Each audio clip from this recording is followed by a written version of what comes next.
Hey, what is up? Good morning, good afternoon, good evening, guys. It's been a bit of an eventful evening, that's for sure. Last night, just before I went to bed, it was announced that the U.S. had conducted military operations in Venezuela to capture a Maduro. So apparently that has happened. He and his wife were both captured and taken back to the USA. So Providence, what's up, man? We got to see what's going on here, man. There's I guess they warned that they were going to do this, so I guess everyone's going to have a different opinion on whether this is the right thing to do or not. But And obviously, there will be many questions about. Maduro was obviously he was also part of the election. I guess it's a scandal in Venezuela where it was reported that the opposition won the elections in a landslide, and Maduro said, "No, no, no, no, no, no, hold on, it's all bullshit. This is fake news. I won the election," and then just continued to keep control of the government. So was not briefed ahead of this operation. Legally, top congressional leaders must be told about a military operation within 48 hours, and it appears that all the relevant parties have been informed. So it satisfies the statute here, but Democrats are already crying foul. Some are calling this a quote-unquote illegal operation because Congress has not voted to justify military force in Venezuela. Now, the executive branch, the president, has broad war powers and also. yeah, I got a question. I'm going to ask as more people get here. Did Barack Obama not do the same thing in Pakistan?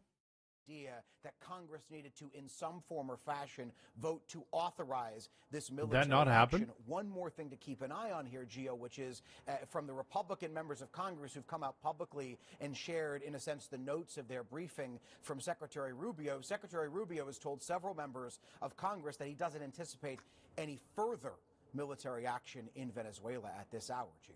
I imagine that you're going to be hearing from a lot more members of Congress there on Capitol Hill all morning long. Jay O'Brien, thank you so much. And of course, we are standing by for President Trump to hold a news conference at 11 a.m. Bin Laden Eastern wasn't from the head of a Mar-a-Lago, state. and we will have This is that a press good point. conference coming hours after. But they still went into another country to. I get what you're saying though, but they still went into another country without authorization. Breaking right? news.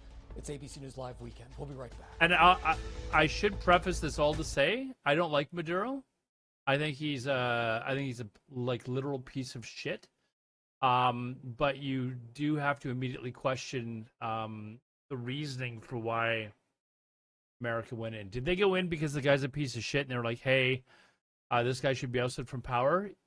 If they say that, then you're gonna have one of two beliefs. Either you're gonna believe that, hey, you know what, the guy's an asshole.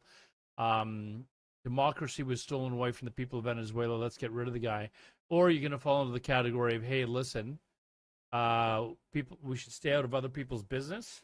The other, people in another country, they've got to, do what's right for themselves and just stay out of it. Let's be honest. America does not have the greatest history of going into other countries and installing puppet regimes.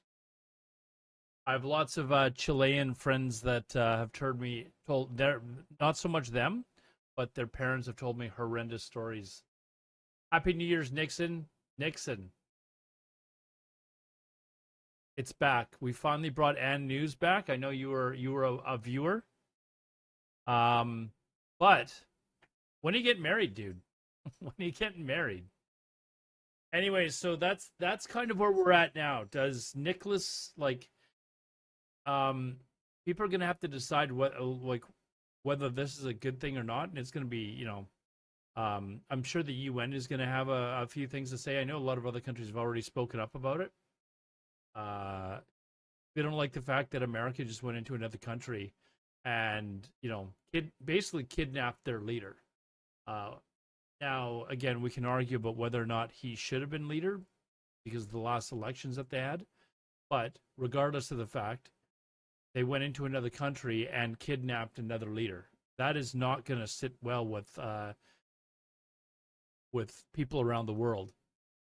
You've also got a question, like I said, why are they doing this? Are they doing this because they actually think he's a drug, like a drug trafficker, or is that an excuse to get to the oil? And unfortunately for Trump, he kind of blabbered it last week and basically outright admitted that we want their oil. So can they kidnap Keir Starmer, please? There's probably a few other people around the world would like them to kidnap. But the point remains, though, right? You can't go around kidnapping heads of state. Their justification for it is going to be that he's a narco terrorist. He's been shipping fentanyl. There's going to be a news conference at 11 o'clock Eastern time. We're obviously going to watch that. And I guarantee they're going to come out and say that he's a drug trafficker, a terrorist. He's been indicted on. He's already been apparently indicted in New York. So they've already flown him back to New York with his wife and indicted them both on drug trafficking and terrorism charges. So that is going to be their story. But it's about the oil. Let's be honest. It's about the oil. Will face multiple drug charges. ABC News chief investigative correspondent. Hey, Templar, what's up? And for those of you that are new viewers or whatever, I will still be streaming EVE Online. Don't worry. This is not a, I've said that I was going to be going back to doing just chatting for some time. This is a good opportunity to do that. I was playing EVE Online basically all night. Last night I've had like 3 hours of sleep. But what I kind of want to do is I kind of want to do like a morning stream where I'm doing one thing and then an afternoon stream where I'm doing another. That could change on a day-by-day basis based on whether or not there's something major that happens either in the world or in the game. So we, if there's not really a lot of news going on, maybe we'll skip that. But yeah, if you're into news, world events, politics, and you want to hang out, by all means. I want to encourage people to be able to have a mature conversation, though. We're all not going to have the same views in politics, but I would prefer it not to be your standard, just calling people retards and stuff like that. So anyways, pretty amazing, though, that the U.S. military is able to logistically seize the head of the country in a blitz raid and bypass all the security that one would assume was surrounding the guy as head of state all in a single night. They obviously had people in place in order to find out, where he was. People on the ground, informants, that sort of thing. So, but it's you're definitely right. What is actually really surprising is the fact that they were basically warned that the U.S. was pissed off, and they didn't have him in some secret location. Or they did, and somebody actually managed to get that close to the president to still be able to relay where that place was. Isn't like a while, something like a 2 months out. It is. I'm sure all of us have met Venezuelans. They're some of the friendliest people in the world. So, my main concern here is, who's going to lead the country next? Right, like who's going to lead the country at this point? Because it cannot be a situation like Pinochet in Chile back in, I think that was in the 70s. Like it can't be something like that. It's got to be, legit elections. There was a lady who apparently won the elections back in 2024, and Maduro just said, "No, I'm not stepping down. Screw you." And basically took over the country as a dictator. So that to me right now. I don't agree with going in and kidnapping heads of states. That is definitely heavily frowned upon. But even more importantly to me is who is going to be the next leader. Is he going to be a puppet, or he or she going to be a puppet that is just going to be a yes man for America, or are we going to allow the Venezuelans to actually pick somebody that they think is going to be run the countries? We heard Aaron just talk about the narco terrorism charges. What does that mean to people? Probably had inside help, yeah. I know that a lot of people probably aren't familiar with that term. So, Ermin, not yet. Not yet. In the indictment or indictments against Maduro and his. Driftfan, is that the same person? Because I was wondering that. I knew that the Venezuelan won, the Nobel Peace Prize, but I wasn't sure if it was the same person. And you know what? I'll be honest. I meant to look that up before I started the stream. That is the same. She's a journalist or something like that, right? And it took her a little while to actually win to become the head of the opposition. She's been in politics for like 20 years or something like that. Officially became the head of the opposition, and then Maduro banned her from actually running in the elections or something, right? And then they had to go through a couple of official opposition leaders to run, but they would not let her run. And again, I'm a little ignorant when it comes to a lot of that stuff. We're probably going to be learning a lot about that stuff in the next few days as to who she was and stuff like that. So.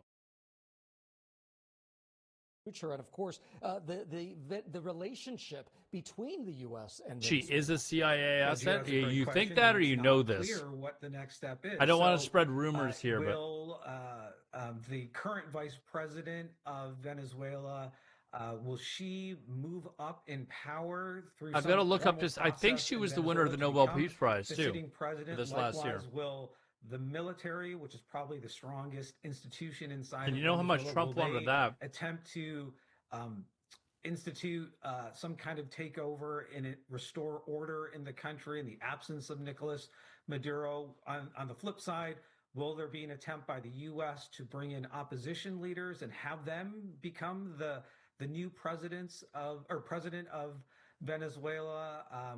Unclear. Maria Machado or others, unclear if that's a goal or an outcome and how that will actually happen. But when we've seen these kind of regime change operations, there she is. That's her there, I think.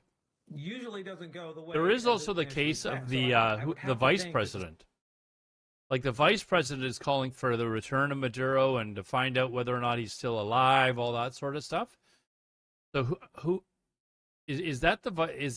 There is a vice president as well who is also a female. I don't know, visually, I don't know the two of them. So, but I think that one that they just showed was the actual lady that was the winner of the Nobel Peace Prize. Up with his wife on the way to. He's on a ship. I thought he'd already been indicted. So I thought they would have flown him back. This is Nightline. Although, what did they have, a 747 going to Caracas? Doesn't mean you should be in the. Now you'll notice, guys, I will flip back and forth between. For those of you that are new, I will flip back and forth between different news sites and their live stream. So we will get many different perspectives around the world. This is not a channel where we just kind of watch one news source and take it for what it's worth. I really like to kind of look at what other people are saying around the world. So whether it's Al Jazeera, ABC, CBC, Forbes, like I've got I don't know 15 of them basically that I'm oops, that's old. This is the news conference, so we'll maybe wait on that. But there is going to be a news conference. It's scheduled for 7 minutes from now, so we'll definitely try and find a feed for that and watch that as well. But I will flip around. So if there's a news site that you don't like, don't worry. I'm probably not going to stick around on it for too long. We'll check out different variety of sources to see what everyone has got to say. Let's see. That's not close that. They're not live stream. Okay, they're going to be holding. So there we go. There's our press conference. I believe it's supposed to start. I'll just leave the sound on so I know when it's going to start. But here's the actual. Here's Associated Press. Unfortunately, I don't speak Spanish either, so.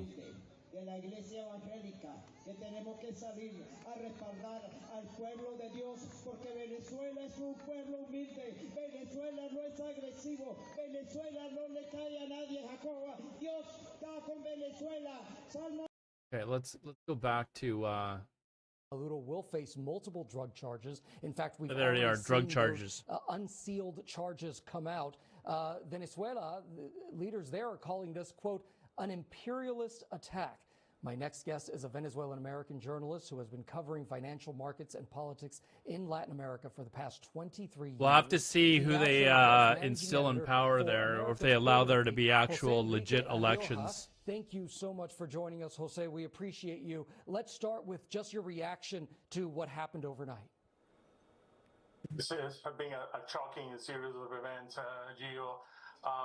This is a historical moment for the nation, and to good extent for Latin America as well as a whole. You know, the dramatic actions taken by the Trump They moved their assets out of Venezuela since this started. They had been sending ships and aircraft to Venezuela since Maduro inherited it from Chavez. Specifically, you know, zero tolerance.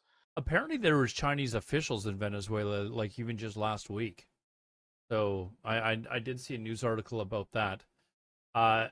You will definitely see the who's who to condemn this sort of stuff. So you're going to have, you know, the one side, the Russians, the Chinas, the Irans, you know, they're going to obviously condemn this sort of thing. Where it's going to be interesting is how does the rest of the world react to this?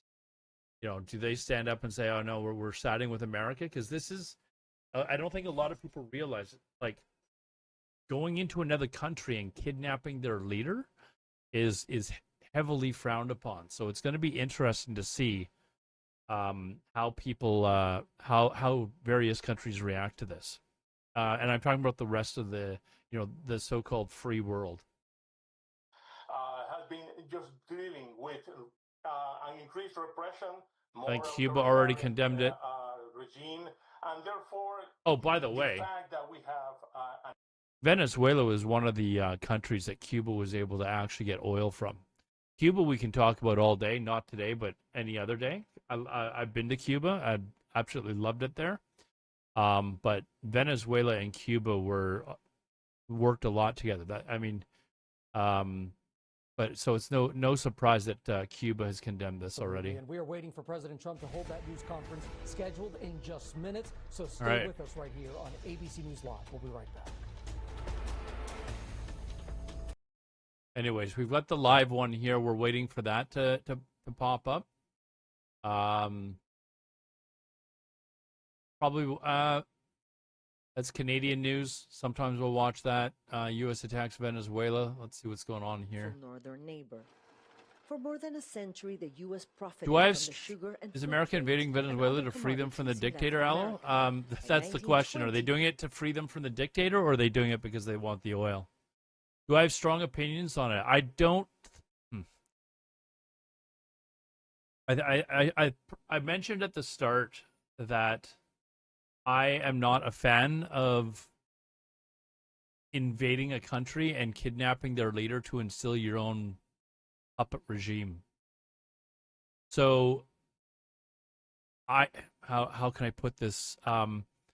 I think we need to wait to see what happens next. The USA has a really bad track record of installing puppet regimes as puppet governments that have then absolutely just been horrendous for the population of the country. Right? So you can look back at the Chiles, et cetera, even to a point, Iran or whomever, and it doesn't end well for the population. Iran, it just went completely the opposite way. Like the people revolted over the guy that the Shah that they instilled, and it turned into even a bigger mess, right? So to go in and involve yourself in another country, I'm not a huge fan of. But I think we need to wait to see what happens. Are they going to actually allow the Venezuelans to have fair elections? I don't like Maduro, period. I really don't like Maduro. I think he's been a shithead. I used to work with somebody that he's from Venezuela, and he would tell me, just terrible stories about what it's like to live in Venezuela. It's crazy that America just knew where he was. He must have. Oh, yeah, we were talking about that earlier before he got here, Nixon. There's definitely some insider. Apparently, there was a huge bounty on the guy's head. So somebody said, yeah, you know what? That's worth it. Time for another Afghanistan. The Afghanistan is another example of a government, talking about the Taliban, that are absolute, like they're vile as far as I'm concerned. And I hate how people in Afghanistan have to live under them. Like I don't believe that people around the world in today's day and age should have to live in a country that is treats its people like that. And Venezuela is another example of a country where the population is suffering, and a huge part of that is because of the government. Um, do I think he's a narco trafficker? I have no idea. I really don't. We're going, keep in mind, we're going based on what Donald Trump is saying.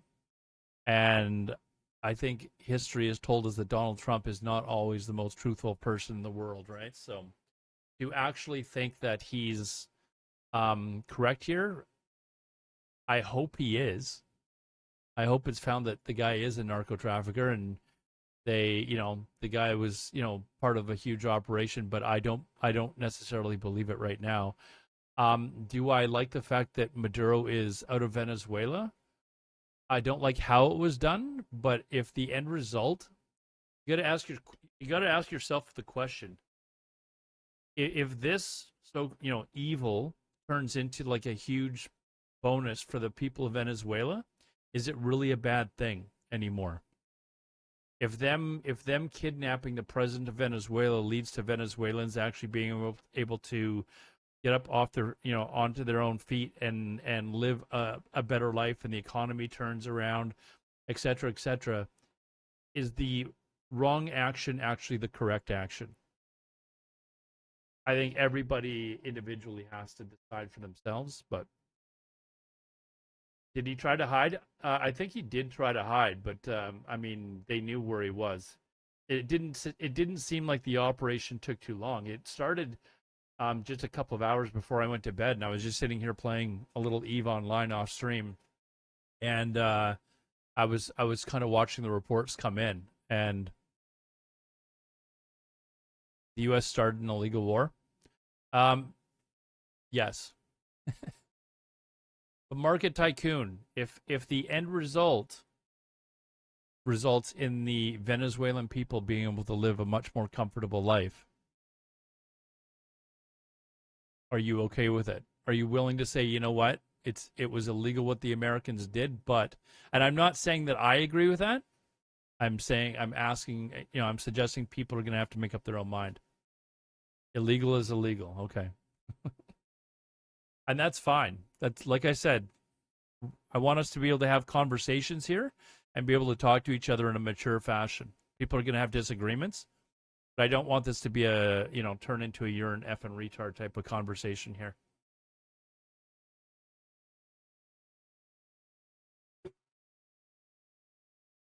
They're only living a rough life because of sanctions, but either way, it's tough.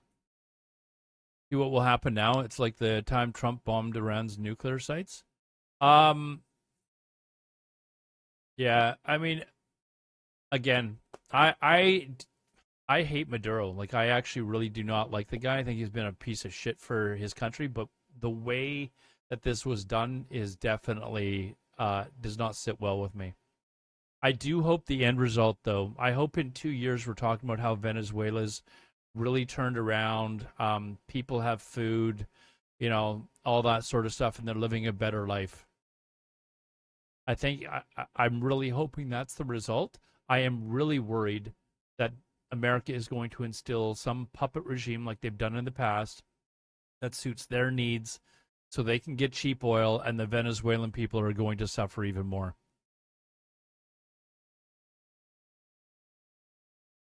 Did Venezuela convert their currency into crypto? I don't know.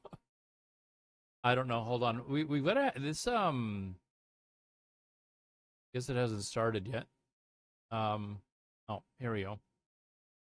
Been more indictments coming out recently, and that is the legal justification for conducting this operation. And you're exactly right about that. In fact, our Chief Justice, like I said, it's going to be really interesting to see how the rest of the world all reacts the to law this. enforcement sources that we're talking to are You saying that can't the just administration go into will another sell this as the country and military kidnap helping the a Department of leader because you Justice don't like him. execute a federal law enforcement arrest. We are seeing Pam Bondi also mirror that message on X right now. We also know that two people familiar with Okay, the I think people operation rather tell be us that free this was than have a carried out master and by the die Army's happy Delta forces. old What slave. can you tell us about that? Yeah, apparently you can. I mean, what So is? inside Let's the be honest. Joint What is the rest of Special the world going to Operations do? Command, so JSOC, there are multiple components. The two Let's be main honest. What assault is the rest of the world components going to do about it? are Delta Force, also known as the Combat Action Group, and SEAL Team 6, also known as DEV Group.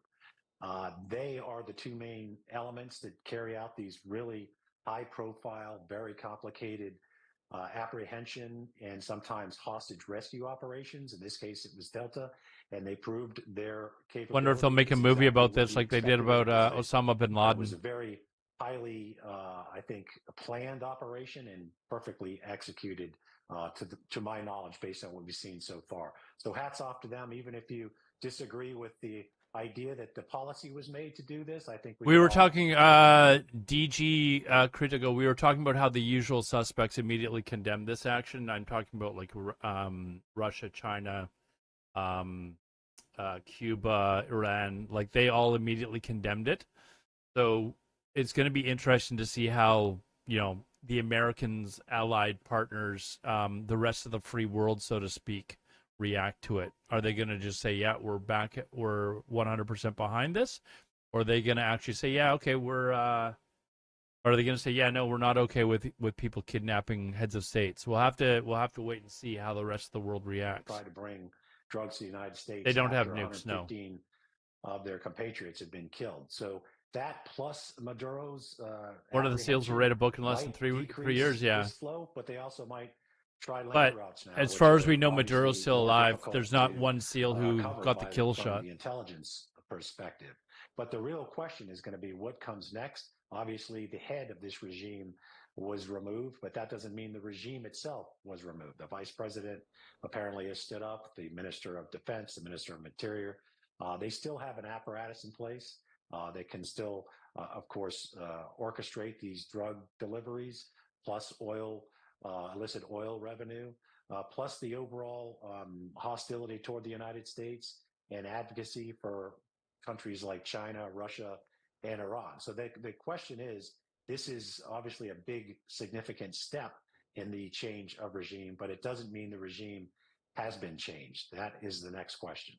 That's what we were just saying. That is the next question. Malloy, thank you so much for joining us here. Let's go ahead and bring in former National Security Council Senior Director for Counterterrorism, Javed Ali, for more on all of this. And Javed, while I have you, I want to talk about the Venezuelan opposition leader, Maria Corina Machado. We were talking about her as well. A statement calling on all Venezuelans to be ready to mobilize what we will soon communicate to you through our official channels. So she's talking there about Hey, that. Crispy, what's up, man? She's also calling on the military to recognize opposition leader Edmundo Gonzalez, who ran against Maduro in the last election, as the rightful president of Venezuela. She says, quote, "Today we are ready to take over power. We remain vigilant, active, and organized until a democratic transition is concrete, a transition that needs all of us." You've been following Maria Machado's journey for years now. What do you think hearing those comments here?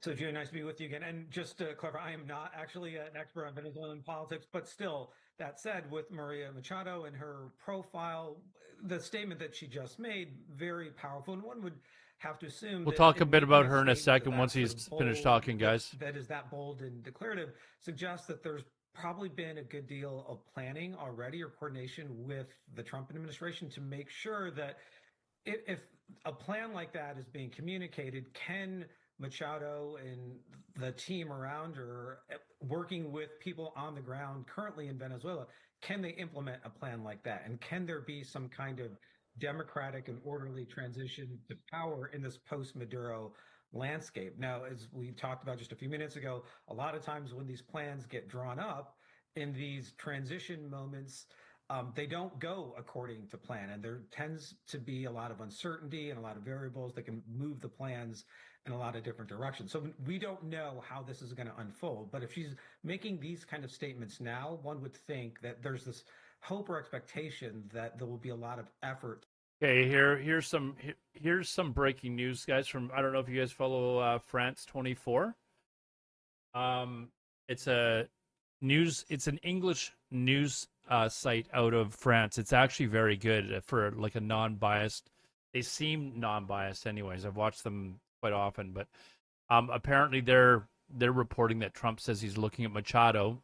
Machado she at one point was the leader of the official opposition in Venezuela. He then barred her from running as the lead to run in the elections.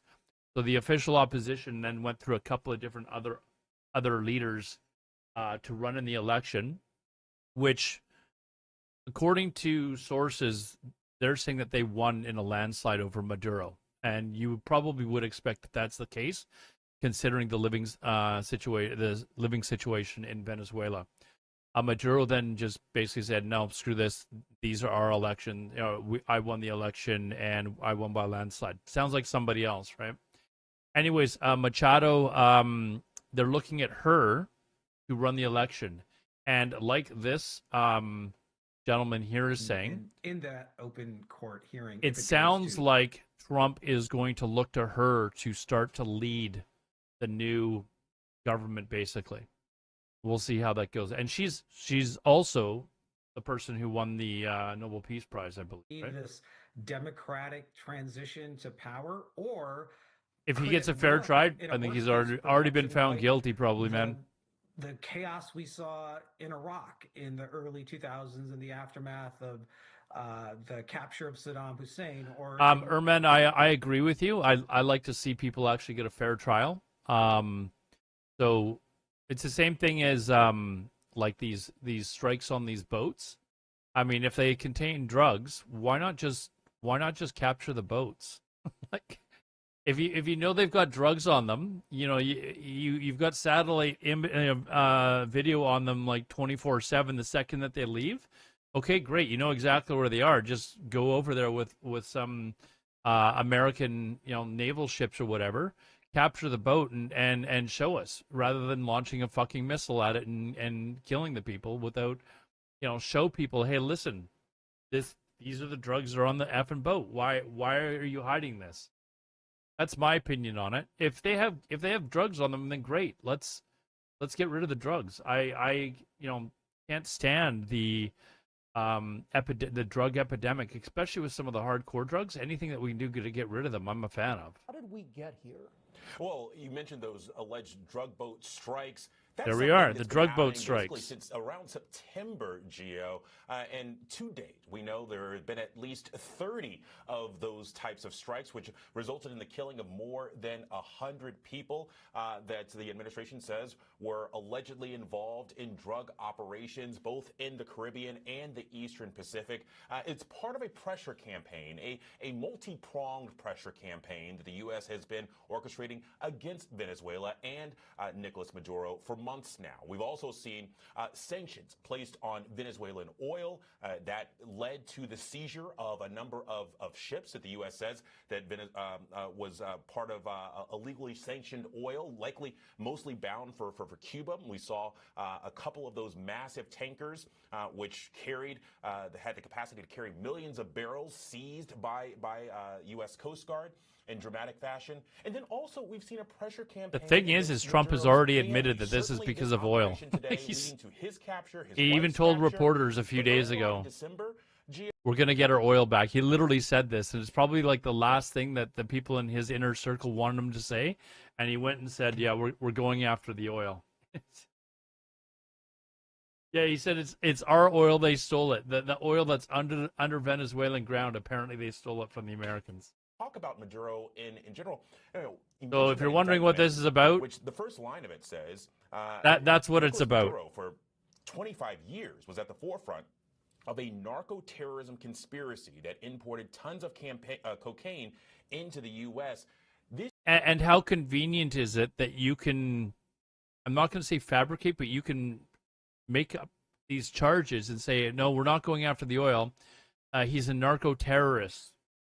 That's why we're going after. That's why we're going after them. Oh wait, and they just. By the way, the oil that Venezuela drills is the exact. For those of you that don't know much about the oil industry, I happen to work in it for a couple of years. There's various types of oil in around the world that is drilled for. So, for example, Canada has the tar sands, and it's like basically heavy crude. And so, because we supply America with so much of their oil, their refineries, a lot of them, most of them, are specialized in refining heavy crude oil from Canada. The oil from Venezuela just happens to be the exact, like basically the same type of oil. So, it's fairly clear one of the main reasons why they're going in and doing this. I would love to know that Maduro is actually also a drug trafficker as well. It is not uncommon for some of these regimes. North Korea is another one apparently, they specialize in making various drugs like meth or something like that to help prop up their regimes. So would it surprise me? Probably not. Here's the boat that we were talking about. Or one of the boats. Yeah. Also, like, why not just capture the boat and show everybody? Look, this is us capturing the boat, and here's all the effing fentanyl that we're talking about. Why not show that? Her involvement in this operation, but we do know that she has been charged along in this conspiracy. He is basically. Put her in Venezuela. I would be happy though.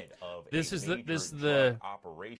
If you're an actual Venezuelan, you might be happy that Maduro is gone, but you have to be worried about who's coming into power because South America and Central America has not been a good example of Americans coming in, involving themselves in politics, and throwing up a puppet government. Again, we've talked about Pinochet before in the past. It's they do not have a strong history of it. Because President Trump is about to speak from Mar-a-Lago following the Oh, news from Mar-a-Lago. Venezuela overnight. President Trump announcing the U.S. has captured Venezuelan President Nicolas Do you think Maduro. Do you think he's gonna announce that he died like a dog? So far, early this morning, U.S. forces launched strikes on the Venezuelan capital of Caracas. Explosions lighting up the night sky there. The U.S. Army's elite Delta Force capturing Venezuelan We should have a and his wife. And then flying over under on how long he talks Sources for. tell ABC News the CIA this should be like less than 5 minutes. Location. I'm guessing and earlier today, at least 20 minutes, half an hour maybe. An amphibious assault ship. I'm going to start a timer. Will then be brought here to New York, where I got to start a timer back in 2020 on this is a 5-minute conspiracy charges. Like the Department of Justice this morning, and does he take questions? Superseding indictment against. And how many times is he going to announce that Biden is the problem? How many times do we think we hear the name Biden? Not believe any Americans have been killed. Once again, we're looking at a live picture here. This is from Mar-a-Lago. We're expecting the president or Obama and a number of top cabinet officials. What's the over number on how many times Obama or Biden are mentioned here? Gang of 8 did not receive a briefing before this operation began. Venezuela's defense minister speaking from an unknown location today, saying a state of emergency has been declared in Venezuela, and he called on all Venezuelans to resist. The country's vice president demanding proof that Maduro and his wife are still alive. International reaction has been swift so far. Moscow saying the U.S. action causes deep concern and condemnation. Oh, Canada's fault, I know. Calling it a blatant violation of regional and international peace. For those of you that are used to me streaming games, I've mentioned to people I am very, very interested in like world news and politics and that sort of stuff. Amongst my friends, like this and hockey is the shit that we talk about. Maybe football from time to time, but this stuff is like we're constantly talking about this stuff. Yesterday, the Americans happened to play in the World Juniors, and for those of you that don't live in Canada, you probably don't give a flying F about the World Juniors. But the Americans lost yesterday to Finland, of all countries, got knocked out of the tournament. And my comment was, wow, America's really, really angry about losing the the game. They invaded Venezuela. Like, it's ridiculous to think that the two are correlated, but I thought it was interesting. Those movements following Canadians his talking about pattern hockey, of I know, life to figure out Crispy. where he would go, where he would sleep, where he and his wife would be.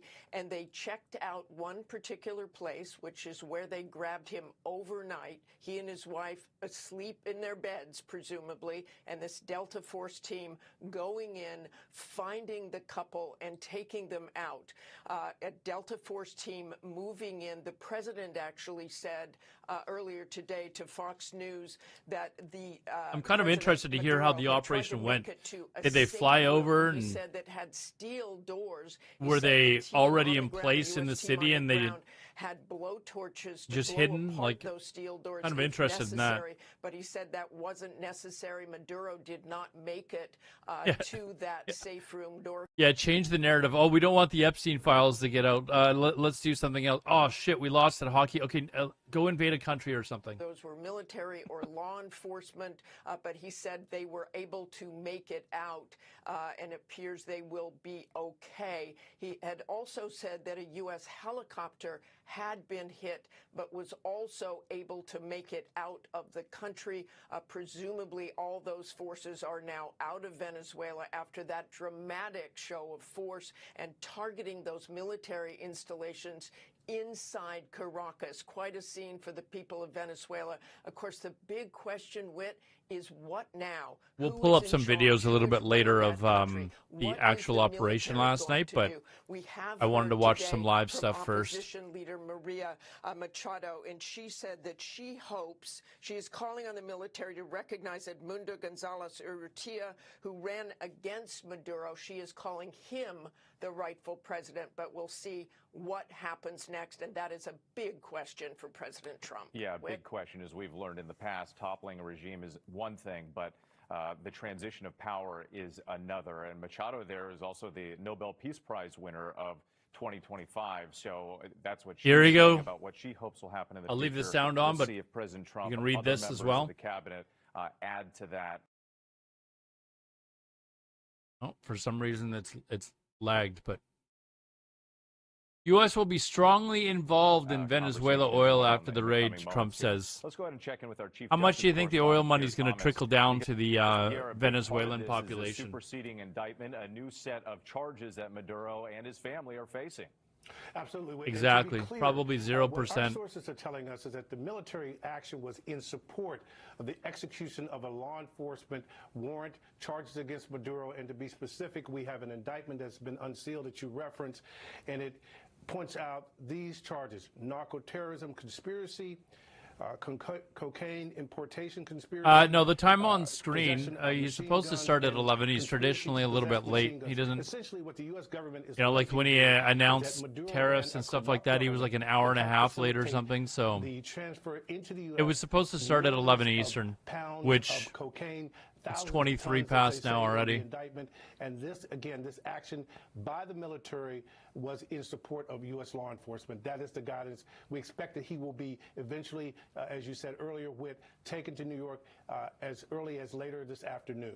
All right, Pierre Thomas for us. Stand by, please. Let's bring in our chief investigative correspondent, Aaron Katursky.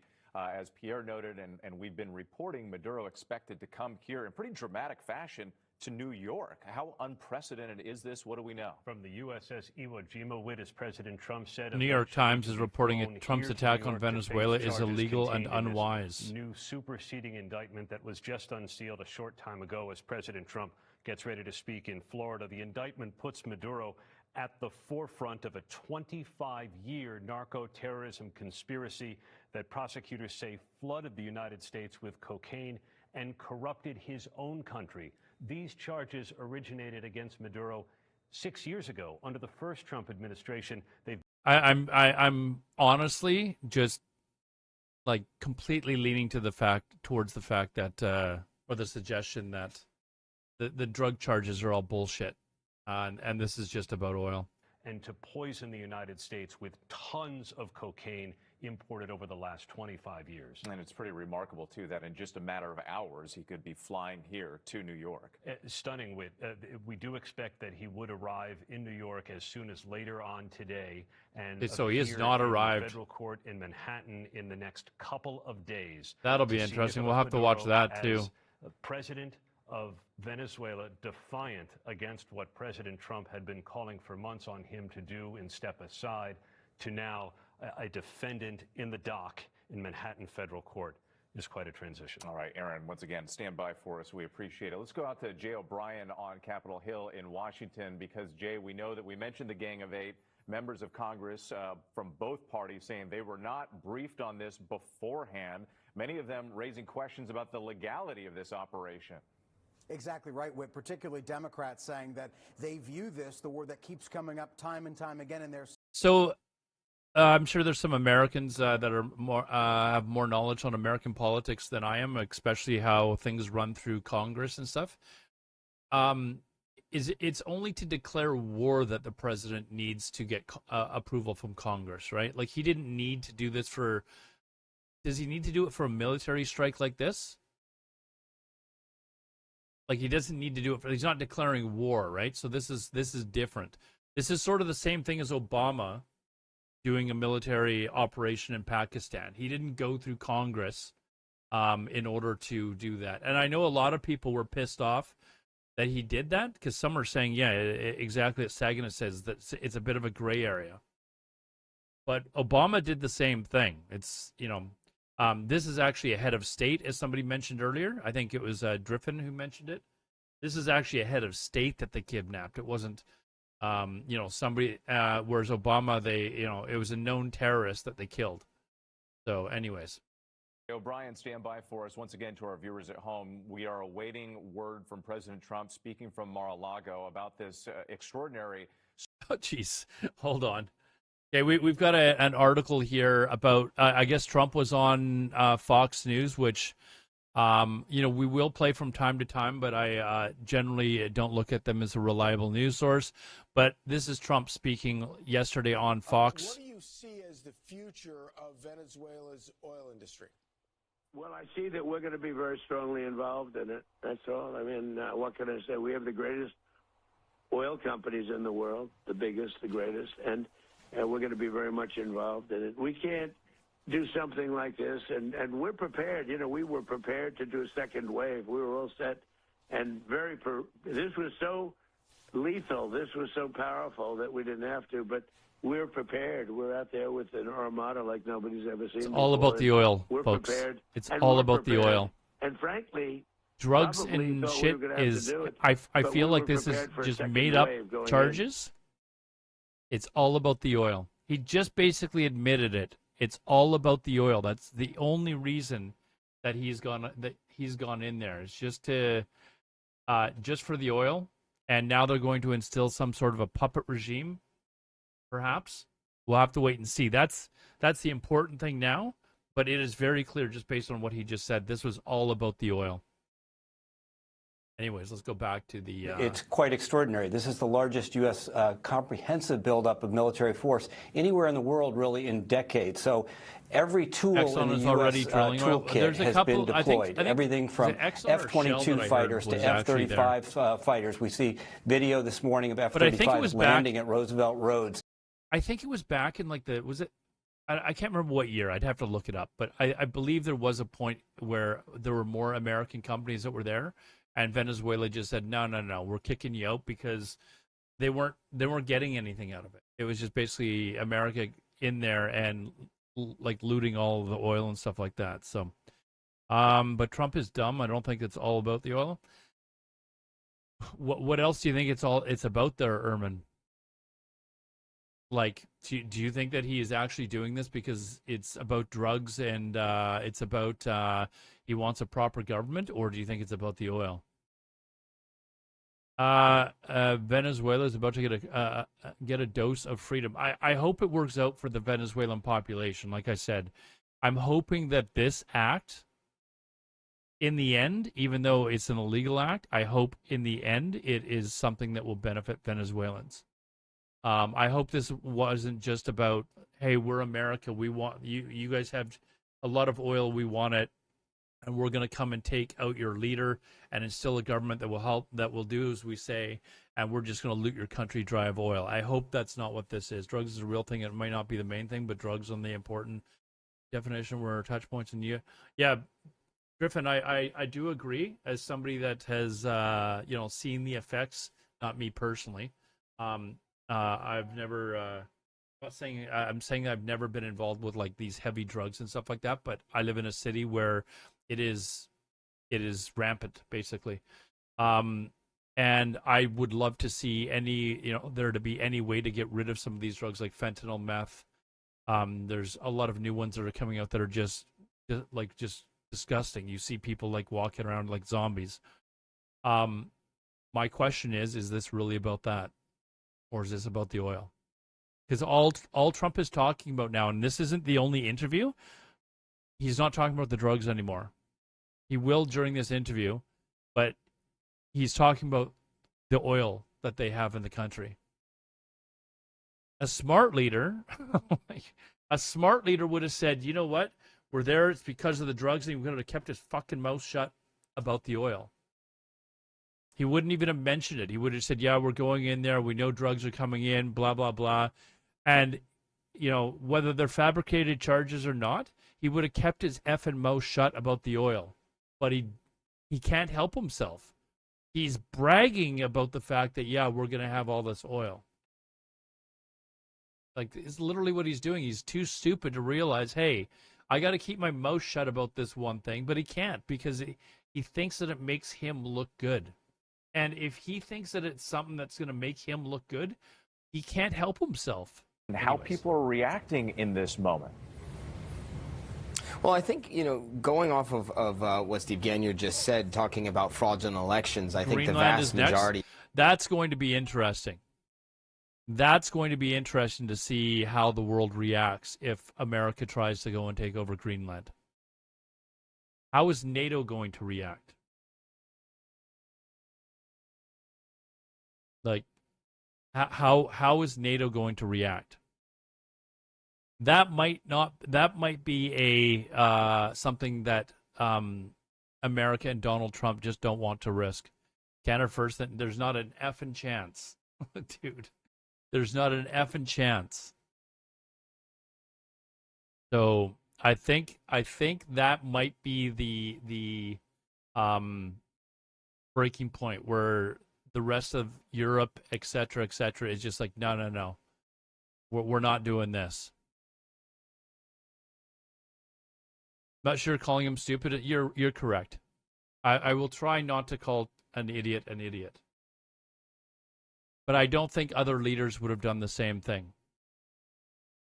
Is not always a smooth one. So just because Maduro was out of power, he was not a one-man government. He supported a vast security state apparatus through some of these illicit dealings, according to the United States. And so there is no guarantee that this is just some sort of peaceful transition of power to the opposition. There could be some very complicated times ahead for the people of Venezuela as they figure this out. And even President Trump today said that he doesn't think, on Fox, he was speaking earlier, he doesn't think that this current government should be able to move forward, and that the U.S. is going to keep, the pressure on to make sure that doesn't happen. So to sum that all up with, there could be some very complicated days ahead for the country of Venezuela. Absolutely. Matt Rivers for us. Please stand by. I want to go back to Pierre Thomas because, Pierre, I understand that President Trump has posted a photo of Maduro in custody. What can you tell us about that? Well, the photo has Maduro appearing to be in blindfolds. And one of the things you will notice if you look closely is DEA. I don't have a And my sources have been telling me all morning that DEA was central to the law enforcement aspect. They helped build the case against Maduro in the past. And you're going to see that and hear that all day from the administration. We expect the president. I think I went to go create one and they wanted like my phone number or something like that. And I was like, no, we're not doing this. Indicted, and there's a superseding indictment that's now unsealed in New York, and that I don't see again, anything the on military was there to conduct this operation on behalf of U.S. law enforcement. But again, in that picture you see, that's the messaging you're going to hear throughout the day. And Pierre, while I have you, some have pointed out this contradiction that, we now have this image of Maduro in custody, but then recently President Trump was the source pardoned of the raid? Juan Orlando Hernandez, the former president of Honduras, who was actually convicted on narcotics trafficking charges. You know, how are your sources responding to that, and what's likely to be the reaction going forward? Well, Whit, that's a very good question. Here's the issue. The administration and President Trump himself has tried to portray the Biden administration prosecution of the former president of Honduras as, quote, illegitimate. Hold on. Did she really say this? This is apparently, I think this is the lady who is supposed to be the opposition leader in Venezuela, and already saying that as soon as we conquer freedom, I will move our Israeli embassy to Jerusalem. I would like to thank Benjamin Netanyahu, the Prime Minister of the State of Israel. I promise we one day will have a close relationship between Venezuela and Israel. I myself look forward to visit the State of Israel as soon. The music, I know. Images coming Probably in from Venezuela. And sorry about the ads, guys. The lower corner there, that is a live picture from Mar-a-Lago where the president is. I am streaming on YouTube. I can give you the link if you want. It's kind of a new channel for me. I'm going to try and keep this separate from my gaming channel on YouTube because the content is so different. So if you're interested, you can watch there ad-free if you want. Not really a problem. I don't care. But that's the link for it. And 2,200 Marines aboard a number of ships in the Caribbean. No doubt all of them there to support this operation. So let's go back to our chief foreign affairs correspondent, Martha Raddatz, to talk more about the operation itself. And Martha, you mentioned that we were getting reports of some injuries. I saw season one, but I didn't continue watching it. I don't know why. But several Americans were injured. There were no deaths. The president announced this on Fox News earlier today. And a helicopter was damaged, but did manage to make it out of Venezuela. But this was a remarkable operation. Truly, as I was actually intending on starting this news thing again last week with the stuff that was going on in Iran, because I have a lot of friends that are Persian. Like, there's a very healthy population, like Persian people here in Vancouver. I've got several Persian friends, so it is kind of something that I was really interested in what was going on. And now suddenly this has come up, so this is kind of the new news story. But the Iranian stuff is something I'm really fascinated by as well. Spoken to Maduro very recently. That may have been to make him feel comfortable and not afraid. We think it was probably in the presidential palace where this capture happened, where President Trump described the forces going in, the military forces, and we presume the law enforcement forces as well, going after Maduro in the dead of night, capturing him and his wife. U.S. forces had been practicing this, President Trump said. They built a building. This sounds so much like the death of bin Laden. Building a compound, knowing exactly where you go. This would be standard for something like the Delta Force or Navy SEALs to go into an area that they knew that they had been surveilling, likely from drones. And as we said earlier, a source telling us that there was also a CIA clandestine team on the ground watching Maduro for several weeks, getting his pattern of life. That's so. Well, you got to wonder if, Iran's got lots of oil as well. You've got to wonder whether or not they're not really worried about, they just saw the U.S. go after this guy for oil, presumably. You know, we can guess that has a large part of the reason. Like, they're not going after other governments that don't have oil. You know, they're not trying to, get rid of, the leader of North Korea. Apparently he and Trump are buddies, so. But you wonder if Iran is sitting here going, hold on, they did that there. What if we're next? President Trump is entering the room here, heading to the podium. If that happens, I would actually be very interested to talk to some of my Persian friends and their parents. Like, they're the friendliest people in the world. And ask them if they would. Oh, here we go. New charges facing Maduro. And here is President Trump from Mar-a-Lago. Okay, thank you very much. This is big stuff. and we appreciate you being here.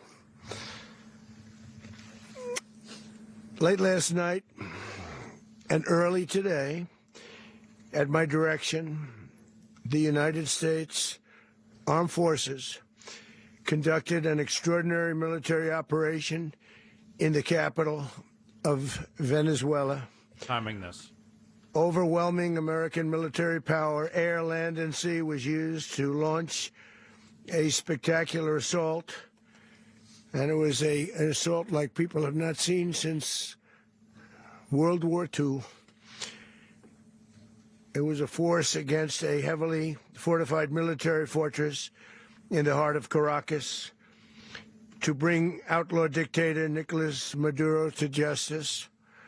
This was one of the most stunning, effective, and powerful displays of American military might and competence in American history. And if you think about it, we've done some He's a great orator, other good isn't he? ones, like the attack on Soleimani, the attack on al-Baghdadi, and the obliteration and decimation of the Iran nuclear sites just recently in an operation known as Midnight Hammer. It took him less than a minute to get into bragging. Done. No nation in the world could achieve what America achieved yesterday, or frankly in just a short period of time. All Venezuelan military capacities were rendered powerless as the men and women of our military, working with U.S. law enforcement, successfully captured Maduro in the dead of night.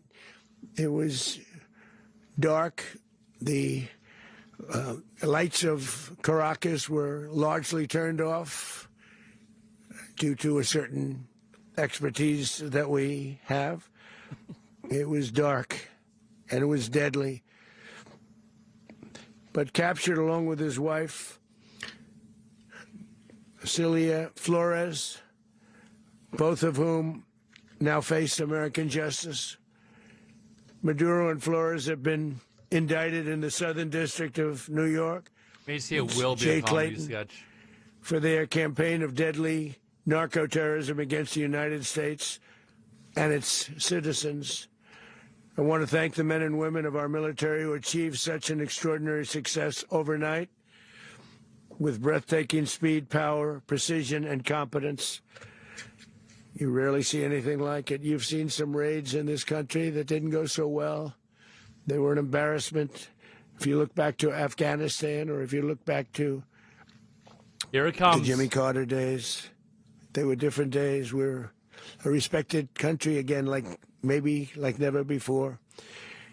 These highly trained warriors operating in collaboration with U.S. law enforcement caught them in a very ready position. They were waiting for us. They knew we had many ships out in the sea. We're just sort of waiting. They knew we were coming. So they were in what's called a ready position. But they were completely overwhelmed. That's not even something we joke about on this stream. Very quickly incapacitated. If you would have seen what I saw last night, you would have been very impressed. I'm not sure that you'll ever get to see it, but it was an incredible thing to see. Not a single American service member was killed, and not a single piece of American equipment was lost. We had many helicopters, many planes, many people involved in that fight. But think of that, not one piece of military equipment was lost, not one service member was, more importantly, killed. The United States military is the strongest and most fearsome military on the planet by far. With capabilities and skills our enemies can scarcely begin to imagine equipment anywhere in the world.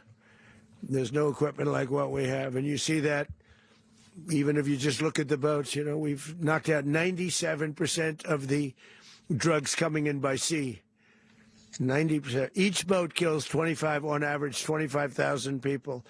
We knocked out 97%. And those drugs mostly come from a place called Venezuela.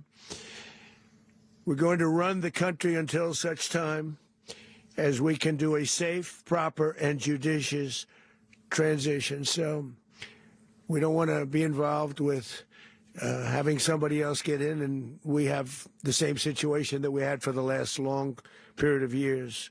So we are going to run the country until such time as we can do a safe, proper, and judicious transition. And it has to be judicious. Oh, my God. Because that's what we're all about. We want peace, liberty, and justice for the great people of Venezuela. We are going to run the country. And that includes many from that. Venezuela that are now living in the United States and I want to go back believe to he their just said that. We country. are It's going their to run homeland. the next the country. We can't take a chance that somebody else takes over Venezuela that doesn't have the good of the Venezuelan people in mind. We've had decades of that. We're not going to let that happen. We're there now, and what people don't understand, but they understand as I say this, we're there now, but we're going to stay until such time as the proper transition can take place. So we're going to stay until such time as we're going to run it, essentially, until such time as a proper transition can take place. As everyone knows, the oil business in Venezuela has been a bust, a total bust. We couldn't even get 51st. They were pumping almost nothing by comparison to what they could have been pumping and what could have taken place.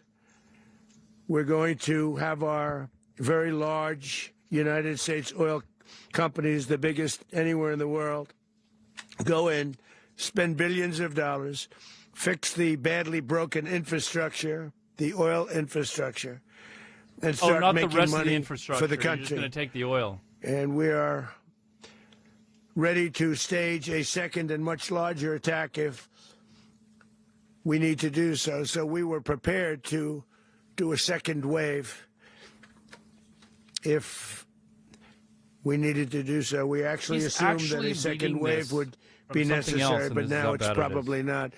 The first wave, if you'd like to call it that, the first attack was so successful, we probably don't have to do a second, but we're prepared to do a second wave, a much bigger wave, actually. This was pinpoint, but we have a much bigger wave that Trump probably won't have to do. This partnership of Venezuela with the United States of America, a country that everybody wants to be involved with because of what we were able to do and accomplish, will make the people of Venezuela rich, independent, and safe. And it will also make the many, many people from Venezuela that are living in the United States extremely happy. They suffered. They suffered. So much was taken from them. They're not going to suffer anymore. The illegitimate dictator Maduro was the kingpin of a vast criminal network responsible for trafficking colossal amounts of deadly and illicit drugs into the United States.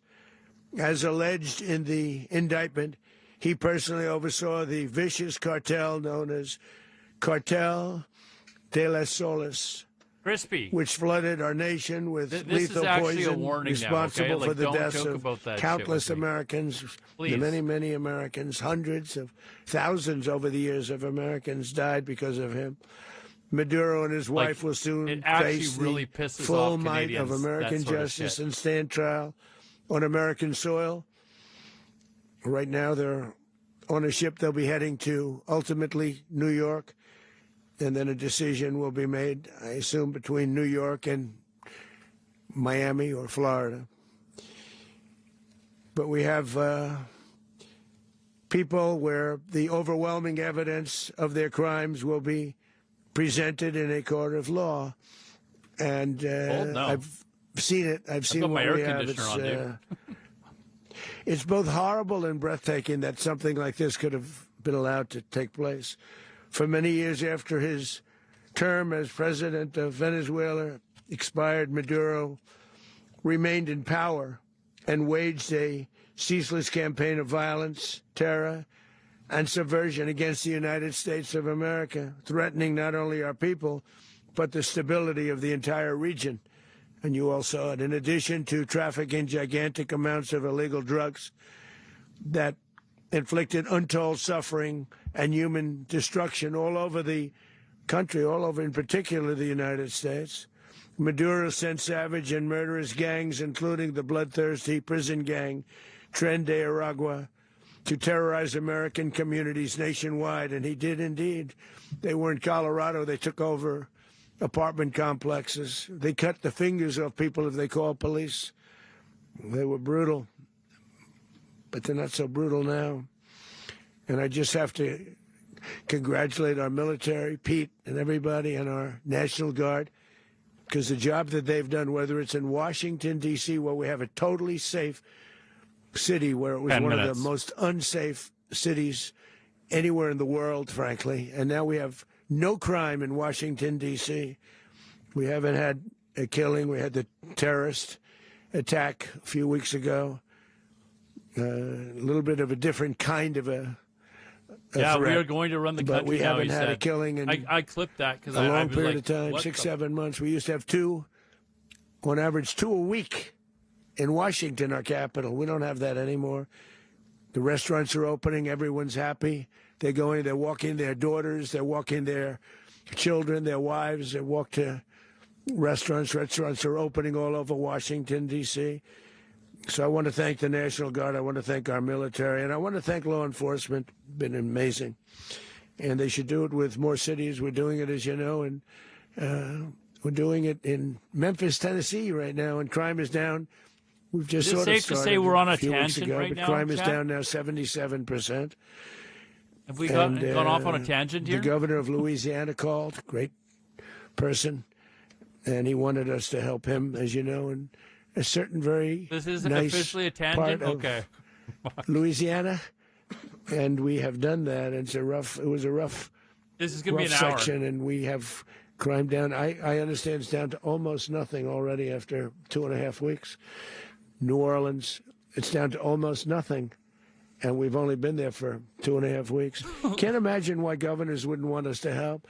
We also helped, as you know, in Chicago, and crime went down a little bit there. We did a very small help because we had no... They invented the triangle. We had no working ability with the governor. The governor was a disaster, and the mayor was a disaster. But it knocked down crime. But we're pulling out of there when on our bingo card, I said he was going to mention Biden and Obama. It hasn't and likewise, yet. Los Angeles, where we saved Los Angeles early on, where the head of the police department made a statement that if the federal government didn't come in, we would have lost Los Angeles. That's long after the fires. That's when they had the riots in Los Angeles. We did a great job. Got no credit for it whatsoever, but that's okay. It doesn't matter. We don't need the credit. But we'll be pulling out when they need us. They'll call, or we'll go back if we have to. We'll go back. But we did a great job in various cities. But the place that we're very proud of is Washington, D.C., because it's our nation's capital. We took it from being a crime-ridden mess to being one of the safest cities in the country. But the gangs that they sent raped, tortured, and murdered American women and children. They were in all of the cities I mentioned, Tren de Aragua. And they were sent by Maduro to terrorize our people. And now Maduro will never again be able to threaten an American citizen or anybody from Venezuela. There will no longer be threats. For years, I've highlighted the stories of those innocent Americans whose lives were so heartlessly robbed by this Venezuelan terrorist organization. Really one of the worst. One of the worst, they say the worst. Americans like 12-year-old Jocelyn Nungari from Houston. Beautiful Jocelyn Nungari, what happened to her?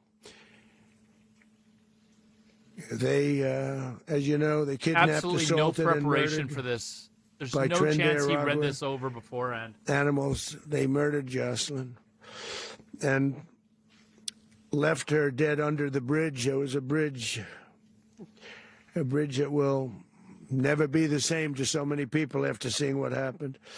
As I've said many times, the Maduro regime emptied out their prisons, sent their worst and most violent monsters into the United States to steal American lives.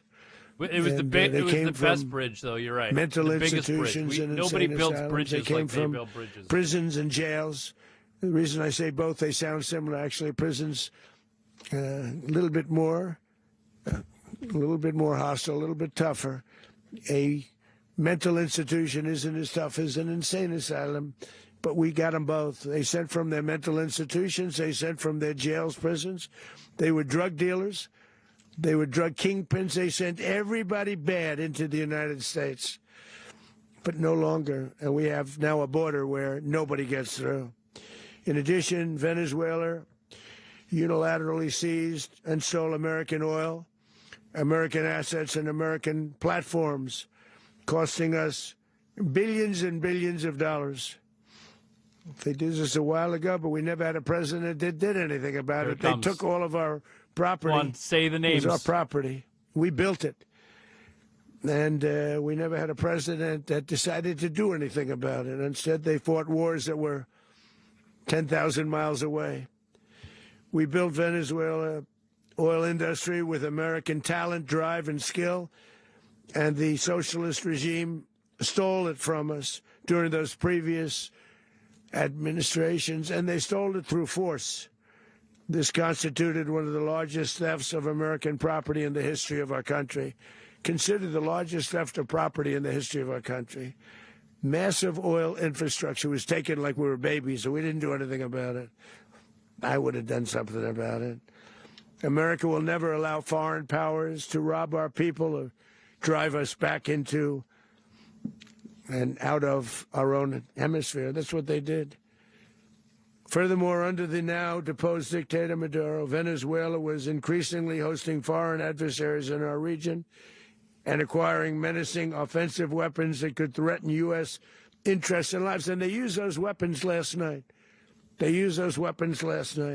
Potentially in league with the cartels operating along our border.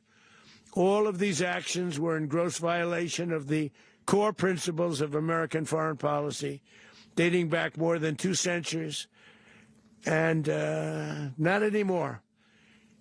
All the way back, it dated to the Monroe Doctrines, and the Monroe Doctrine is a big deal, but we've superseded it by a lot, by a real lot.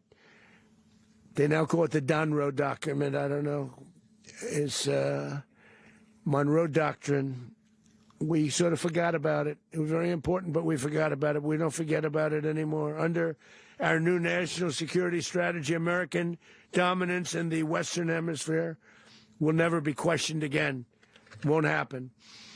So just in concluding, for decades, other administrations have neglected or even contributed to these growing security threats in the Western Hemisphere. Say the names. Trump administration, we are reasserting American power in a very powerful way. Obama or Biden yet? What is going on here? In our home region. And our home region is very different than it was just a short while ago. The future will be, and we did this in my first term.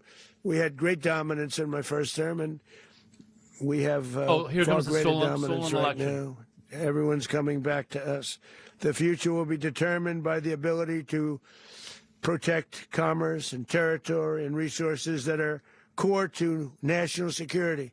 These are core to our national security. Just like tariffs are, they've made our country rich, and they've made our national security stronger than ever before. But these are the iron laws that have always determined global power. And we're going to keep it that way. We will secure our borders. We will stop the terrorists. We will crash the cartels, and we will defend our citizens against all threats, foreign and domestic.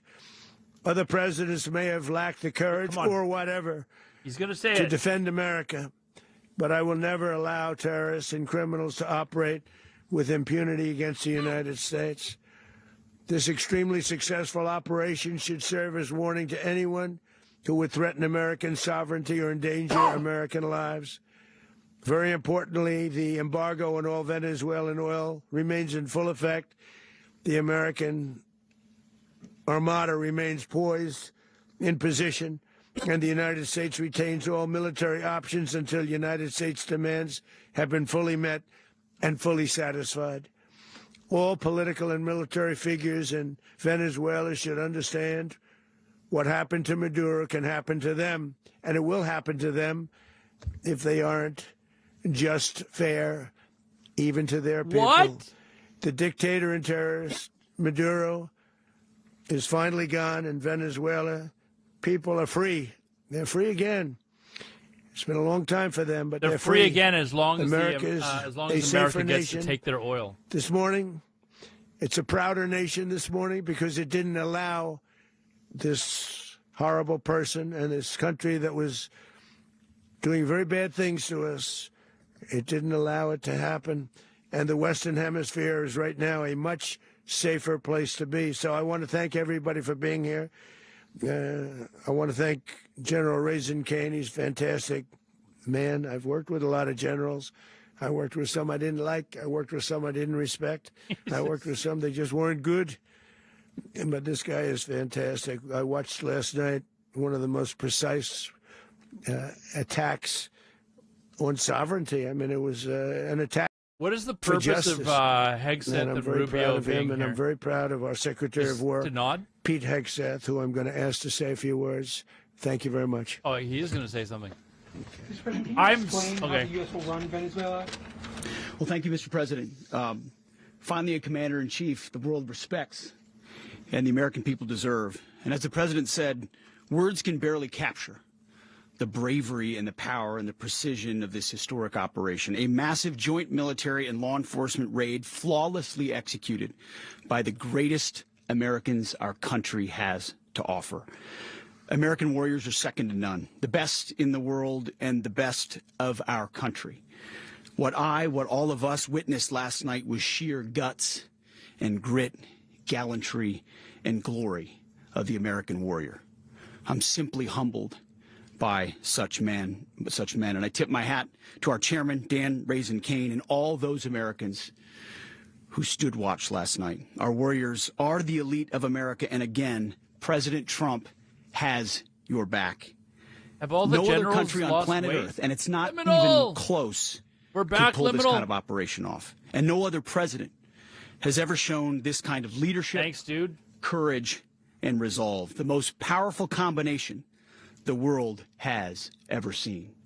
As the president said, our adversaries remain on notice. America can project our will anywhere, anytime. Nibus, hopefully the coordination, it'll the end soon. stealth, We the can talk about lethality, it. the precision, the very long arm of American justice, all on full display in the middle And of the full night. time? Nicolas Maduro There will be lots had of his chance, just like Iran had their chance, until they didn't and until he Oh, didn't. it was 20 minutes, Ermin. He effed around. He just barely and he hit found 20 out. minutes. President Trump is deadly serious about stopping the flow of gangs and violence to our country. Deadly serious about stopping the flow of drugs and poison to our people. Deadly serious about getting back the oil that was stolen from us. I was just And about to deadly say serious Hegseth about got reestablishing the American deterrence memo about not and mentioning the dominance in the oil, and then Western he Hemisphere. mentioned the oil. This is about the safety, security, Make it sound like we're just freedom, going there because and of drugs prosperity and terrorism and of the stuff like American that. people. Don't talk This about the oil, and then he is immediately America said first. oil. This is peace through strength. And the United States War I have a Department feeling this is is not proud going to go over well. to help deliver it. Welcome to 2026. And under President Trump, America is back. I'd like to welcome now our Chairman Raisin Kane, to give a few more details about the operation. Mr. Chairman. This is what I wanted to hear, actually, right from the beginning. Thank you, Mr. Secretary. Thank you, Mr. President. In the first and 2 good morning. minutes. Last night, on the order of the President of the United States and in support of a request from the Department of Justice, as the President said, the United States military conducted an apprehension mission in Caracas, Venezuela, to bring to justice 2 indicted persons, Nicolas and Cecilia Maduro. This operation, known as Operation Absolute Resolve, was discreet, precise, and conducted during the darkest hours of January 2nd, and was the culmination of months of planning and rehearsal, an operation that, frankly, only the United States military could undertake. What I'd like to do this morning is talk to you through some of the preparation and the details without compromising any of our tactics, techniques, and procedures. There is always a chance that we'll be tasked to do this type of mission again. Our interagency work began months ago and built on decades of experience of integrating complex air, ground, space, and maritime operations. While the past 2 decades have honed the skills of our special operations forces, this particular mission required every component of our joint force, with soldiers, sailors, airmen, Marines, and Guardians working in unison with our intelligence agency partners and law enforcement teammates in an unprecedented operation. We leveraged our unmatched intelligence capabilities and our years of experience in hunting terrorists, and we could not have done this mission without the incredible work by various intelligence agencies, including the CIA, NSA, and NGA. We watched, we waited, we prepared, we remained patient and professional. This mission was meticulously planned, drawing lessons from decades of missions over the last many years, many missions over these last many years. This was an audacious operation that only the United States could do. It required the utmost of precision and integration within our joint force.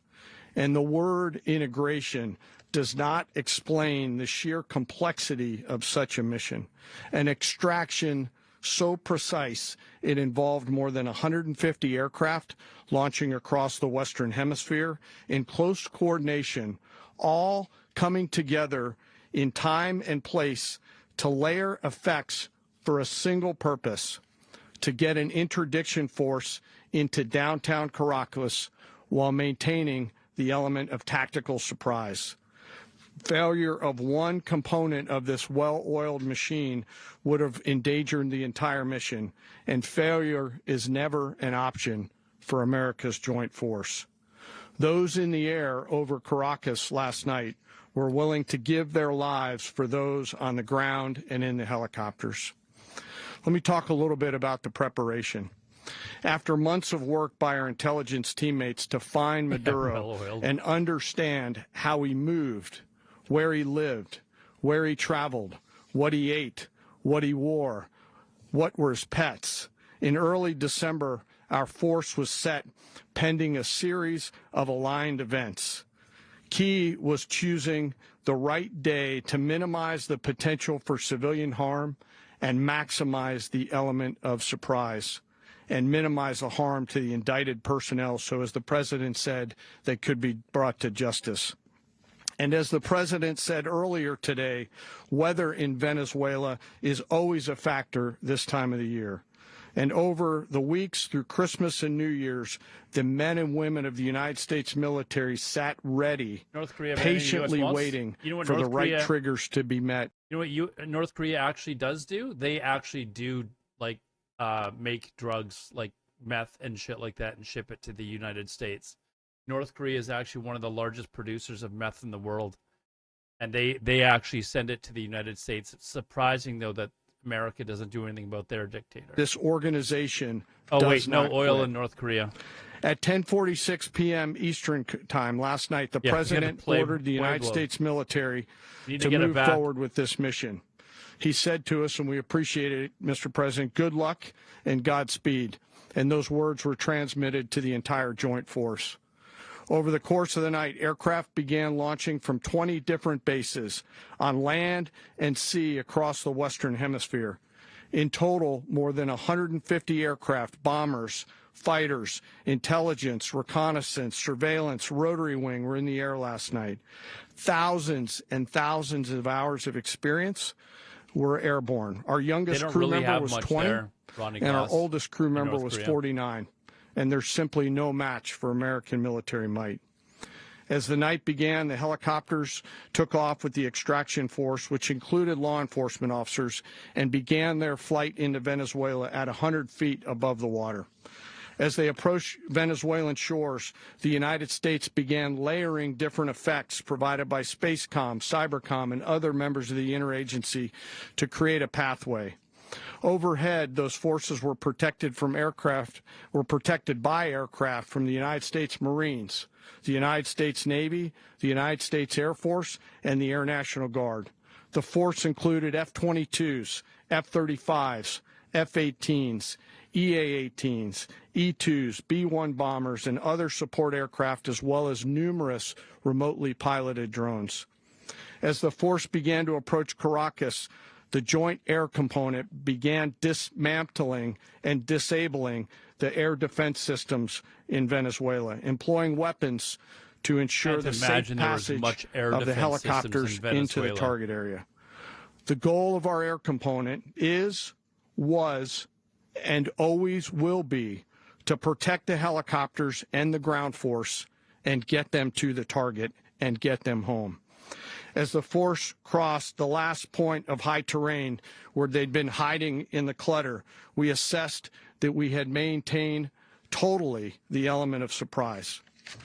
As the helicopter force ingressed towards the objective at low level, we arrived at Maduro's compound at 1:01 a.m. Eastern Standard Time, or 2:01 a.m. Caracas local time, and the apprehension force descended into Maduro's compound and moved with speed, precision, and discipline towards their objective and isolated the area to ensure the safety and security of the ground force while apprehending the indicted persons.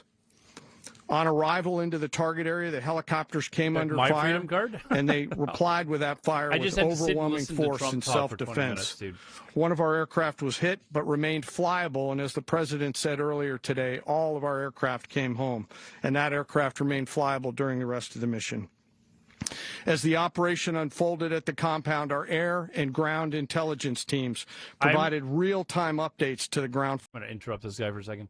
I'm just really happy that, you know, after removing Maduro, the USA will finally be able to bring freedom to millions of barrels of oil. Like, I'm ecstatic at the fact that now that Maduro is gone, the USA has finally brought freedom to millions of barrels of oil. How can you not be happy about that? Free the oil, exactly. After securing the indicted persons, the force began to prep for departure. Of oil that have been stuck in Helicopters were called in to time. exfiltrate the extraction force, while fighter aircraft and remotely piloted aircraft provided overhead coverage. I can't believe he actually fire. Said we're gonna run the country. Multiple self-defense engagements. That blows me away that he said that. As the force began to withdraw out of Venezuela. The force successfully exfiltrated and returned to their afloat launch bases, and the force was over the water at 3:29 a.m. Eastern Standard Time with indicted persons on board. And both Maduro and his wife were embarked aboard the USS No, I'm not Uwajima. surprised.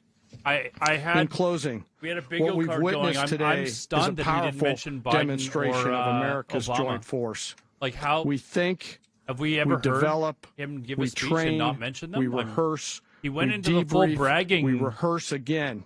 He went and into again, full brag mode 30 not seconds into the speech. Not to get it right, but to ensure and never that we once cannot get it wrong. Give credit where credit Our is due. jobs are to integrate combat power, so when the order comes, could never do we that, can deliver overwhelming force at the time and the place of our choosing against any foe anywhere in the world. I am immensely proud today of our joint force and filled with gratitude to represent them here today. There is simply no mission too difficult for these incredible professionals and the families that stand by them and support them. As we stand here this morning, our forces remain in the region at a high state of readiness, prepared to project power, defend themselves and our interests in the region. Actually, like, this operation is a testament to the dedication and unwavering commitment to justice and our resolve to hold accountable those who threaten peace and stability. In closing, I want to express my heartfelt gratitude to the brave men and women who executed this mission. Their courage and tireless commitment to our nation are what makes us strong. Thank you, Mr. Secretary, and thank you, Mr. President. Turn the lights off scene. Which scene is that? I'm missing something. Well, I don't have much to add to what you've heard now, other than the following points. Nicolas Maduro was indicted in 2020 in the United States. He is not the legitimate president of Venezuela. That's not just us saying it. The first Trump administration, the Biden administration, the second Trump administration, none of those three recognized him. He's not recognized by the European Union and multiple countries around the world. He is a fugitive of American justice. Was the election? With a $50 million reward, which I guess we saved $50 million. And make sure. Yeah, exactly. But don't let anybody claim it. Nobody deserves it but us. But I want to be clear about one thing, Nicholas. Wait, did he say the Maduro the election in Venezuela in 2024?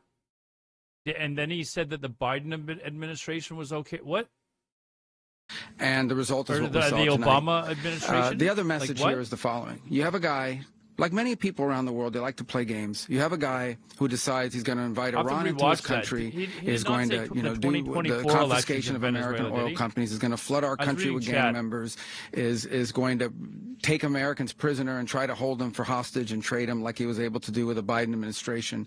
Basically likes to play games all this time and thinks nothing's going to happen. And I hope what people now understand is that we have a president. The 47th president of the United States is not a game player. When he tells you that he's going to do something, when tells you he's going to address a problem, he means it. He actions it. I can tell you, I've watched this process now for 14, 15 years, been around it. Everybody talks. I'm going to do this. I'm going to do that. When I get there, we're going to do this. We're going to take. This is a president of action. Like, I don't understand yet how they haven't figured this out. And now, if you don't know, now you know. Because this is the way it's going to play out, and I think people need to understand that this is not a president that just talks and does letters and press conferences. We're talking about Trump. If he says he's serious about something, he means it. Give him credit. And this is something that was a direct threat to the national interest of the United States, and the president addressed it. There's a president of peace, by the way. I told you what I just said earlier. This guy had multiple opportunities to find his way somewhere else and figure out another. He could have been living somewhere else right now, very happy, but instead he wanted to play big boy. And so now, he's got other sets of problems on his hands.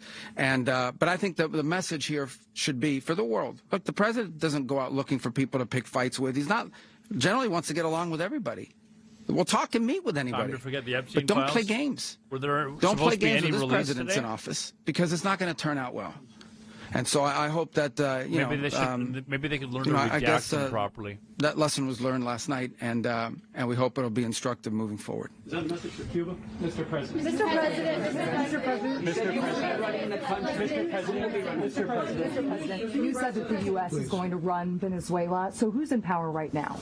Well, we're going to be running it with a group, and we're going to make sure it's run properly. We're going to rebuild the oil infrastructure, which will cost billions of dollars. It'll be paid for by the oil companies directly. They will.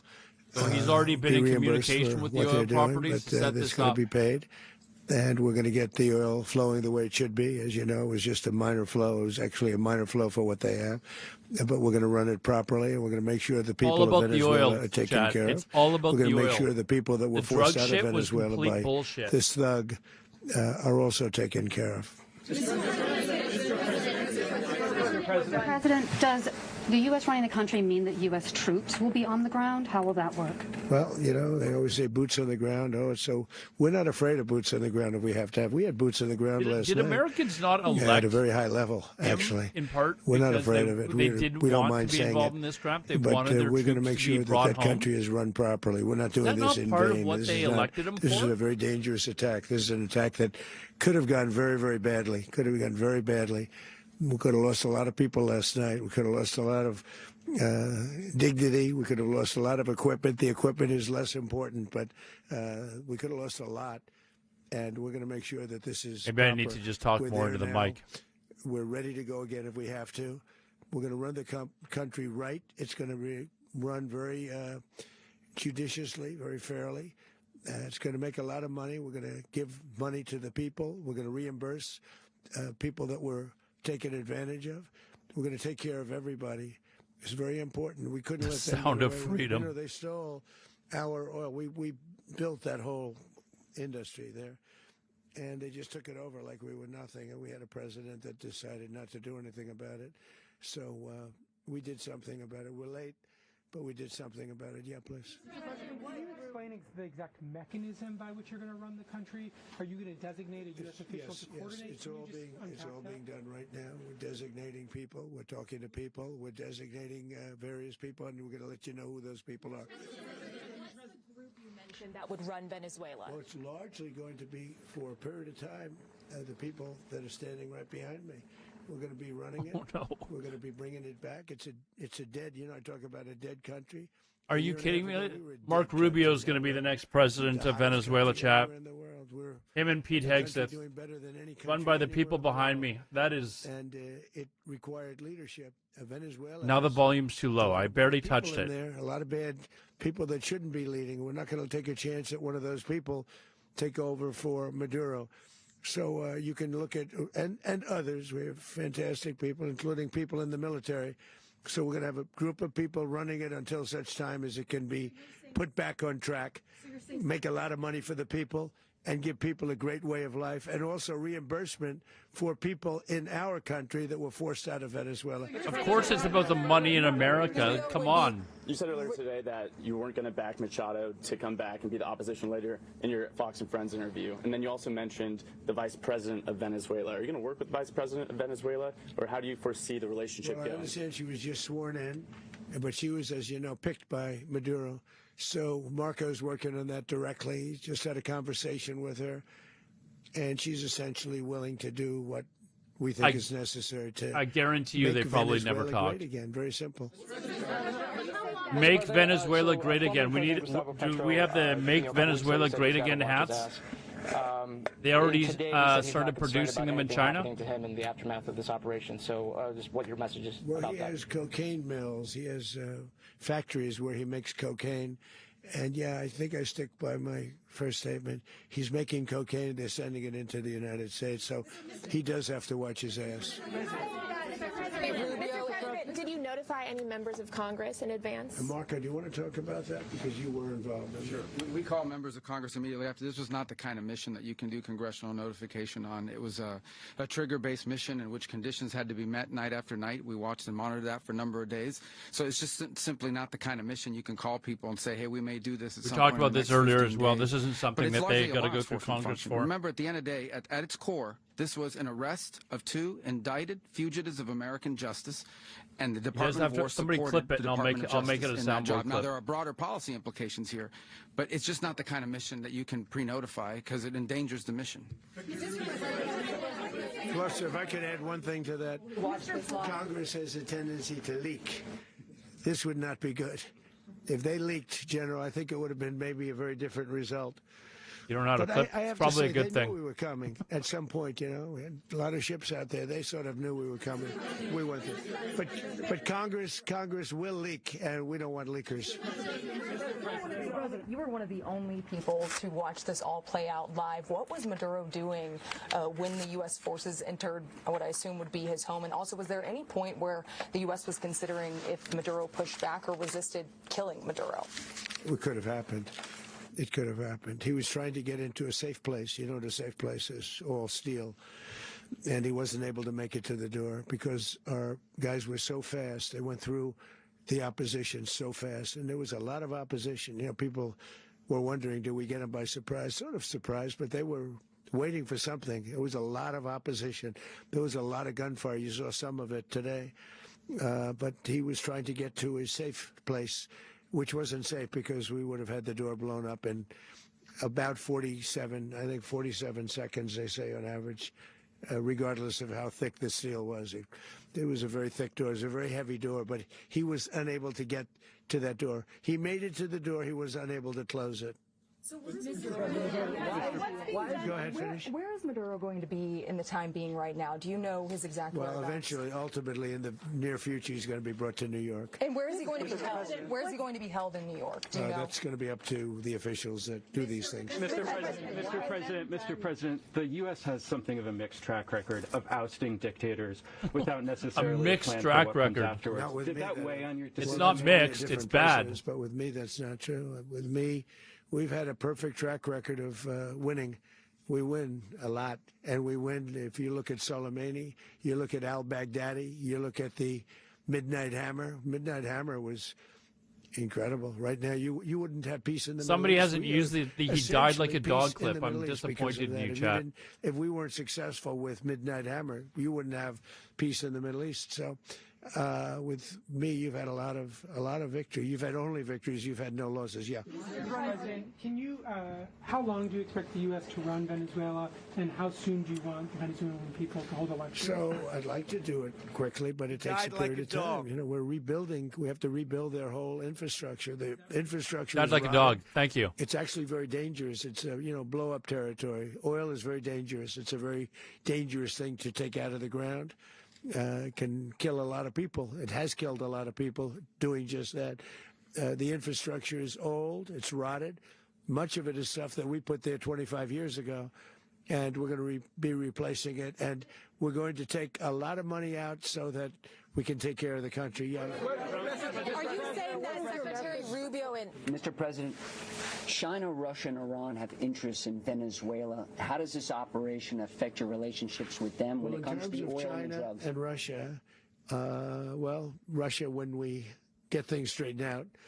But in terms of other countries that want oil, we're in the oil business. We're going to sell it to them. We're not going to say we're not going to give it to them.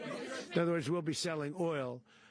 Probably in much larger doses because they couldn't produce very much because their infrastructure was so bad. So we'll be selling large amounts of oil to other countries, many of whom are using it now, but I would say many more will come.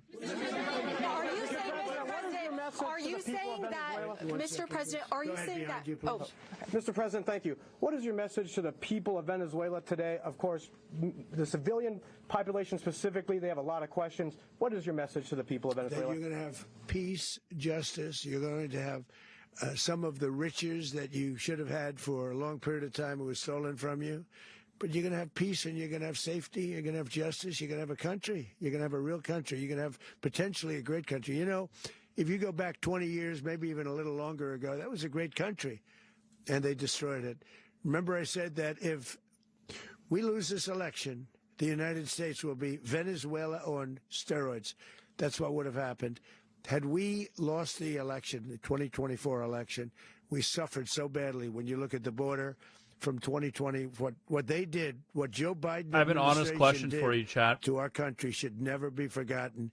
But if we had to go through another year of that, we wouldn't have. We would be exactly where Venezuela was. Sides here. In terms, I used to say, if they win, we're going to be Venezuela. What do you think happens if the Republicans lose the midterms? What do you think is going to happen in the U.S.? With the people of Venezuela to make sure that we have Venezuela right, because for us to just leave. Who's going to take over? I mean, there is nobody to take over. You have a vice president who's been appointed by Maduro, and right now she's the vice president, and she's, I guess, the president. She was sworn in as president just a little while ago. She had a long conversation with Marco, and she said, we'll do whatever. Griffin, I'm even thinking before that. Do you think he will accept those results is basically the question I'm asking. Do you think he will accept the results if the Republicans lose the House? Go to hell. If we just left, it has zero chance of ever coming back.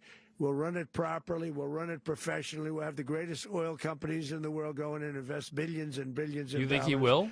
And take out money, use that money in Venezuela. And the biggest beneficiary are going to be the people of Venezuela. And also, I can't stress this strongly enough. The people that got thrown out of Venezuela. He has a great track record of it, in the United States. And frankly, some want to stay and some probably want to go back, yeah. What have you done to protect Americans in the country, and were any of the detained Americans? Well, right now they're very protected because nobody's going to mess with us. They're very protected. The people of, and we let them know that you better not touch one of them. Are you concerned that bad elements of the Maduro regime will remain in place? Well, we know who they are. We're on them, and they're acting much differently now than they would have acted 2 days ago. Okay, wait, behind you, please. Mr. President, why is running a country in South America America first? Well, I think it is because we want to surround ourselves with good neighbors. We want to surround ourselves with stability. We want to surround ourselves with energy. We have tremendous energy in that country. We were talking about that earlier. As soon as this is over, we're going to talk about it all, guys. We need that for the world. And we want to make sure we can protect it. Yes, sir. Please, go ahead. Yeah, is there a message here for Cuba and Diaz-Canel? Well, Cuba is an interesting case. Cuba is, not doing very well right now. That system has not been a very good one for Cuba. The people there have suffered for many, many years. And I think Cuba is going to be something we'll end up talking about, because Cuba is a failing nation right now, very badly failing nation. And we want to help the people. Good, Gojo. How are you doing, man? In the sense that we want to help the people in Cuba, but we want to also help the people that were forced out of Cuba and living in this country. Do you want to say something about that, Marco, please? Mark Rubio, he's I just Cuban descent, right? A few minutes ago about when the president speaks. Actually born in Canada, I believe. Suffice it to say, Cuba is a disaster. It's run by incompetent, senile men, and in some cases, not senile but incompetent nonetheless. It has no economy. It's in total collapse. And by the way, they were, all the guards that That'll be a helped good game. protect Maduro. This is well known. Their whole spy agency, all that were full of Cubans. I mean, it's amazing. This poor island took over Venezuela. Cruz, thank you. You're right. One of the biggest problems Venezuelans have is they have to declare independence from Cuba. They tried to basically. I don't know all of the American standpoint. politicians. So, yeah, look, if I lived in Havana and I was in the government, I'd be concerned at least. I knew one of them was though. Cuba from Venezuela? Well, the president already announced a week ago that anything that's sanctioned, it's sanctioned oil. It's not going to be allowed to get there. So that's a pre-existing. Mr. President. Happy New Year, buddy. The answer is yes. Mr. President. Yes. Is the U.S. aware of the location of opposition leader Machado, and have you been in contact with her? No, we haven't. No, we haven't. Mr. President. Mr. President, on Monday. I think it would be very tough for her to be the leader. She doesn't have the support within or the respect within the country. She's a very nice woman, but she. So already he's putting down the idea that the person who should have been able to run and probably would have won the election in a landslide is not going to be allowed to be a leader. That is crazy. It's not going to cost us anything. We will. Well, we want safety there. We want to be surrounded by countries that aren't housing all of our enemies all over the world. That's what was happening, and you don't want to have that. But we're going to be rebuilding, and we're not spending money. The oil companies are going to go in. They're going to spend money. We're going to take back the oil that, frankly, we should have taken back a long time ago. A lot of money is coming out of the ground. We're going to get reimbursed for all of that. We're going to get reimbursed for everything that we spend. So it's going to be a very important. This is a very big evening that took place last night. We have to be surrounded by safe, secure countries, and we also have to have energy. Very important. We have to have energy that's real energy, not where they're getting 4% and 5% of the energy out of the ground. You take a look. It was such a disaster. So what's going to happen with Venezuela, I think, been over all the about next the oil year is going to be a great thing. And the people drugs of Venezuela will be the complete biggest fabrication and bullshit. Always about the oil. Mr. President, thank you. What did you last speak to Maduro about when you spoke? And is the Well, I don't want to get into the conversations, but I did have conversations with him, and I said, you got to surrender. And I actually thought he was pretty close to doing so, but now he wished he did, yeah. Mr. President, can you explain, you said that Maduro is responsible for drug trafficking. You recently pardoned the former president of Honduras who was convicted of many drug trafficking. Can you explain how these two situations are different? Well, would you ever pardon Maduro? I endorsed. No, they would never do that. President, the man who won in Honduras. I endorsed the man who won in Chile. I endorsed the man who won in Argentina. And we are doing very well with that whole group. What the man that I pardoned was, if you could equate it to us, he was treated like the Biden administration treated a man named Trump. That didn't work out too well for them. This was a man who was persecuted very unfairly. He was the head of the country. He was persecuted very unfairly. And there are a number of them. And we felt that it was a very unfair situation that happened to him. He's also a party member of the man who won. Not surprisingly, as I said earlier, I believe the Venezuelan people initially are going to love the fact that Maduro's been taken out. I just hope that this action works out for them in 2, 5, 10 years. Hopefully the Venezuelans' lives will be dramatically improved. But we'll have to wait and see. You referenced boots on the ground earlier. Can you just sort of button this up? Do you envision the U.S. military having a presence in Venezuela as the U.S. runs that country? No, we're going to have a presence in Venezuela as it pertains to oil, because we have to have. Did you say Biden? We're sending our expertise in. So you may need something, not very much. But no, like we're my going to be bingo taking card out is a tremendous complete then. amount of wealth out of the ground, and that wealth is going to the people of Venezuela and people from outside of Venezuela that used to be in Venezuela. And it goes also to the United States of America in the form of reimbursement for the damages caused us by that country. So I want to thank you all very much. Thank you. Do you have one? Yes, please. You were so nice before. I'm going to give you the final question. Go ahead. Thank you, Mr. Unless President. it's a bad question, in which case I'll go one word. It's about who? It's about Putin, if you want. About Putin. Well, that's Okay. always nice You had to a talk phone. about Putin. You had a phone call with him on Monday. Did he talk at all about Maduro? Did y'all talk about this? No, we didn't. We never spoke about Maduro. Are you mad at him right now? I mean, there's this I'm not intelligence. thrilled with Putin. I'm not thrilled with Putin. He's killing too many people. Was that I intelligence? thought that would be so. I settled 8 1/4 war. You know what the 1/4 was? Thailand and Cambodia. I did it again. They broke out, and I did it in about 5 hours, and I settled it. I'm giving myself 1/4, so I'm up to now 8 1/4. In other words, I settled the war, but then they broke out. They had a pretty bad breakout over the last 4 days. I got them to go back to peace. So I only give 1/4. I thought the easiest one would be, one of the easier ones would be Russia, Ukraine.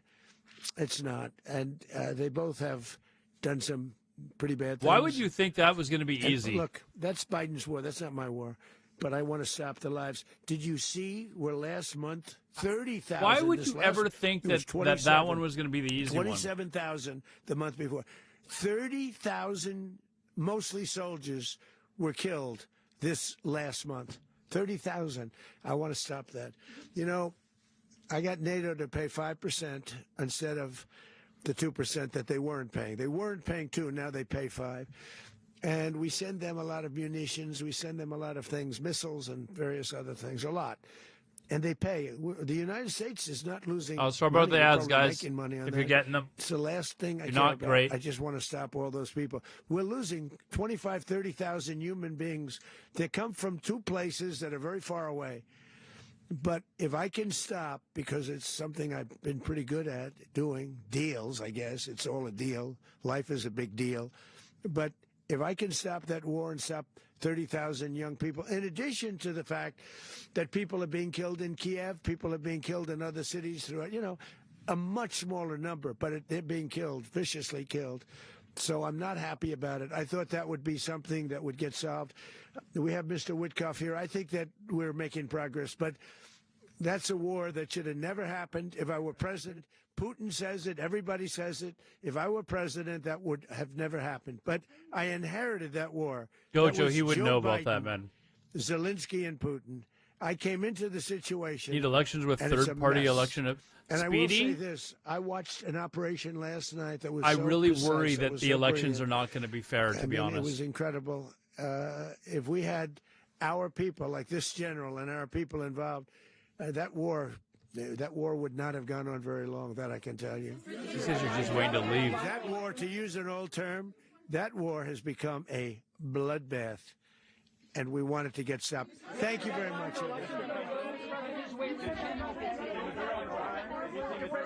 A rogue Venezuelan general can take over the country. And I'm Gio Benitez in New York. You've been watching an ABC News.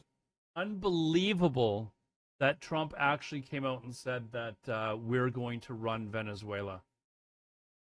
Now we've got to wonder how long that period of time is going to be for. If they're just going to instill some sort of puppet government, you got to worry about the elections. Are they going to be fair? Because it seems pretty clear that the opposition leader, whose name escapes me right now, she's the one that won the Nobel Peace Prize, that she's very popular in Venezuela, but he basically shut the idea of her running the country down when they talked about it, saying that she's not prepared enough to do it. Is it Machado? Yes, thank you. Basically shut it down and saying that she's not prepared enough to be able to run the country, even though they apparently won the election quite handedly back in 2024. Now, as far as why this occurred, if you think this has anything to do with drugs, why why were there 2 pardons recently of, one was the ex-Honduran president, I can't remember his full name, Hernandez or whatever his name was, and then also the online drug kingpin Ross Albrecht was also released as well. So if you think that this is about drugs after he just released Hernandez, the ex leader of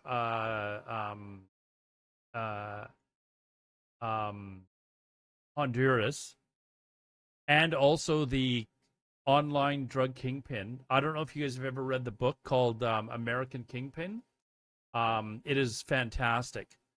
But if you haven't read the book and you're interested in that sort of thing, I read the book a few years ago, and it is very good. It's about the life of Ross Ulbricht. He started like the online Silk Road website where you could basically buy drugs from, wherever in the world that you lived, and they'd mail them to you. But he was in prison for drug trafficking. He was released recently, just like within the last several months, by Trump. He was pardoned. And then ex-Honduran President Hernandez, he was released as well, and he'd been convicted of trafficking over 360 tons of drugs. So why would you release these people and then turn around and say that this was about drugs? That's why we went after Maduro. It's complete bullshit. It was all about the oil the entire time. It's not that they don't look at the macro level of what's happening. Politicians dress up things and talk about freedom or faction influence, etc. In the end, it's always about resources. What's also interesting I is wish that in this case it wasn't. They were essentially planning two. Now, I have seen lots of reports while we were watching. Wave, he said, was probably not. I have seen lots of reports that Venezuelans are currently celebrating in the streets. That's to be expected. The guy was a dictator. He was a tyrant. Ran the country into the ground in many ways. The sanctions and stuff, of course, didn't help as well.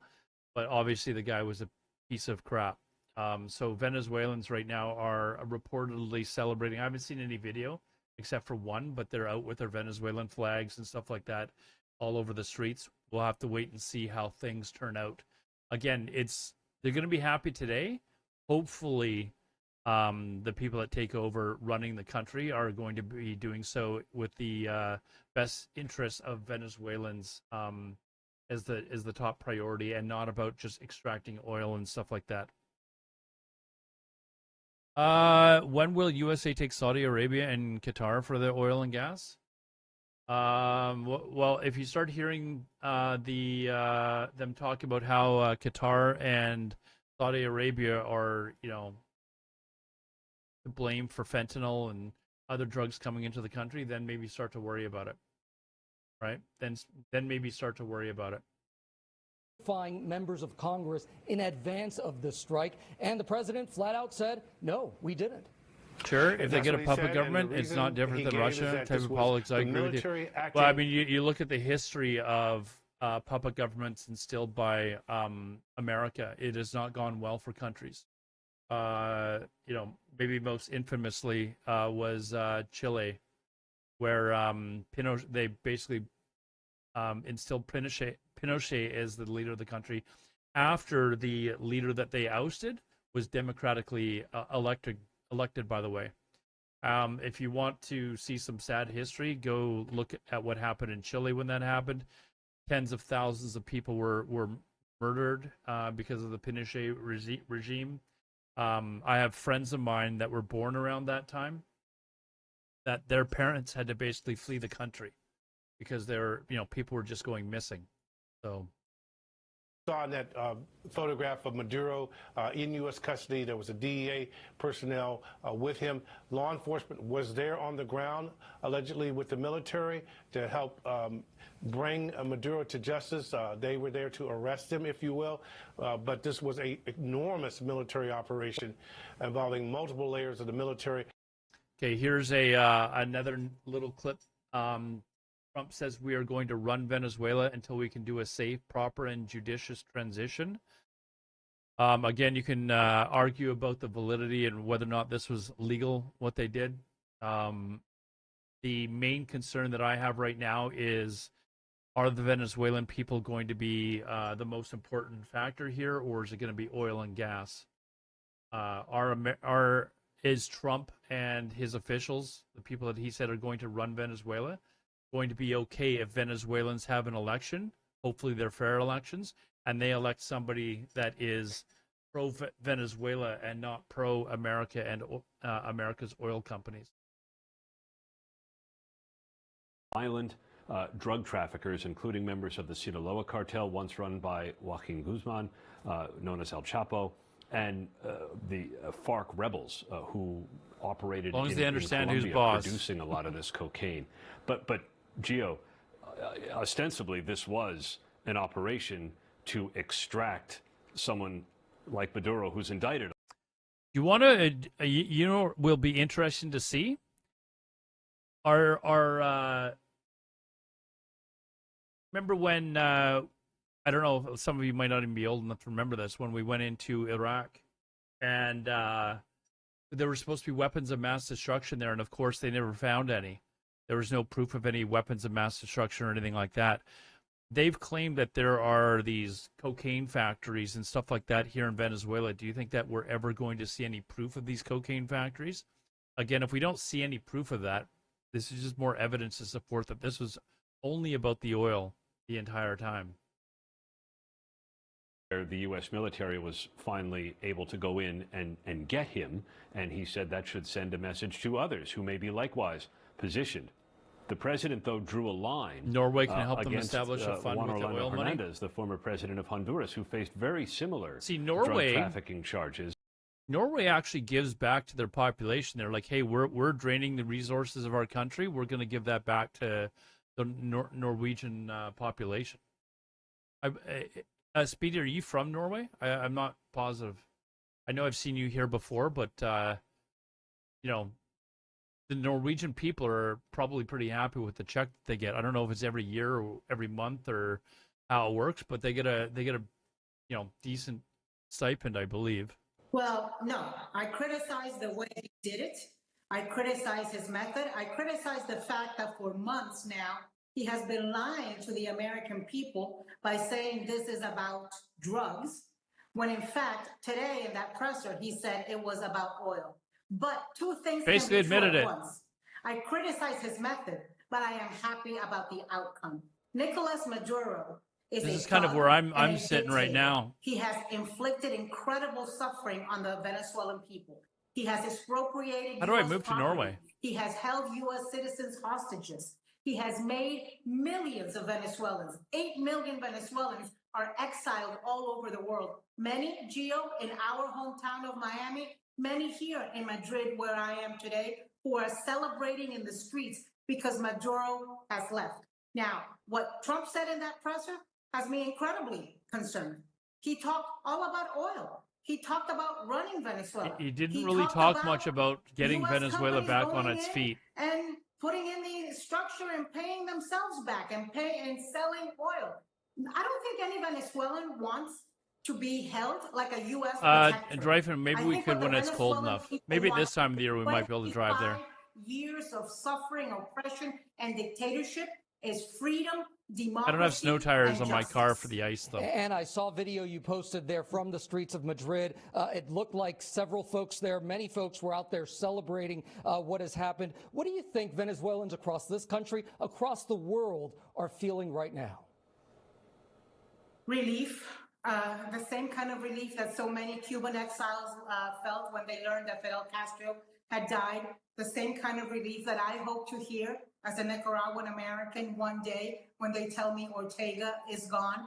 I think Nicolas Maduro was the symbol of dictatorship. Remember, Gio, that this began. I said this the opening minutes years ago that Maduro is a piece of Nicolas Maduro crap. Is the heir to Hugo Chavez after he died and left, and he has fulfilled the same type of oppression. There are As we speak right now, there are people, political dissidents of Maduro, who are still being held in jail or disappeared.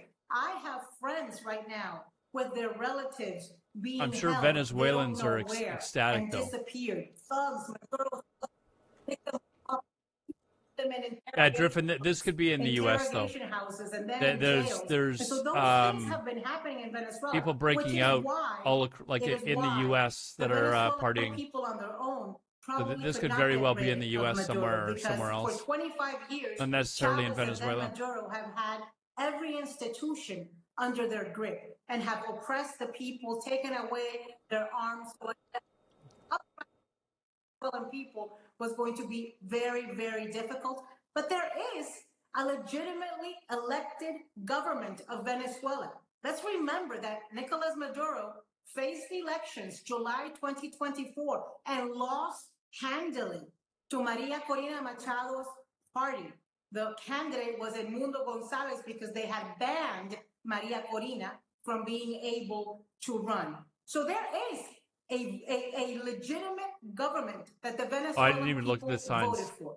The Venezuelan people did not vote. I didn't. You're probably right. Then I didn't even look at the signs, to be honest. I'm not sure how many Americans are too happy about the idea of maybe having troops on the ground and being in Venezuela long term, running that country like if it was a farm store. It's not. Anna Navarro, the co-host of ABC's The View, so grateful that you can take some time from your trip in Madrid to join us. Thank you so much on this. I told people that I like to kind of flip around to different news sites to kind of get an idea as to what people are saying around the world. So let's check something out, some other sites out here. In the prepared remarks, saying that we're going to run the country until such time as we can do a safe, proper and judicious transition. But it was in that later part that it was revealed that Rubio and Hegseth will form this group of people that Trump will be designating to run Venezuela, which in itself is an insane prospect to think about. Marco Rubio already has multiple jobs famously in the United States. He's the Secretary of State, he's a National Security Advisor, he's even the National Archivist, and now he's going to be helping run a group to help run Venezuela as well. Well, Rubio has also spoken to the Venezuelan vice president. That is what Donald Trump said. And he revealed that the vice president said she's willing to do what it takes to make Venezuela great again. It should also be noted that just I'm going to get the red. I've heard some rumblings. The red hats are going to come out in Venezuela now. Groups with trying to put dots together and connect the dots among different things. The CIA said that it had a source inside the Venezuelan government and that source had been giving Maduro's location to the CIA. There's also been reporting this morning that the Vice President, Delcy Rodriguez, was in Russia. Russia then denied that she was there. Delcy, from some location, asked for different proof of life about Maduro. So there is now some kind of thoughts from some of my journalistic colleagues that I'm talking to that potentially she was the source for the CIA in itself. So of course that is purely theoretical at this point, and there is no reporting to back that up. Colony of who? No, Spain? But worth expanding on. Most importantly, to Donald point, Trump, Fraser. when it came...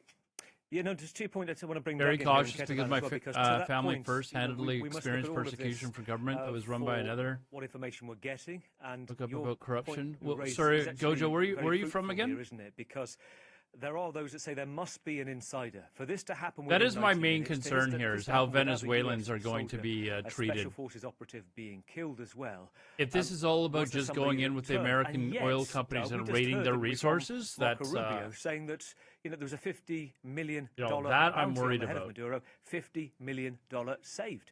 That suggests that there was nobody at least agreeing to that, which actually also leads us to the questions about, was there somebody else, was it? Delcy Rodriguez, the vice president, is there somebody else that must have been a factor here to say, OK, you stop your operations, we will let this go? And yet, Doug, you've still got President Trump saying that we're in control. Well, there are a lot of contradictions there, and I agree with what Fraser said. I think some of the most interesting things to me was that at the very end, he said he hadn't even been in touch with Maria Corina Machado, who is... Here's a question, actually. I know he's saying that Rubio and Hegseth are going to take over running the country. Who the hell's running it right now? Like, is there, is there like some shit that's going on right now? Like who's actually in charge right now? You can't just like leave it sit for a couple of weeks.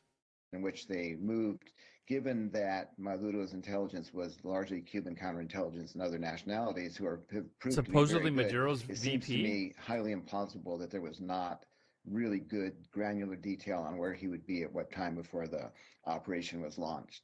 But I don't think we'll know on the 50 million. That's a lot of money for someone to spread around to buy loyalties as they go forward. I think did the vice president flee? Problematic, but she has the her vice brother president Jorge, is who's also female, right? In Venezuela. You'd have to forgive me if I don't know who the vice president of Venezuela is, but I believe Venezuelan's vice president is female, and she's still there. The hole was that he was trying to get to and got there before he could get into a hidey hole. That indicates very, very precise information. Very interesting. Just let's bring in Ketevan as well. Ketevan, I want to just mention this to you. Opposition leader, once in hiding, now exiled in Norway, Maria Corina Machado, the Nobel laureate. She said this a short while ago on social media. She talked about Venezuela's hour of freedom arriving. She's abroad right now. She's in an unknown location. See if we can bring up the X tweet. She said after travelling undercover in Oslo in December to receive the prize, she dedicated, remember, to President Trump. She said, today we are ready to enforce our mandate, take power. Let's remain vigilant, active, organise until the transition is realised. And yet, Ketevan, we've just heard President Trump effectively, as Doug just said, ruling out trying to help her with the transition. Yes, it was pretty interesting to see that he had some pretty harsh words for her, that she doesn't have the respect or the support of the people. And as Doug said, that's not really based in any fact when you see what is happening in Venezuela. And it is odd that the number one person that the U.S. would turn to would be the vice president of Nicolas Maduro when they just said that they wanted to get rid of this regime. So what you're seeing there maybe is the fact that there is something going on there with Trump and Machado. We don't know. Isn't all the vice presidents of South America the same? I know you're being sarcastic. She is not the first person that the U.S. is turning to. Venezuelan Vice President Rodriguez in Russia. Nicolas Maduro, even though she is the one blown out, maybe secretly. De facto sort of recognized, or at least the opposition was recognized as having won those elections, not Maduro. The second part is that conversation that Secretary of State Mark. Here, I'm going to interrupt this, guys. This is I don't know if anyone speaks Spanish, but this is presumably I think this is from the same gas station we saw the pictures of on the video. Clearly, it's in Spanish, so I'm maybe in Venezuela. I don't know where this is.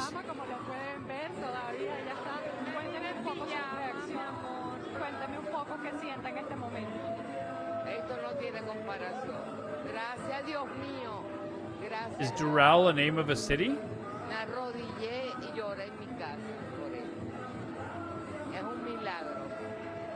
Muchas gracias. Por aquí también vemos parte de la juventud venezolana en lágrimas porque hace rato sonaba una canción en la que todos nos pusimos prácticamente a llorar. Someone speaks Spanish that knows what they're...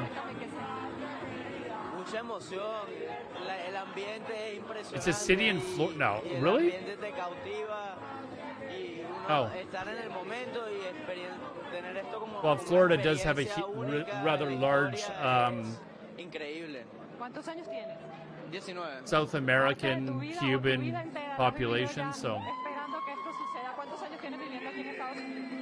Tenía 11 años. Oh, they're translating. Why don't I just read it? ¿Tus padres están aquí contigo? Sí, mis padres están acá. Están acá. Ellos vinieron. Mi papá fue alcalde de la oposición y fue perseguido político. Y bueno, él vino para acá para. So this is the Venezuelans celebrating. Que nosotros tengamos una buena educación. Y es muy loco que de un día para otro, yo a las 2 de la mañana parado, de la nada veo un video y después veo otro video. Y yo dije, está pasando en realidad. Es muy surreal, pero lo que hay que disfrutarlo. Muchas gracias. Seguimos compartiendo con las personas que se. Interesting that this is happening at a Chevron station. Like what? político, cuando las guarimbas, tuve que emigrar por ese régimen y me siento feliz porque a nosotros nos quitaron un hermano, un hijo, un tío. Estoy feliz, se está haciendo justicia por toda esa sangre derramada que hubo en Venezuela.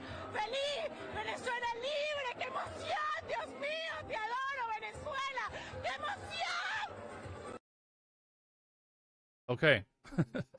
Anyways, like we said earlier, obviously Venezuelans initially are probably going to be very happy with this. Let's see if we can...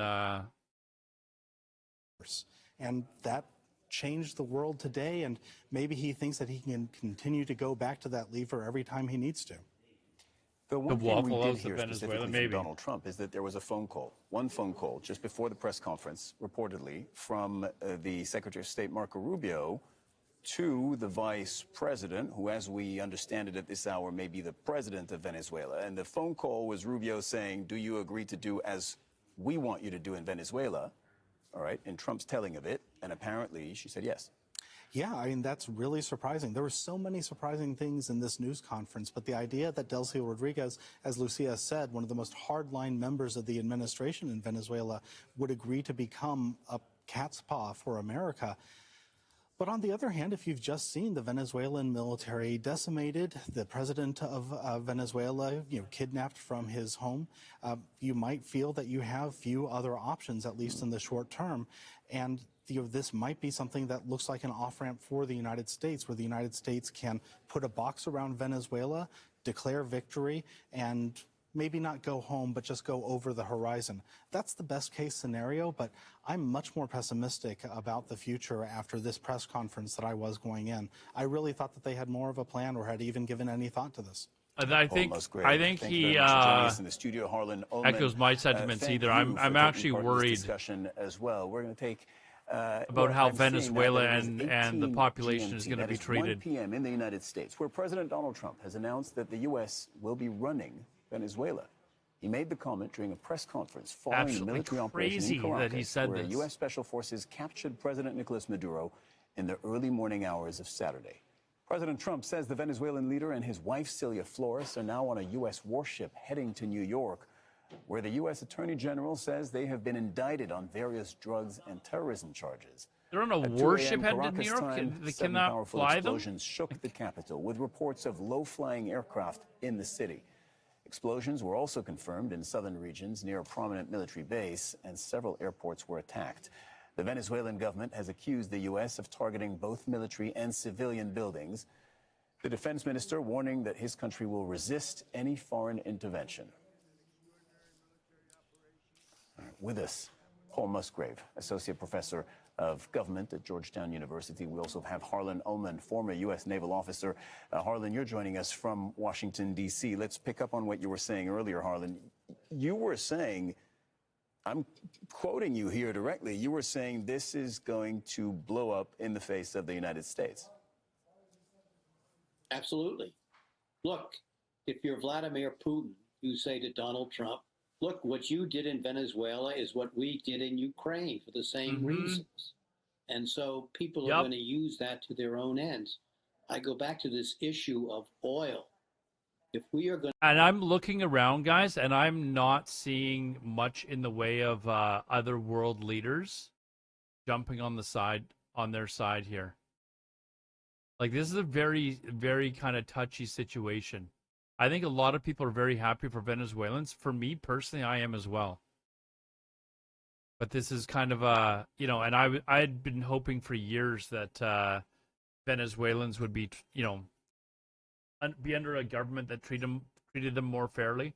Same as Cuba. For those of you that have never been to Cuba before, I absolutely loved Cuba when I went there. The Cuban people are extraordinarily friendly, and I was lucky enough to actually be able to talk to Cubans themselves, like in private, like not in front of other people, about how the Cuban government treats them and stuff like that. I would love to see Cuba's government collapse as well. But this is kind of a sticky thing where one country goes in and basically overthrows another country's leadership. But we'll have to wait and see how Venezuela is treated. That's my main concern. I'm not really concerned about what happened to Maduro.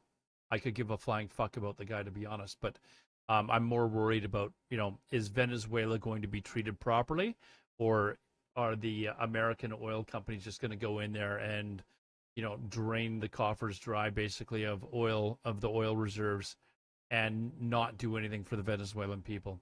By-elections coming up in November, and all these things are going to exacerbate the already excessively bitter divisions between Republicans and Democrats.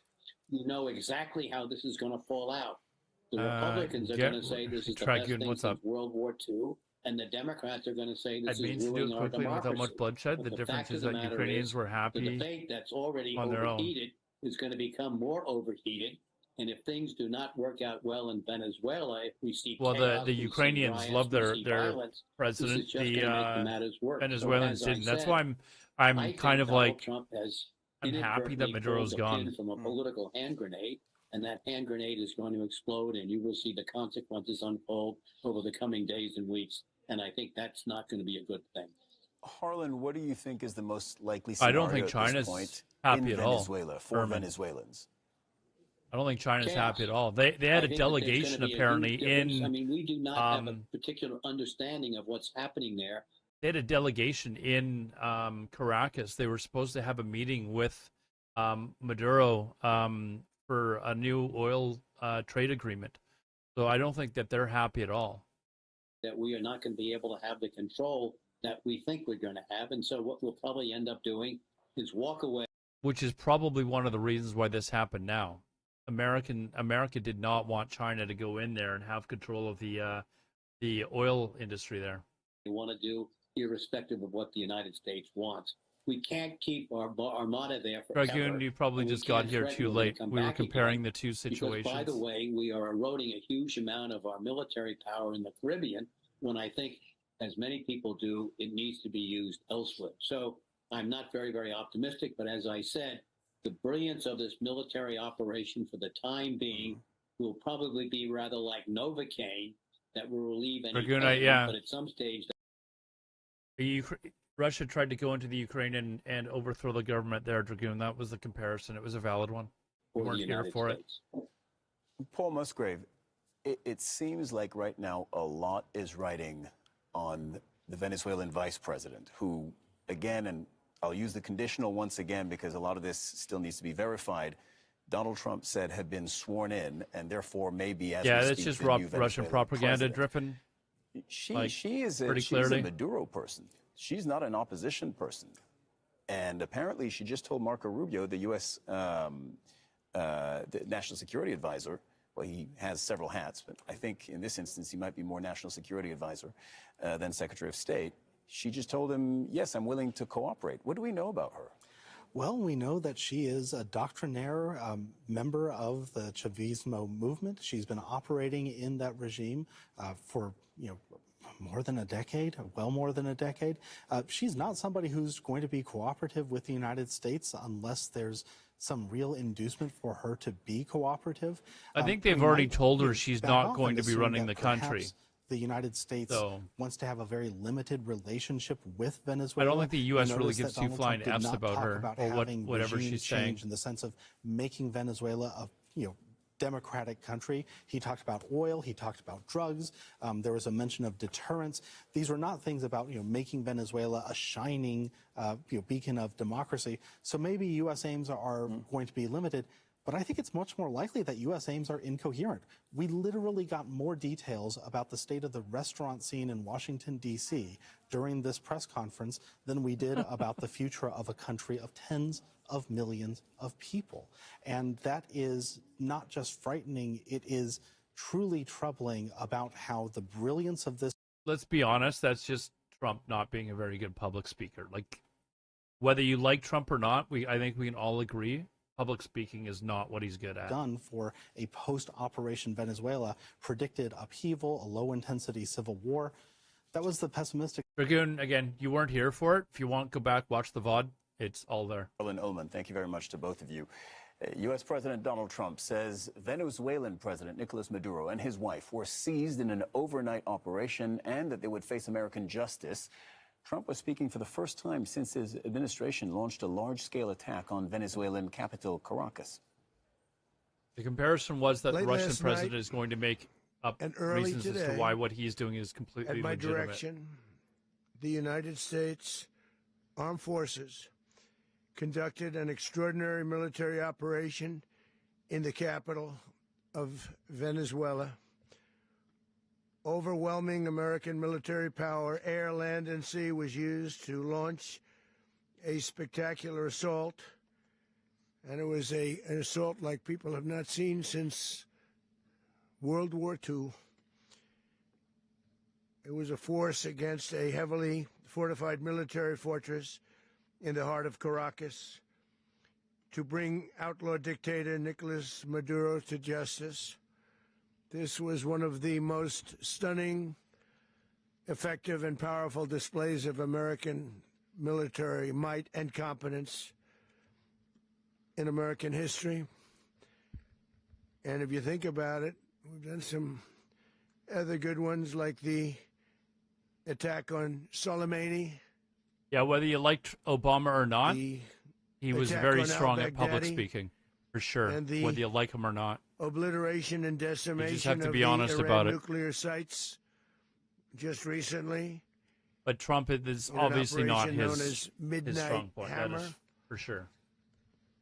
All perfectly executed and done. No nation in the world could achieve what America achieved yesterday, or frankly, in just a short period of time. All Venezuelan military capacities were rendered powerless as the man. Barack was a young chicken, can't compare.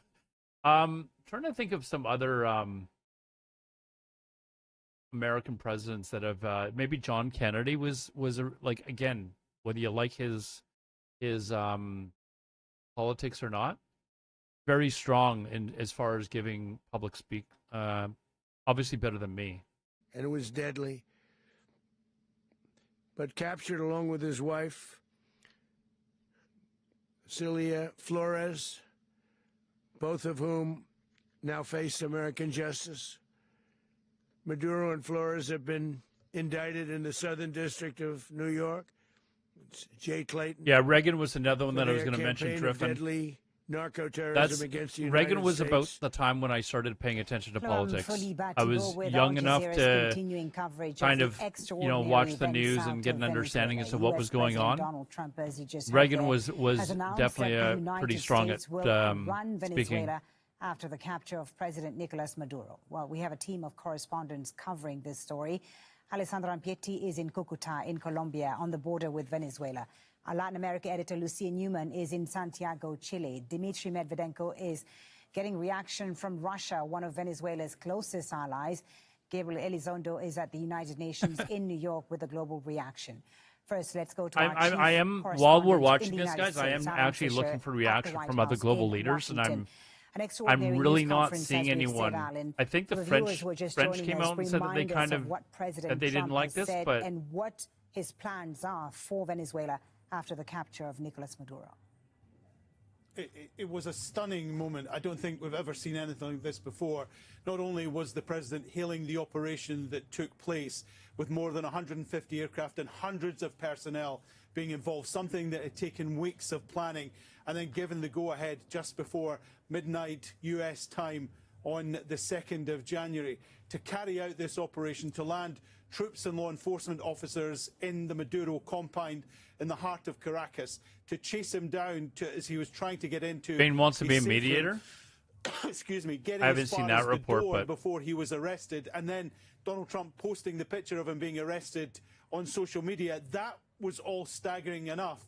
And then Donald Trump announcing that essentially the United States had taken over the country, that they were going to run Venezuela. This wasn't just about arresting a fugitive from U.S. law, as Marco Rubio described him, but this was gaining access to Venezuela's oil reserves. I'm hoping that reserves whatever would the transition of power, though, is relatively quick. Hopefully it's not like, several years down the road. They need to get like a legitimate election going. Money back, and Donald And Trump said the people behind it. regardless of what the results of that election, as long as they're fair elections, Americans need to stay, and butt out, basically. Secretary of State will be involved in running the country. And then he told us that Vice President Rodriguez, someone who is a close ally of Nicolas Maduro and has now been sworn in as the president of Venezuela, had said that she would help the US run the country. Just an incredible, you know, we've seen many incredible things during Donald Trump's first year in office. That was an unbelievable press conference. Indeed, an unbelievable one, and unexpected, really, to hear that the US would now be running Venezuela. We did hear a few details here and there, but not much clarity on how exactly this would happen. And for I'm going to be fair, they could even steal the election from Trump. I mentioned this earlier, and again, what's going to happen with the midterms? If the Republicans lose the midterms, how is Trump going to react to that? To leave, Donald Trump has talked about many reasons for getting Maduro out of office. One, the criminal charges that he faces in New York. He was indicted in 2020 on drug smuggling and conspiracy charges. He's talked too about the fact that he's an illegitimate president, that he rigged the last election and therefore couldn't essentially operate in United States backyard. I am seeing some video of, it says, patriotic Venezuelans demand USA return Maduro after illegal kidnapping. I'm sure Maduro maybe had some fans in Venezuela, but I feel like this tweet is just all bullshit propaganda. Have talked about how Maduro is an illegitimate president. Joe Biden described Russia is urging U.S. to release Maduro. Governments around the world. But Donald Trump campaigned on removing Maduro, and after he attacked Iran, saying that they'll probably lose. It's almost always happens on the campaign trail. It made things tougher for Maduro. Now, Marco Rubio said he was given several opportunities to leave. Donald Trump.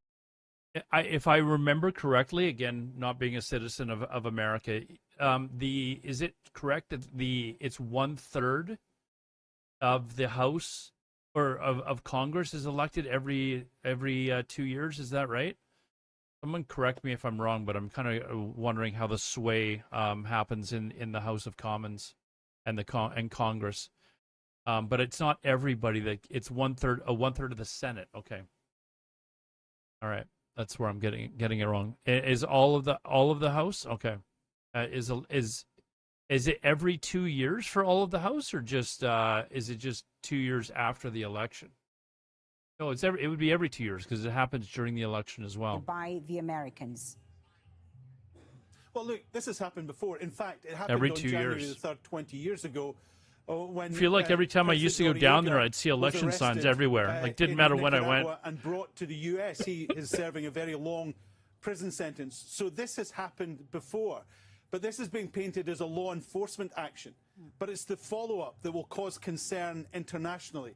Many people I've been texting in the last hour or so say, essentially, this was a coup that the U.S. carried out in plain sight. They have a checkered history in Latin America, but for this 6 one years. was Okay. done in front of the world, and it's a reflection too of the strength of Thank Donald you for Trump, that explaining he feels that to he can do this. an he has the ignorant military Canadian. to support him, and that there will be next to no consequences for him or the United States. So it shows that he felt that this was something he could do, that no one would stand against him, and he believes that this will benefit the United States. Check this out. Apparently, these are a civilian mobilization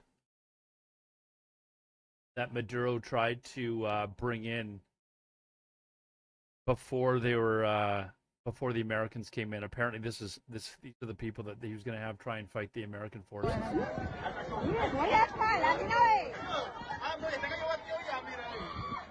Training them how to fight.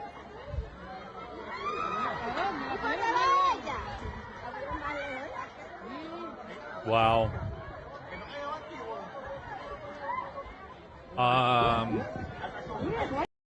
Anyways. More. If you're a Democrat, there are serious questions about the rule of law and whether or not Donald Trump had the right to do this. In fact, I don't know if it's real or not. Just last month, I mean, I'd heard that they were mobilizing a force of civilians, the fact that he but didn't says that we know that there are those in the Trump administration who believe that the War Powers Act is unconstitutional and has to be challenged in the Supreme Court. That challenge may come sooner rather than later. What is interesting, of course, is the fact that Donald Trump now says They will exploit the oil. They will take the oil, and they'll get American companies to do this, all while President Maduro will appear in New York on charges at some point in the near future. And just one point, during the news conference, it may have been a slip by Donald Trump. He described the attack as being brilliant, as being well executed, but also an attack on sovereignty. And that will concern many at the United Nations and around the world. Great versus U.S. high-speed operators. And there will likely be very few consequences. Maduro was kidnapped by either ISI Delta. Yeah, the special forces. In Venezuela. I'd like to actually, hopefully there's some sort of a documentary on it. Alan Fisher, for now, thank you very much. What was the Black, no, it wasn't Black Hawk Down. What was the name of the one where they went after Osama bin Laden? I actually really liked the movie. And Maduro's capture. If they took him away, I think they shouldn't have done so, because this will create an even worse conflict than the one we have now. And as for the bombings and all that, we have to go out. 30, yes, thank you. I actually enjoyed that movie. To defend our homeland, to defend ourselves. There should be a positive change for all Venezuelans, because it's been 28 years of government, and now is the time for transition in this country. Now we have to wait for government officials to speak out and see what they have to say. Everything should happen now, and we should get out of this situation. We want to be at peace, move forward, and for Venezuela if you guys are interested in those special forces and stuff like that, Canada actually has one that is apparently ultra secretive called Joint Task Force 2, or JTF2. I can't remember the name of the documentary, but there's a documentary that I believe is American made, and it's American Special Forces talking about the Canadian Special Forces, and they just completely they talk about how the Canadian Special Forces match up with anyone in the world. It's kind of an interesting documentary because the joint JTF2, it's called, is so secretive. A lot of Canadians don't even know that we have a Special Forces unit like that, but apparently it's revered around the world. I was kind of actually shocked to hear that.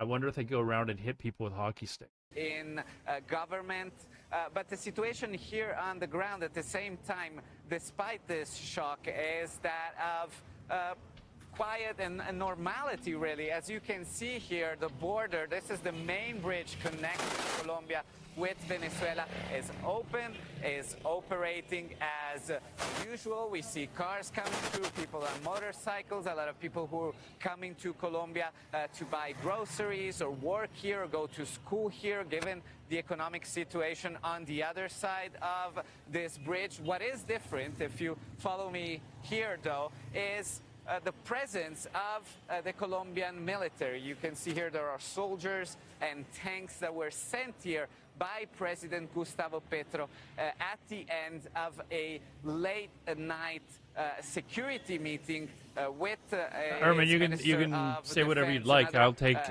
the comments by people that are actually in the special forces in America and other country. I'll take their word for it. Refugees. Remember that Colombia already hosts almost 3 million Venezuelans that have fled the country in the past. Canada has always been known as a country that's got a very small military, but a very well-trained military. Obviously, a major concern. Also, there is concern about violence. We spoke to some officials from the Colombian government. They are worried of what could happen, in particular with one armed group that operates between Colombia and Venezuela, the ELN, or National Liberation Army. This is a very old guerrilla that's Dagger How is that even possible? He wasn't even born in America. He's not American, right? I demand to see his birth certificate. The government in Venezuela, if something like this will happen. It has happened now, so everybody is on high alert here on part of the Colombian government. President Petro also criticized the operation in Caracas that led to the capture of Maduro, saying that he rejects, obviously our military isn't as strong as other countries, but you can actually like look at many documentaries about our forces that have been in other wars. So whether it's North Korea or World War II, there's lots of documentaries about how efficient the Canadian soldiers are. Any regional reaction to President Trump's extraordinary news conference in which he announced that the United States will be running Venezuela from now on? There has been none that I've heard of precisely a reaction to the news conference itself, but there has Apparently been there was one helicopter reaction during this to mission the that was event hit, but they itself managed to get it to back. The capture, arrest, and taking and extradition, shall we say, of Nicolas Maduro, who's on his way to New York. We understand we are depending on the government. Since you guys are here, those of you that are active, what news sites like do you legitimately find to be impartial? Like, I'm talking about like Reuters, stuff like that. Those are the kind of the sites that I'd like to focus on mostly when doing these. I don't really want to focus on the ones that are all obviously ultra left or ultra right. I'd like to find ones that just basically report the news, and we can go off of those reports. My guess is going to hit by small arms. Probably wasn't anything major. Work for CIA. I was joking, Dagger. I know he's American. I only read reports with governments and researchers. As the longest confirmed kill. There is a documentary. I can't remember the name of the guy, Dragoon. It is wild. That there's a documentary on YouTube about that shot, and it's the longest shot by, like, excuse the pun, by a mile. It is.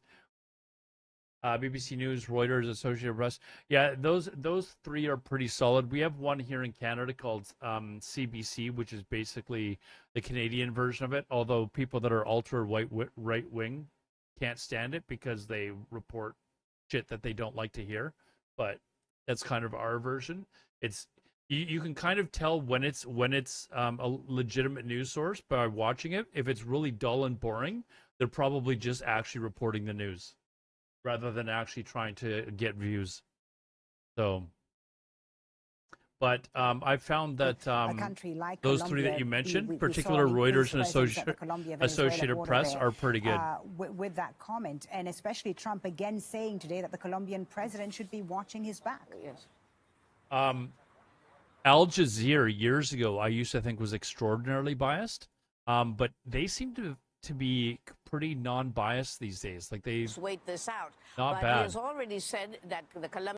Like I said, I've got like a dozen of these news sources. You guys want to watch Canadian news for a second? Do any of you need to fall asleep in the next 2 minutes? We can put on Canadian news for you.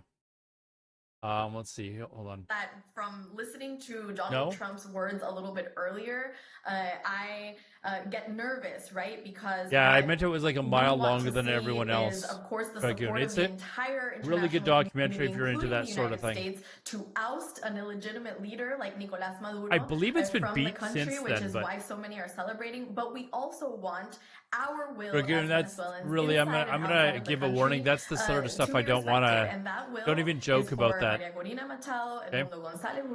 Don't even joke about it in my chat. We don't know how that transition is going to happen. We know that be a little bit more respectful than that. Thank you. Many negotiations we hope are taking place to, one, make sure that the least amount of people lose their lives, and to make sure. I'm sure you guys would not like the sovereignty of your country being threatened.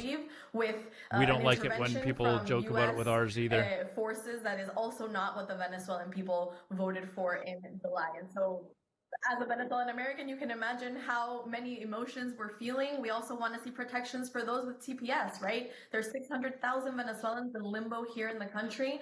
And so we have Venezuelans and just here, to end the Venezuelans conversation, there. it will never happen because if Canadians were allowed to vote, the Republicans would never, ever win another election. You would basically have another country or another California worth of votes voting left.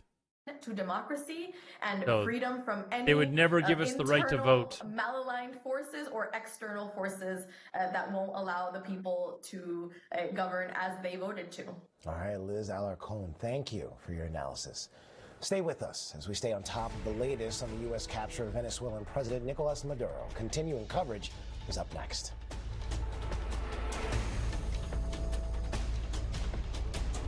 ABC's Nightline, the stories that shape. All right, let's go to the other end of I said I would try and bring in all news perspectives. Where they have been indicted. Let's Again, as we heard right before the break from hey, Gerard Felitti. I gotta ask, every time I go to Fox, especially when we used to do these, what is wrong with their effing mics? Like, their mics are terrible. There. Cameras are not allowed in court for federal cases, so it's likely the only thing we should get from in there are sketches and things of that nature. However, it's unclear at this point if there is the potential that we could get some of the live how is Soviet Union going to take our country, Dragoon? Like, how is that ever going to happen? New York. Now, we also have this live image. They couldn't even hold on to Alaska. This is over at the Venezuela-Colombia border. And as you can see, there is a heavy law enforcement, so to speak, presence there, military presence. And a lot of folks are, well, in that area at this point. Again, that is the border over at Venezuela and Colombia. We also know that in the U.S., we're getting live images as well. This is a protest, a hands-off Venezuela protest. No to U.S. intervention in Venezuela. It's actually taking place outside of the White House. You can see that right there on your screen. And, of course, we know that a bunch of non-Venezuelans protesting where he was spending about America's involvement. Venezuelans seem to be pretty happy about it. And that's where he spoke. Maybe this is a point where we should just say, hey, you know what? Let's get Venezuela back on their feet. And hopefully the American government isn't just going to ransack them for their money. That's coming in, I believe. This is actually from set up the elections now. Get a legitimate election going and let them decide what they want to do. That's what needs to happen in Venezuela immediately. Madrid and other locations there. Protests are taking place nationwide. Many of these are actually supporters of Maduro. Some are folks who have just kind of shown up trying to figure out, asking reporters and you joke about rent a protester. I've been trying to find out where I can get paid to protesting. People keep talking about how they're paid protesters. Ultimately, that's bullshit. Because trust me, I've tried to find out where I can get paid to go stand around with a sign, and that just doesn't exist. Just admit that people have a different of opinion from you, whether it's right or not. We appreciate you being here. Late last night and early today. Oh, please don't play at my direction. We've already watched this. United States. I'm not going through another 20 minutes of him bragging about, like, we're talking about stuff that they did in other cities that have absolutely nothing to do with what's this about? It's got nothing to do with it. That's ended. Okay. Dub techno. Oh. Let's see here. CNN, we haven't watched this yet. It's about regime change. Again, CNN's a little bit left-leaning here, but let's see what they have to say as well. Called the Trump corollary that basically asserts that the United States has the right to go in and clean up government. More shoe for Gorono? I think it might be right. By the way, guys, if you like this sort of coverage and you're not already following the channel, it's free. And also, I will be doing just chatting from time to time. I still will be doing my regular stuff later on in the day like I normally have, so don't worry, that's not going away. But if you're interested in politics and world events and all that sort of stuff, or if you're not, appearing in New York, right? Just wait until I go live later and watch me be the world's greatest EVE Online player. This is all there is for the world to look at.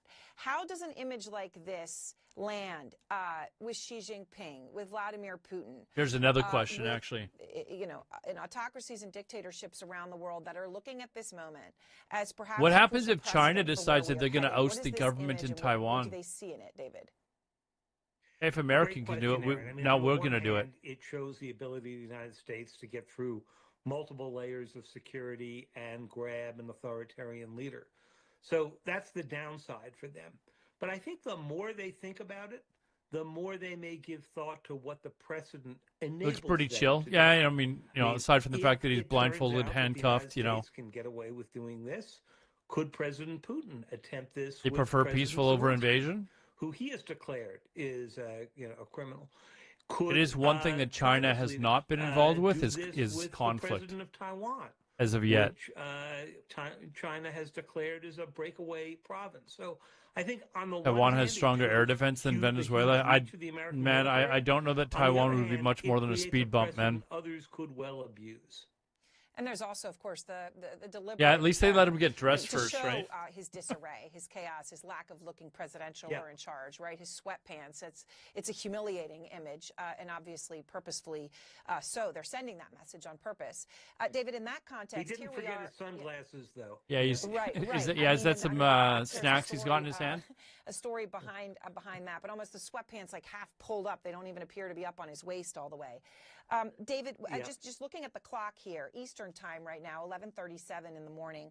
We had anticipated the president speaking at 11 a.m. Eastern at Mar-a-Lago, and obviously these things can shift on time, right? So that isn't abnormal in and of itself. But we are almost 40 minutes past the time. What do you think they were going to launch a air and amphibious invasion of what, Canada? Possibly new information coming in, or Alaska. But what do you think this 40-minute delay could mean? I don't think Russia's okay. Let's get past this misconception. I don't think, first of all, Canada was ever alone. We're part of the Commonwealth, and the Commonwealth, I have no doubt, would beat Russia. Second of all, I think people are maybe a little bit misinformed. I don't think Russia has really been that powerful of a nation militarily since probably the 60s. I think a lot of it was just propaganda. And we're starting to see that now. Their military is dog shit. They're barely, sure, the Ukraine is being supplied with weapons and stuff like that, but the fact that they couldn't wipe out the Ukraine in less than a few days, that's embarrassing, man. They got stopped dead in their tracks, and then the Ukrainians started getting supplied weapons and stuff like that. It is outrageous. If you were to tell 20-year-old Alodar it will have to go back further than that because the Cold War was over by then. I remember when the Cold War ended, and the wall came down and all that stuff. I lived through all of that stuff. I remember ads. Hopefully you guys aren't getting ads. Do something not get ads. Anyways, I lived through all that, so I remember how scared people were of the big bad red machine that was known as the USSR, and so much of that I believe was honestly just BS propaganda. The big bad Russians, sure they had a lot of people militarily, but very clearly their military, their weapons, their jets, etc., were vastly not prepared for any sort of conflict outside of Russia. I don't think Russia was ever prepared to actually launch an invasion anywhere, except maybe its neighboring countries. And I can tell you right now, if they had succeeded in the Ukraine, you would have to immediately look at countries like Estonia and Latvia and stuff like that. They would have been next for sure. This was a stepping stone to other countries. So the Ukraine has definitely exposed how poorly. And keep in mind, this is a Russia that was supposed to be rich with all their oil and gas and all that sort of stuff. And they're militarily, they got stopped dead in their tracks by the Ukraine, and now the Ukrainians are basically holding them at bay.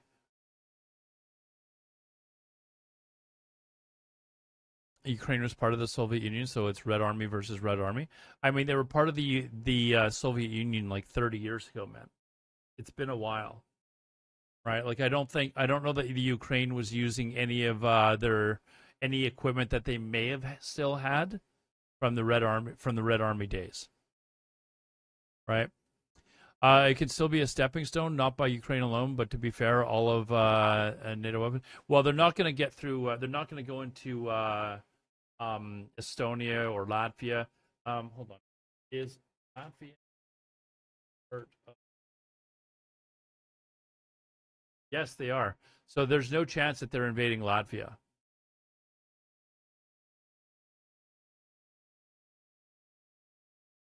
Not by Ukraine alone, but to be fair, all of NATO weapons. Missile strikes, armor, liability rather than force to be reckoned with. Controversial take. I think the reason you haven't seen Russian nukes is they're worried that. I think Russia has nukes that they could actually do something. Whether or not their method of sending them into other countries, like with missiles and stuff like that, they could very well just get shot down. Because I really truly believe that the NATO air defense systems that they have are vastly superior to what they have in Russia. Vastly superior. And it is actually, just to kind of go off on a bit of a tangent here, it is very interesting how quickly war has evolved around, and I'm talking about with drones, with what Ukraine has managed to do. Like, they have specialized now in drones and how effective drones are in wars, and that is now where war is going to head towards, as opposed to a lot of large armies and planes and all that sort of stuff. A full AI drone swarm. AI is going to, like, people are like, wasn't it just like 3 years ago that ChatGPT started to kind of take over? And I was telling people then, and I've really been harping on it lately, AI is going to, in some ways, is going to be like really bad for people that are gullible, because they're going to watch every single video that is created now and realize that or they're going to think that everything that they see is true. And AI is getting to the point now where it can sometimes be very hard to tell whether or not something is right or not. Remember the first ChatGPT that had the video of Will Smith eating spaghetti, and it looked ridiculous? Like, his face was all kind of deformed, and the way he was eating looked ridiculous. There was a video that I saw like yesterday or the day before where you could legitimately barely tell it wasn't Will Smith eating spaghetti. So,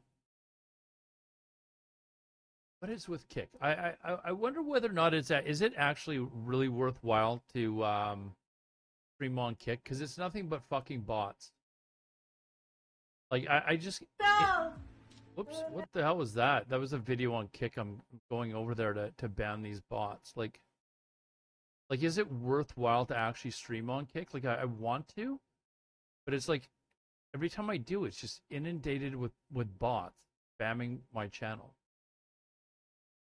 And I know there's some decent people that are on there, but it's just like,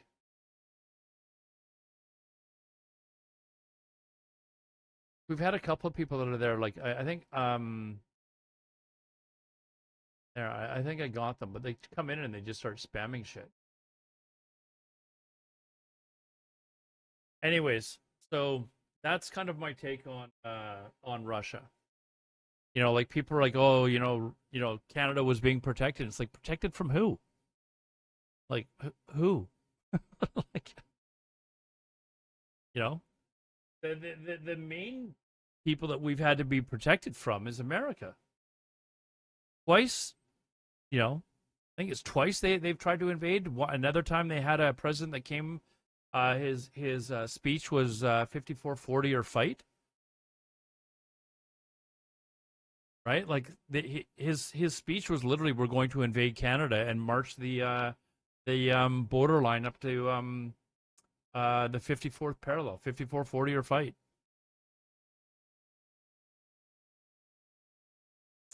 Be afraid of the USA? Why? America hasn't really had any history of being able to hold on to territory.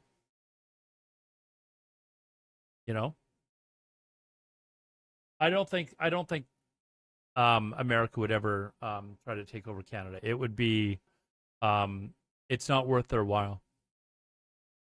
It's like really not worth their while. So, there's a U.S. city surrounded by Canada. I forget its name. Surrounded by Canada. I don't know if you're talking about Blaine, Washington. If they take Canada, it's with contracts and money, not war. I don't think they're ever going to take Canada. I don't like. I know a lot of you probably don't live here, but I can't stress how pissed off Canadians were with that rhetoric. Like, it's not like Canadians would be sitting here waving American flags if they ever decided to Point Roberts. Yeah. Or sorry, Point Roberts. I used to live 2 blocks away from Point Roberts, actually, Speedy. It's basically a little piece of land that just happens to be along below the southern part of and it's not even that big. It's like, I don't know, several square kilometers or something like that, but it's basically full of gas stations and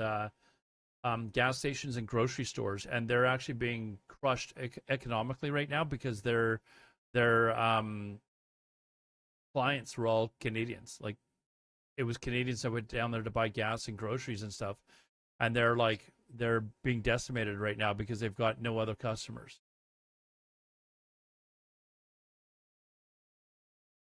Native people are also not happy with the Canadians, to be fair. I mean, some of them aren't. I wouldn't say. I mean, don't throw everyone into that category.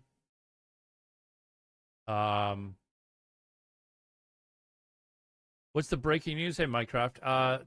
The Americans basically kidnapped Maduro from Venezuela, sorry, and have brought him back, or they are in the process of bringing him back to the U.S. to face a variety of charges, including drug and terrorist charges. If you're taking Point Roberts, can you just walk into Canada? If you're in Point Roberts, can you just... No, you have to go across the border. There is an actual small border crossing there of like 2 guards or something like that. But basically, there's nothing else to do down there. There's a pub. There's like 4 or 5 gas stations and a grocery store. And there are Americans that live down there. I don't even believe they have a high school there. Their kids actually have to take a school bus, and they get taken through Canada and then around to another entrance into Washington State. There's no actual high school there, last I remember. So, but up until this point, there was no problem.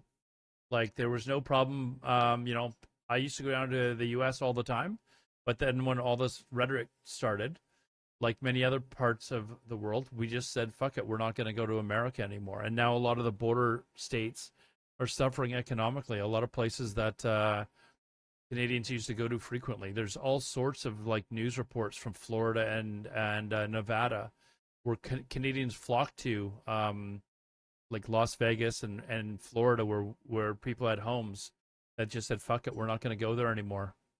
And economically, it's hit them really hard. They liked our funny money. Let's see what's to build.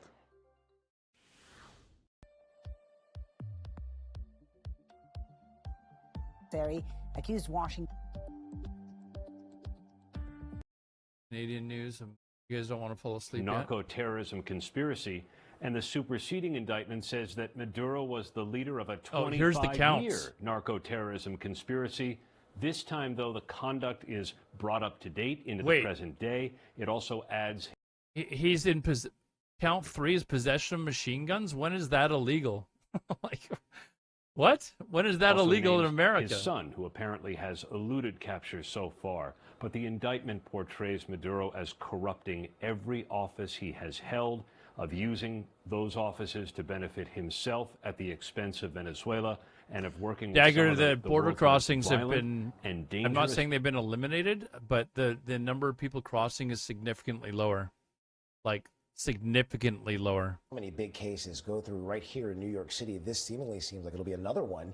So what's the next step? Not saying that nobody's going down. Right here in New York City. Once he touches down, he'll be processed like any ordinary criminal defendant, although he is hardly an ordinary criminal defendant.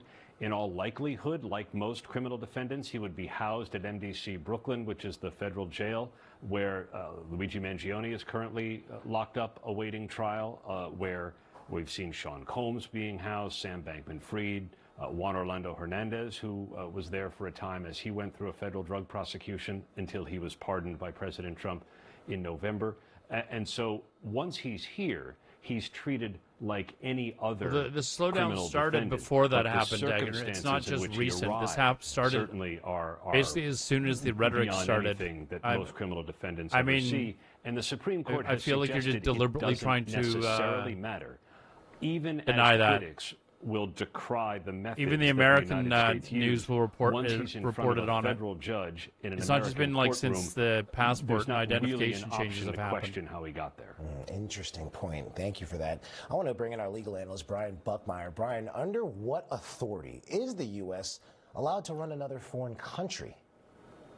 So run another foreign country, that's the stickler, and that's what's going to make it really difficult. I cannot believe that he actually said this. I don't know, to be off the top of my head. I know that you can use the authorization to use military force. I need to check to see whether or not that's any to attack another country, but to any other leaders have come out. I think they're probably like just talking with each other and co-runners of a country. That's new territory. I know the president has said that there are going to be numerous oil companies who will come in. I think we've heard like I haven't not seen anyone commenting. Maybe I need to like are going to work in conjunction with others. Like Google it, but I've not seen anyone from Europe or then give us some sort of glimpse anywhere as to the legal justification behind it. But without a framework, it's very difficult to say how can one country run another at this point in time.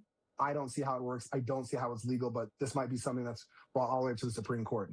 All right, Brian, that's about running the country. I want to talk about the operation itself. There are a lot of questions about the legality of this strike and including this capture. So what do you make of the Trump administration's rationale? So the rationale seems to be shifting, but any way it shifts, it does seem to have some sort of footing. It's just where it lands and what evidence is going to provide. You can say that Maduro was operating with a number of other illegal entities and that there was an indictment from, as Aaron pointed out, back in 2020, a recently updated one in a few weeks or months ago to bring it up to this timeline, again, as Aaron pointed out. And that could give justification for the actions, at least as it is brought to the United States, and Maduro and his family have done so as well. But narco-terrorism, I guess you could say that this is a form of war, but Congress hasn't authorized it. Maybe some sort of Gucci, what's up, man?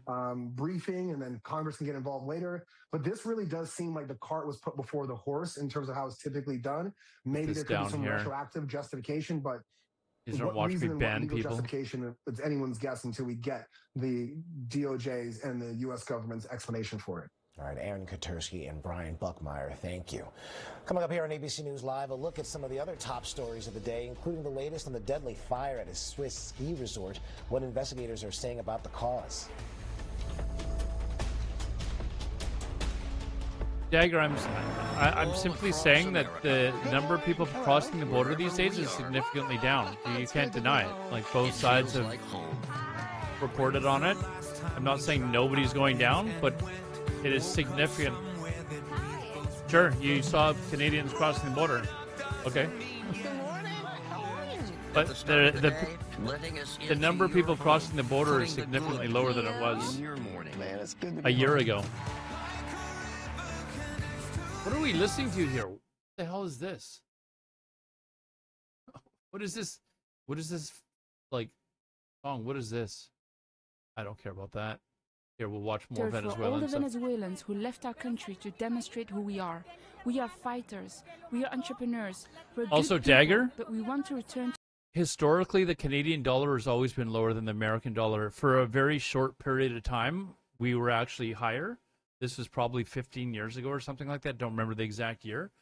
But traditionally, over the course of my life, the Canadian dollar has always been significantly lower than the U.S. And it is actually good for trade for us, because that means we're selling our product to Americans for cheaper. As our dollar goes up, our trading value of our goods goes down, because it's less likely that they're going to be buying stuff from us.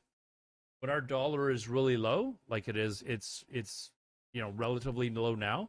But this is not the first time that I've seen the dollar at 73 cents American or whatever it is now. In fact, I grew up with it, fluctuating primarily between like 75, 80 cents. And that was what it was for quite a long period of time. And then when the American economy took a dump, and our economy wasn't really impacted by their economy, our dollar went up, but a lot of our exports actually went down to the U.S. because our Canadian dollar was strong. Any economic professor or course will teach you that a really strong Canadian dollar is good in many ways, but in some ways, such as trade with the U.S., particularly us selling stuff to them as opposed to them selling stuff to us, it always sees a decrease, which means if we're selling less goods like oil and lumber and all that sort of stuff, it takes a hit on our economy. Sanctions, mismanagement, and aging facilities have left Venezuela ranking just 17th worldwide in oil output. There is a benefit, Andrew though. Lipau is president at Lipau. You know how many times a fucking year I was going to Las Vegas when the Canadian dollar was like $1.10 American? Or it was $1.10 American. Like, we could not believe that we were going down to Vegas, and the Canadian dollar, I think it was like I'd have to look at the exact amount, but it blew us away how cheap things suddenly felt like it was in Las Vegas. So in some ways it was fantastic. If you want to go buy gas was cheap as fucking hell. You know, eggs or milk or whatever, it's cheap already. You know how much a case of beer was when the Canadian dollar was $1.10? Unbelievable. Well as the infrastructure is in such a state of disrepair that it'll need billions of dollars of investment. So traditionally, Canada has often manipulated our currency to allow us to remain competitive price-wise. So there might be a significant period of time. Zeroyce Slither, how's it going, man? Know who's in charge on the ground. The U.S. presence in Venezuela is really limited to Chevron, who is producing about 150,000 barrels a day of oil. That's all coming to the United States. Going, man? They've gotten a waiver on sanctions. Back in 1976 was the Venezuelan nationalization of the oil industry. And then several decades later, they nationalized ExxonMobil assets. And ExxonMobil then took them to court for remuneration. So we have very little U.S. presence. We have some European oil companies, Repsol out of Spain and Eni in Italy, that have some presence. But by and large, American oil companies are absent from Venezuela. President Trump says Nicolas Maduro will be taken to New York to face justice, but says the Venezuelan president could have been killed in the U.S. raid. It could have happened. It could have happened. He was trying to get into a safe place. You know what a safe place is, all steel. And he wasn't able to make it to the door because our guys were so fast. They went through the opposition so fast. And there was a lot of opposition. You know, people were wondering, do we get them by surprise? Sort of surprised, but they were waiting for something. Mike, to be fair, they're pretty well trained as well. You can't just say it's just because they're big. It's a fairly well trained military as well. Safe because we would have had the door blown up in about 47 seconds, they say on average, regardless of how thick the steel was. It was a very thick door. It was a very heavy door, but he was unable to get to that door. He made it to the door. He was unable to close it. And U.S. Secretary of State Marco Rubio Alodar, says members Canada's. of Congress Am I were the not official notified. Canadian Vanilla Wow Giga Chad? I know I'm the official, like, classic WoW, like, grandpa. I'm going to have to talk to my dad later. So it's just simply not the kind of mission you can call people and say, hey, we may do this at some point in the next 15 days. But it's largely a law enforcement function. Remember, at the I'm end not the day, godfather at of its Classic core, WoW. this I'm the was an grandfather arrest of Classic two WoW. indicted fugitives of American justice, and the Department of War supported the Department of Justice in that job. Now, there are broader policy implications here, but it's just not the kind of mission that you can pre-notify because it endangers the mission. Nicolas Maduro, Venezuela's president, has been captured. Just stop by at the grandfather, United States okay? and he's on his Just stop way at now grandfather. to the U.S. to face criminal charges. Here's Teresa Bo taking a look back at his political career. Nicolas Maduro started out as a bus driver and union leader, but his left-wing activism soon drew him close to his mentor, former Venezuelan President Hugo Chavez. Maduro rose quickly through the political ranks, first to President of the National Assembly and then to Foreign Minister. And like the fiery Chavez, Maduro earned a reputation for being more diplomatic and conciliatory. What he lacked in academic skills, he made up for with mild manners, while rarely leaving the side of the popular president. But all that changed when Chavez became gravely ill with cancer, and Maduro was thrust into the role of head of the Council of Ministers. Shortly before dying in 2013, Chavez made it clear that Maduro was his chosen successor, and he was elected president by a slim margin.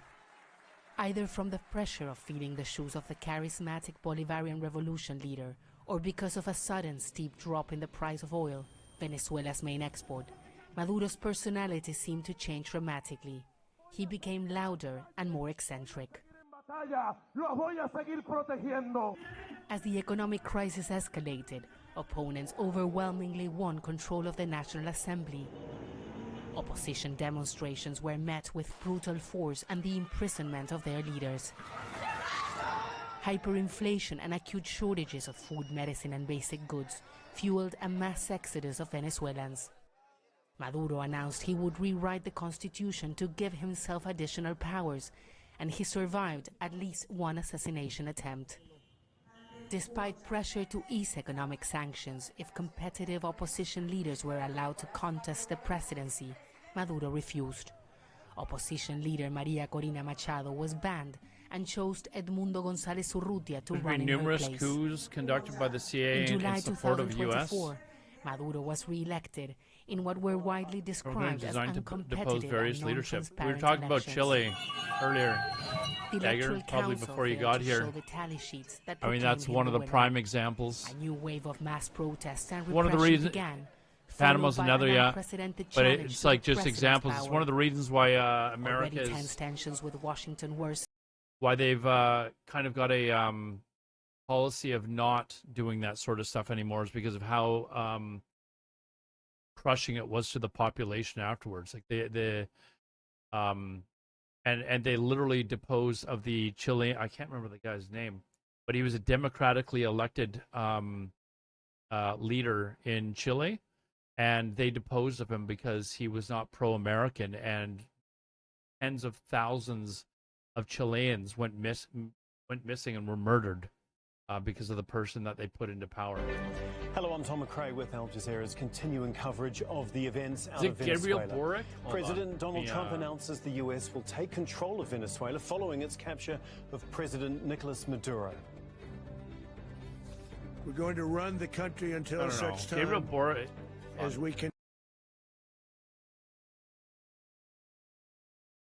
No, we're talking about like Be involved with in the 70s, man. having somebody else get in, and we have the same situation that we had for Finishing the in last the long 90s? I thought it was period earlier of than years. that. Maduro and his wife are now on a U.S. warship on the way to New York, where they've been indicted on drugs and terrorism charges. Rival rallies Yeah, it was in the across 70s, from Caracas 73 with to President 81. Maduro's supporters demanding his immediate release. Salvador Allende, I think that's the one And we're around the looking world, for here. some Venezuelan expats celebrated I couldn't remember the name capture. of Others are the fearful name of him, but what's I to believe come. that's the one we're looking for. Yes, you're right. Everything seems like last year. That's what happens when you get old, President man. Donald Trump has announced that the U.S. will run Venezuela. He made the comment during a press conference following the military operation in Caracas, where U.S. Special Forces captured President Nicolas Maduro. The U.S. in is the going to early run morning Venezuela. How do you think the MAGA crowd feels about this, actually? That's something we haven't talked about at all. Because they've always been pro, like, America first. Let's worry about our problems. You know, us first, us first, us first.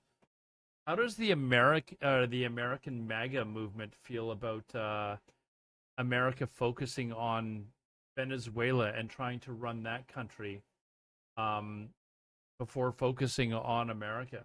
I'm actually kind of curious as to how they feel about that. How does a polite civilian Canadian buildings. call you old? The defense I minister did is it warning politely. his country will resist I any said, foreign and intervention. I included me. I said, as we get old, I think is what I said, right? Of the country in Maduro's absence.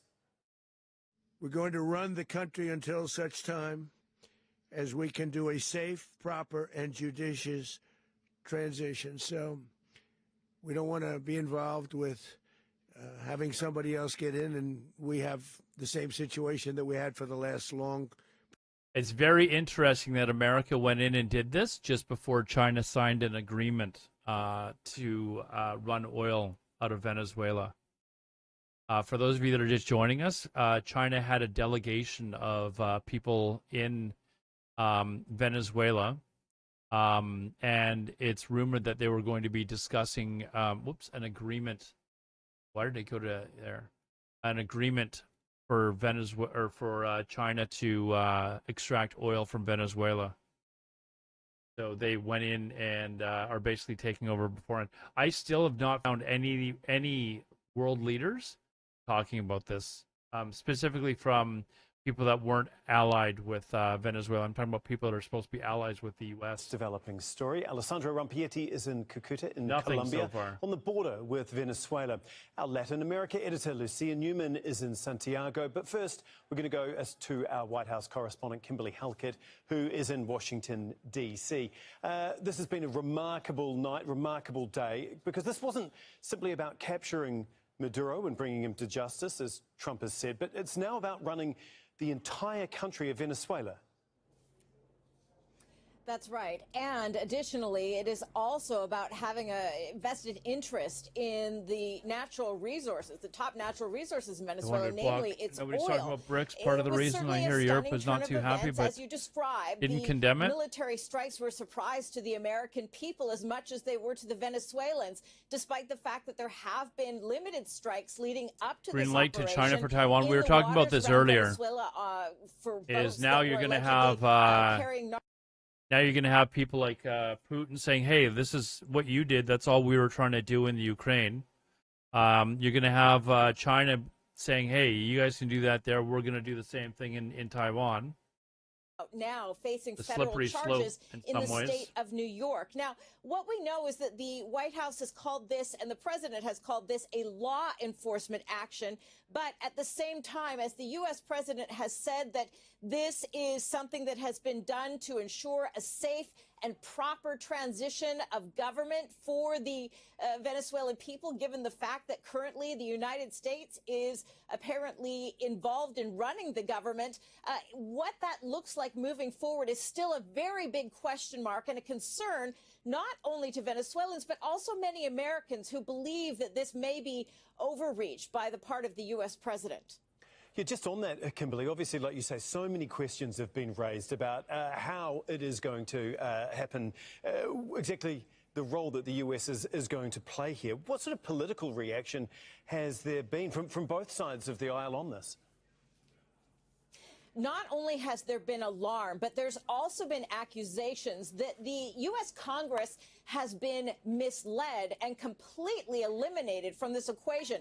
The U.S. president, for his part, has co-equal powers to the U.S. Congress, and it is a requirement under the U.S. Constitution that any military action is approved by Congress. This did not take place, and Democratic lawmakers in particular are vehemently opposed to the president's action. I don't think Europe is fucked, dude. How is Europe fucked? Not, and we're told it's pretty that this clear would Russia is not the powerhouse people once believed they were. Up to this military action. So as a result, not only are many calling this an illegal action on the part of the president, but they are now looking for ways to limit his power moving forward. I'd rather not see a Chinese-backed economy in Venezuela. I mean, I just want to see the Venezuelans have conflict in the future. The right to decide how their economy to know not only what the legal basis for the president's actions has been, is run, but also what his long-term I'm worried that they're going to be just drained of the resources and many questions.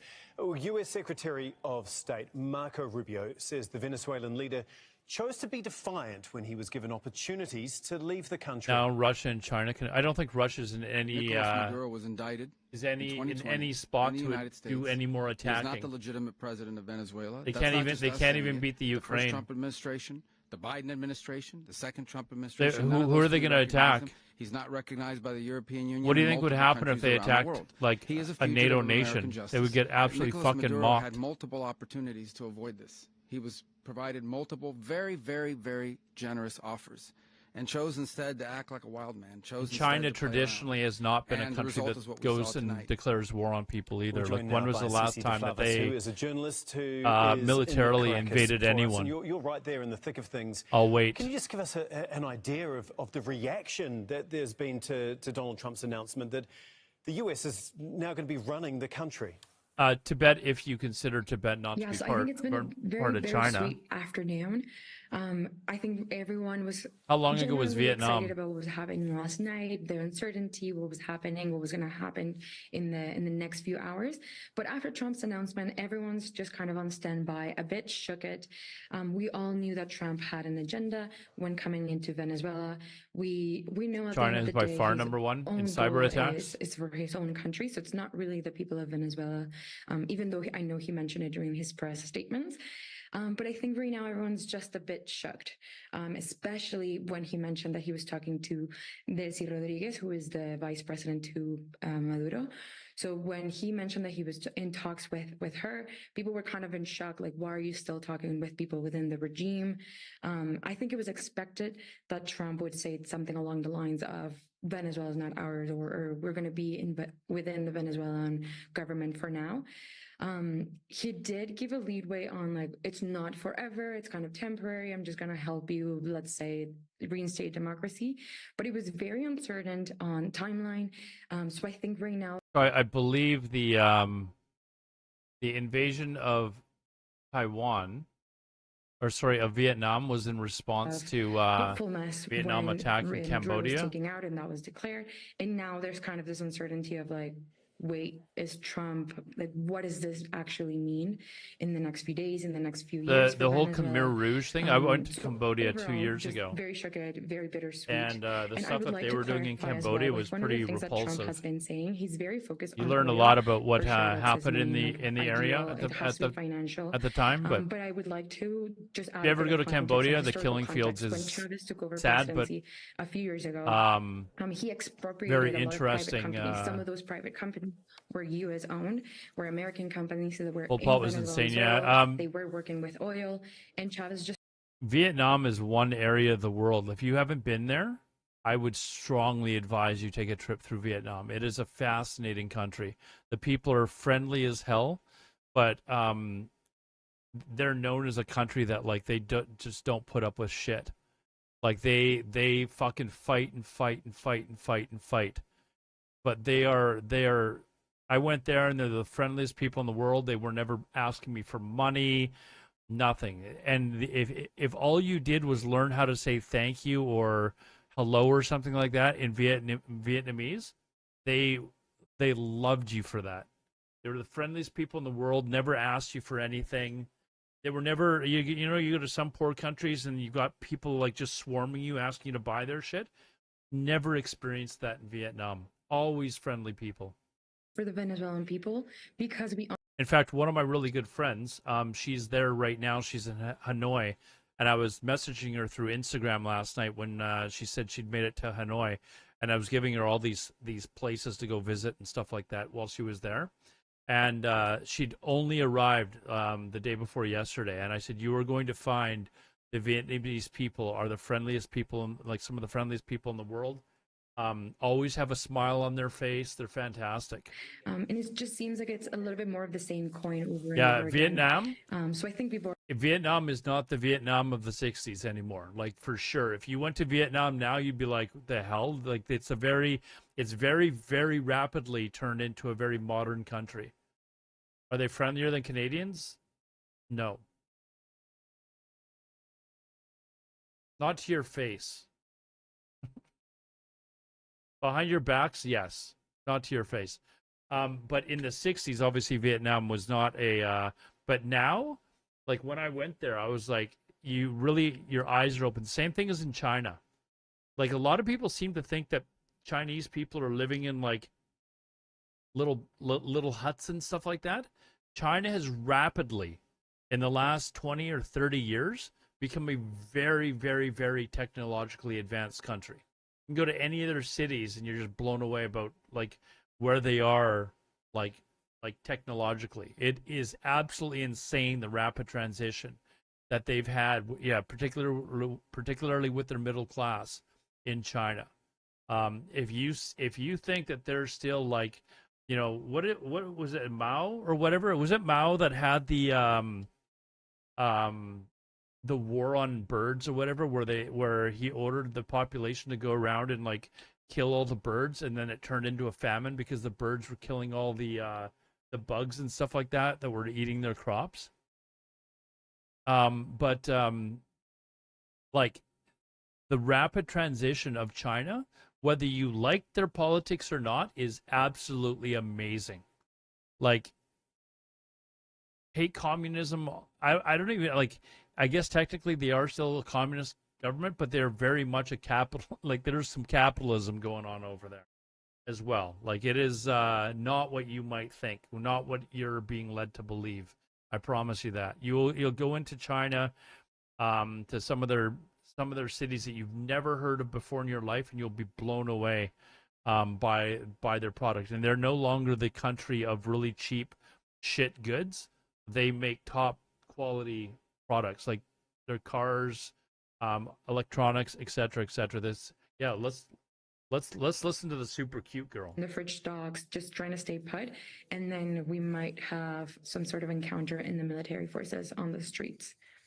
Okay, thank you so much, Cece. We really do appreciate your time and talking us through exactly what it is like there at the moment. Cece de Flavis in Caracas for us. We're going to go back to our White House correspondent, Kimberly Halkett, once again. And we heard a lot about the uncertainty there in Venezuela right now. But obviously there's a huge amount of uncertainty within the US about what any of this actually means in terms of America's involvement in this. Donald Trump also didn't rule out actually putting troops on the ground there.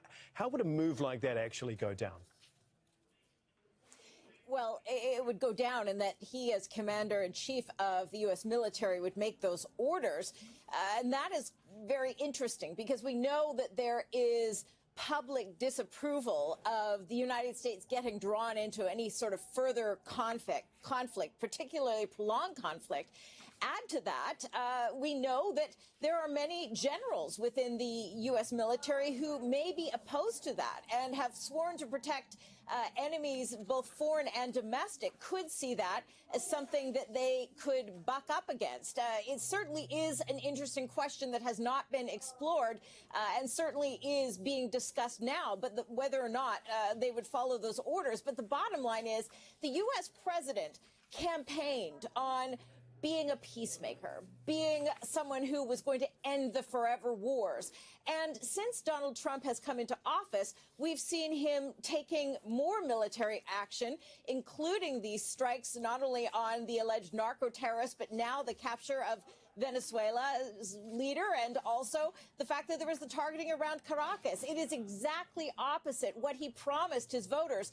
And so we see this as being very unpopular. I can tell you right now that there is a very small protest I can hear just outside the White House where people are talking about this being about oil and natural resources and not about enforcing any sort of law. Mexico is the first country that again, I haven't seen a direct quote, but apparently Mexico is calling for the United Nations to step in and stop Trump. Again, this is just a tweet, so take it with a grain of salt. But they're quoting her as saying, she says Trump broke Article 2 of the Charter of the United Nations. Again, I don't see a link to a direct quote or anything like that, but... Thank you so much, Kimberly. Kimberly Halkett, stop White House drunk. correspondent there. We're still recovering from New Year's Eve. Capture by the U.S. triggered strong reactions in Latin America. I'll see if I can find an actual legitimate Gustavo quote. Petro announced the deployment of military forces. I'm still trying to find. I haven't found any world leaders. I haven't found any world leaders that are calling this out. In fact, I want to look up Article 2.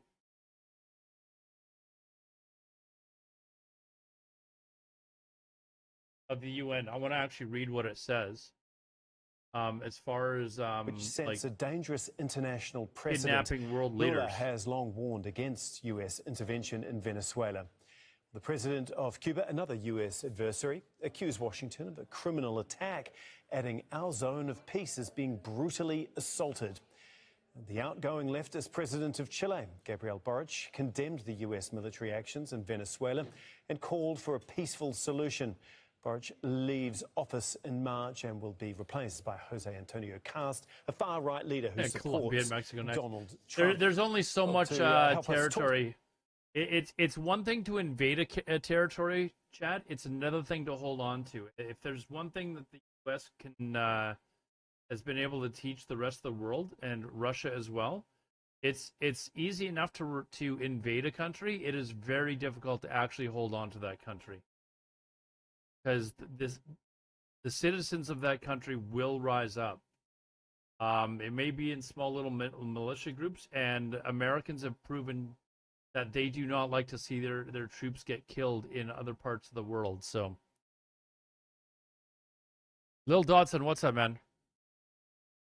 Russia hasn't even made it to, yeah, they haven't even made it to the occupation part yet. So, the narco criminal, you control the country.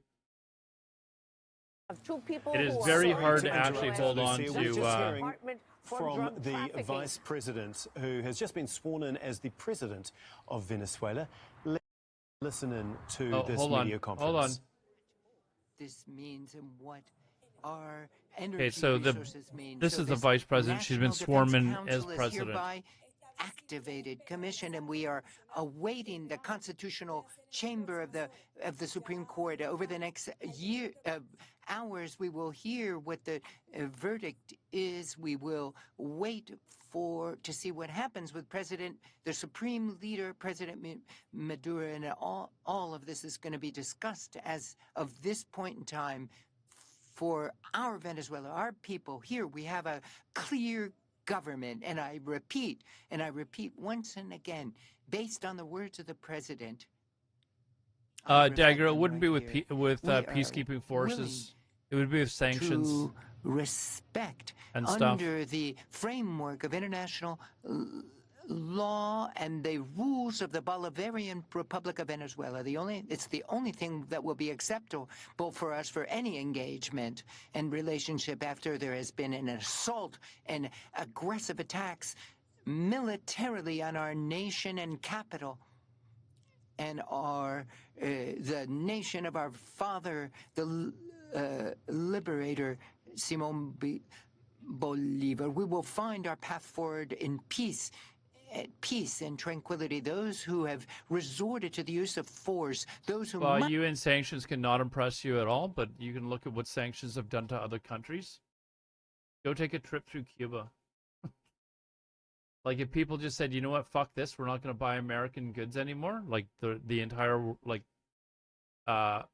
rest of the free world and China and stuff like that, America would feel it.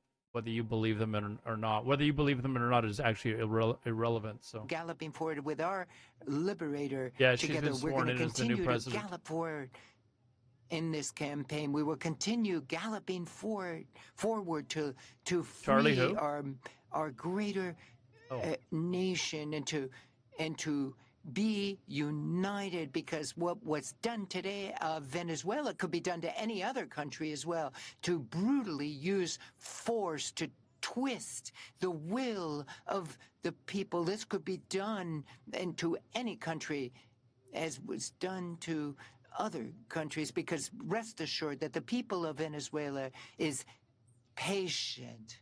Is strategically patient and will find the path forward to defend peace, to defend tranquility, and to defend the nation. Thank you very much. Yeah, Erman, I did.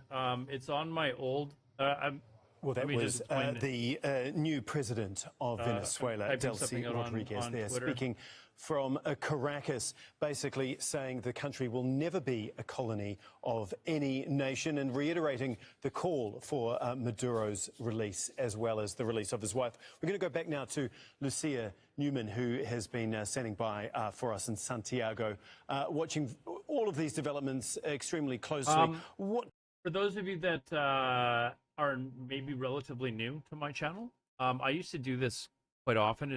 I would cover news stuff, and I actually really quite enjoy this sort of stuff. So probably look for it quite regularly in the future.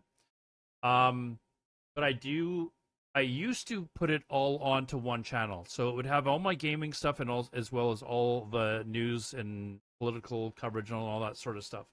And eventually, like when I stopped streaming for a period of a few months there, recently when I started getting back into it, I was like, okay, I really want to get back to the news stuff again. I created a new channel, or it's another channel that I had that I've kind of redone, and I will be putting all my new stuff onto this, all my news stuff onto this new channel. So if you're into this stuff, can you link the new YouTube channel? Yes, it's right there. So if you want to watch there, if you guys are getting ads and you want to watch there, I have no problem with that. You know, watch there. I will always have it on. The Kick one, I'm not sure about. I'm not sure about Kick because all I'm getting is spammed by fucking bots and stuff like that, and it is actually quite frustrating. So, and you know, I'd have to try and you know, get viewership there, but YouTube for sure I will be active on. I'll be streaming, multi-streaming there every time I'm streaming here on Twitch. Well, so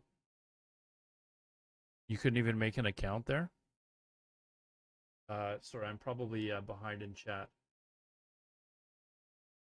Morning, yes. What is she even saying? I don't know, dude. It's in some other language. They were translating though, I believe. We all learn a bit and have healthy discussions. That is the goal. You will probably find, fair warning, I will try to look at different points of view. I am not super right wing. If you're looking for that sort of commentary, you're probably in the wrong place. I am also not super left wing. Okay, I like to think that I am more centrist than I am of either side. There are fucking whack jobs on both sides that I shake my head at. But I like to think that I'm pretty reasonable with my viewpoint. So I lean more right, but not. Yeah, I probably, if I was to be honest, I would probably say that I'm slightly right of center. Everyone thinks that they're centrist. I mean, there's very left wing points of view that I strongly disagree with. There's also very right wing points of view that I disagree with. I don't know what else you want me, where else you would think that I would lie. So you're probably going to be surprised by some of my takes sometimes. You can be like, whoa, fuck, that's not very Canadian of you, Alodar.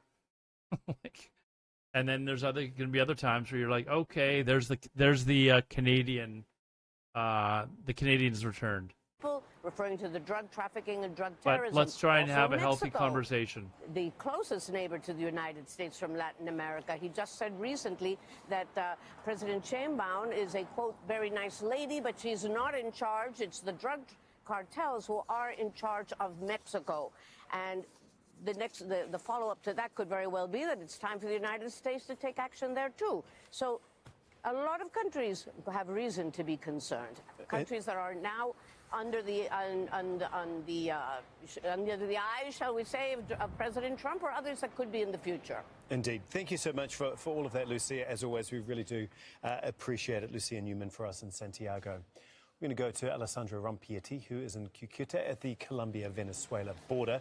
And we've been talking about how difficult it has been for any foreign journalists, mainly to get into Venezuela in the past few months. The US, as we've been talking about, is going to run the country. Is there any sign of things happening there along the border? What are you seeing? Has anything changed in the hours since Donald Trump made his announcement? Absolutely, Tom.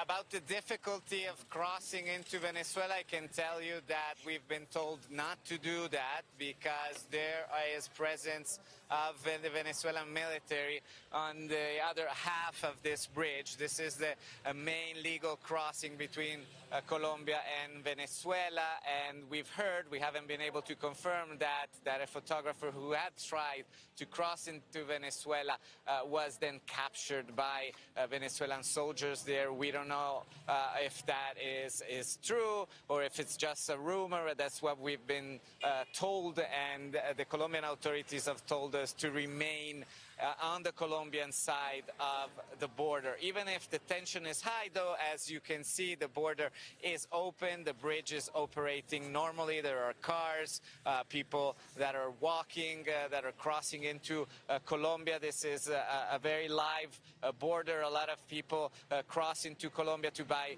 groceries, to work, to go to school, especially since the situation has become so difficult from an economic point of view inside Venezuela. One other thing that has changed, with the help of John here, is the fact that, as you can see, the Colombian soldiers that's where have been I'm at right deployed now as to well. the border I'm not really by concerned about the Maduro. president here, Gustavo I'm just more Petro, concerned at about the end where's of what Venezuela has going to be been allowed to be in 5 to 10 years. security meeting that's been ongoing throughout the night. President Petro said that this is necessary because they fear the possibility of a major influx of people. Colombia is already hosting more than 3 million Venezuelans that have fled the country during the economic collapse in the last decade. There is fear I'm that actually, if the situation escalates inside the country, there could be many more people history has trying not to been move kind. into Colombia. And there's The also countries that a they've fear of the overthrown the governments possibility of for, violence on or part with. of armed groups that operate along the border, in particular the ELN, the National Liberation Army, an old Colombian guerrilla that's been active since the 1960s. They are a leftist guerrilla that have been fighting the Colombian state, but in particular in the last decade have been operating also in Venezuela, and they have promised to defend the Bolivarian revolution in Venezuela. My colleague Teresa Bo spoke to one of their leaders recently. They said that they were ready to do so. So there is a great Have any of you guys been to South America about before? that I'd actually like to go. I've in the been planning on a trip for government, and that's why a few you years, see but the I've not heightened yet. security here at the border. Most of my Alessandro, friends have been like you to mentioned, South America. over the last decade, 3 million Venezuelans have left, have Through fled there. I know into Nixon, Colombia. And there's obviously, like you say, Shadoff, a and he was just in concern that Colombia, more could actually leave Venezuela. We always have a joke around, me and my buddies, those of us that are single, we need to go to Colombia, but what happens if things actually go the other way? Could we see an exodus of Venezuelans in Colombia at the moment returning to their country? Well, over the years, I've spoken to a lot of Stay away Venezuelans from a country who live with here a red, in Colombia, a red? and What is they a red? all say that they would like to go back. Maybe not all of them, but a majority of them say that they're very grateful. Emerald with, Forest. the I've never way heard of that they've movie. been received here I've heard in Belize is Colombia, really nice. but many of them would like to go back. This is the sentiment that they have shared at many rallies that we've covered over the years. A guildie and of talking mine to some from of the Tyrant's people days here, in Classic right WoW. now, though, He was they're from telling Uruguay. us that, really nice their guy. main feeling right now is one of disbelief. Of But he concern played of from what Uruguay. will happen Spoke English next. very well, though. It's too early for them to think exactly what their next move will be, because they need to see what will Yeah, I've heard happen. Brazil's not fun. Really You single dudes wouldn't want to go there. to capture Maduro, or Colombia. the president of Venezuela, as they did overnight.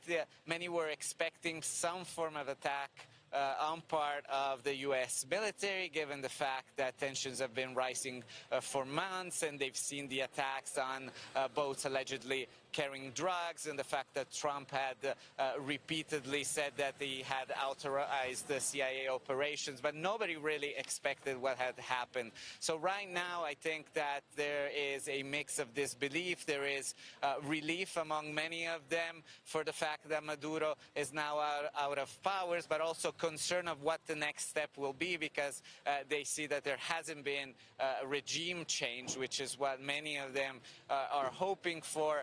Now, this latest Philippines. I've a good chunk of my friends are actually Filipino, and several of them were born in the Philippines, and came over here as young kids. And a couple of them, they've asked me to, next time they go back home to do a family trip, or whatever, they're like, telling me that I should come along or whatever. I'd like to see the Philippines. Looks like especially the beaches look amazing. So, right on the border between Colombia and Venezuela. Okay, well, let's recap our top story this hour. President Donald Trump has announced that the U.S. will run Venezuela. He made the comment during a press conference following the military operation in Caracas, where U.S. Special Forces captured President Nicolas Maduro in the early morning hours of Saturday.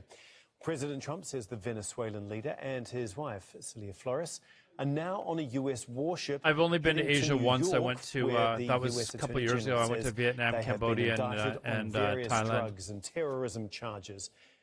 Vietnam, I loved. I would go back to Vietnam easy. I could actually, with reports of low flying. I'm not even kidding. I could see Vietnam as being a retirement place, like somewhere to retire to. I absolutely love Vietnam. Cambodia, the people were very nice. It was just nonstop being harassed for money. And Thailand, I went to a buddy of mine that I know. He lives in Pattaya. So I went there, hung out with him for a bit for 10 days. And then I went down to Phuket to finish off my scuba diving certificate. So I've actually got advanced open water 2 scuba diving certificate, so I can basically scuba dive anywhere in the world. There's very few places where I'm not trained to scuba dive in, whether it's shipwrecks or what have you. There's only one more certificate that I could get if I want to, and that's deep sea diving, which is I think you can go up to like 70 meters or something like that. How long did it take? In total, I think it was 5 days. But well worth it. I love scuba diving, so it was like as soon as originally I wasn't even supposed to go to Asia. I was going to go to Italy that year, but I couldn't get time off at the time of the year that I wanted, and the only time off I could get like a long stretch off in was January. So I was like, well, where am I going to go in January? And my buddy in Thailand was like, hey, we'll come over for a visit here, and I'd wanted to go to Asia, but it wasn't top on my list of places I wanted to go. But I eventually went, and I was like, you know what? If I'm going to Thailand, Thailand is known as like one of the best, if not the best place in the world to actually get your scuba diving certificates done. It's cheap, and the scuba diving there is actually amazing. So I really enjoyed that aspect of it. But the other aspect of it that everyone knows about, wasn't a fan of. So what age did I start? The first time I ever went scuba diving, I think I was 12, and it was actually in Mexico. And this is like, they didn't give a shit if I had a scuba diving certificate. My dad was just like, I want to take my son scuba diving. Then like, I was like, okay. And they, hooked me up with my scuba diving gear, and we went scuba diving. We saw sharks. Like, it was, pretty crazy. But this is, this is almost 40 years ago. So nowadays, like I'm sure there's some places that might do it, but you've got to go out with like scuba diving. I don't know that they would take a 12-year-old kid anymore. But anyways, I went out scuba diving. That was in Mexico. Went scuba diving a few times there. I've been several other times since then. But I wanted to finish off getting my certificate. So I got my PADI level 2 open water advanced scuba diving certificate. And I think it was 4 or 5 days over the course of 4 or 5 days, but it was like nonstop. Like I had to get up at like 5 o'clock in the morning. I was picked up at like 5:30 or 6 o'clock. And then we went to, we had to get out to the boat, and we were probably scuba diving on our first, we'd do 3 dives a day. So we'd go, I think we'd be on the boat by 7 a.m. and in the water by like 8 a.m. basically. So we went to all sorts of places. Like there's that really popular beach where, I think it's from the movie The Beach, I think. It's really popular to go visit. But you could see it from where we were scuba diving from, and all the people lined up to basically walk across the beach. I was like, okay, I'm definitely not doing that. I don't care to do that.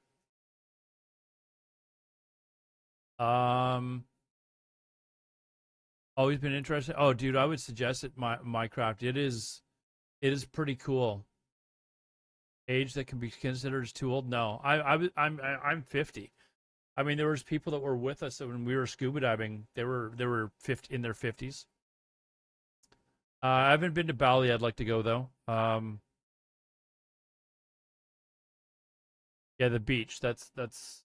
Anyways, I don't know. I don't even know what the movie's about, but I know it's a really popular touristy thing, and it's like a really big deal for people to go out to this island. It is beautiful, but we were scuba diving literally just in the bay of the island. So I was like, well, I'm not going to come back tomorrow. It was a long boat ride to get out there too. But part of what we did, and you know what? I've got like.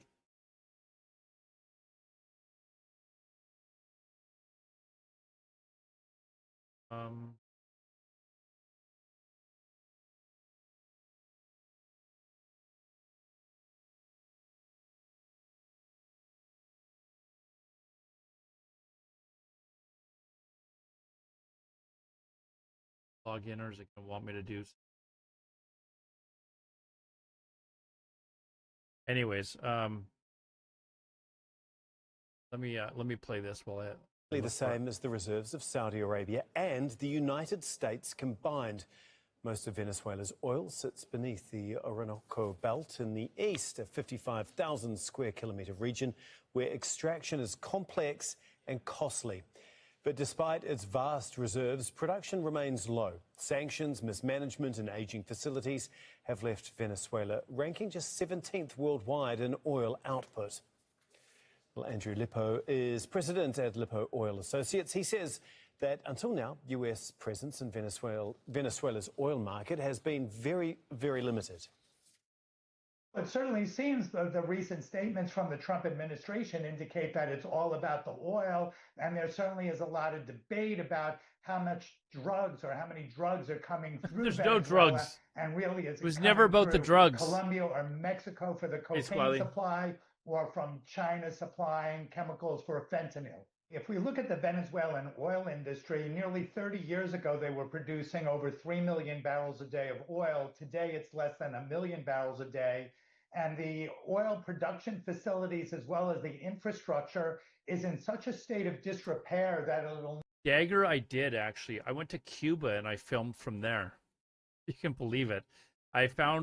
Well, they have internet that you can use, and I actually found Wi-Fi that was strong enough to do an IRL stream from Cuba. I was supposed to go, for those of you that are new, I was supposed to go to Italy in September. I had a 6-week scheduled trip. 2 days before I was supposed to go, I lost my job, so I had to immediately cancel my trip. Because I was like, well, shit, it was going to be a very expensive trip. But I was like and they knew I was going. So, I mean, and I was going to be apparently let go after my trip, but somebody said, no, we got to let him know before the trip. So anyways, I lost my job. My union is trying to fight to get it back, but it's been 3 months now or whatever. So anyways, I'm kind of back to streaming right now for the, and I've always been streaming, but, now I just have more time, which I'm enjoying, but I'm going to have to find a job eventually, right? For those of you that were looking, this is my personal Instagram. So a lot of it is from when I was in Thailand. I haven't really posted a lot since then, but I mean, this is me scuba diving. Can you hear the sound? This is probably about 30 meters down. Yeah, you can see in the comments here. 31.7 meters we went down to. But the lowest that I went down to was about 37 meters. But this is a shipwreck, actually, that I went into. I think it shows me going through right through the entire thing.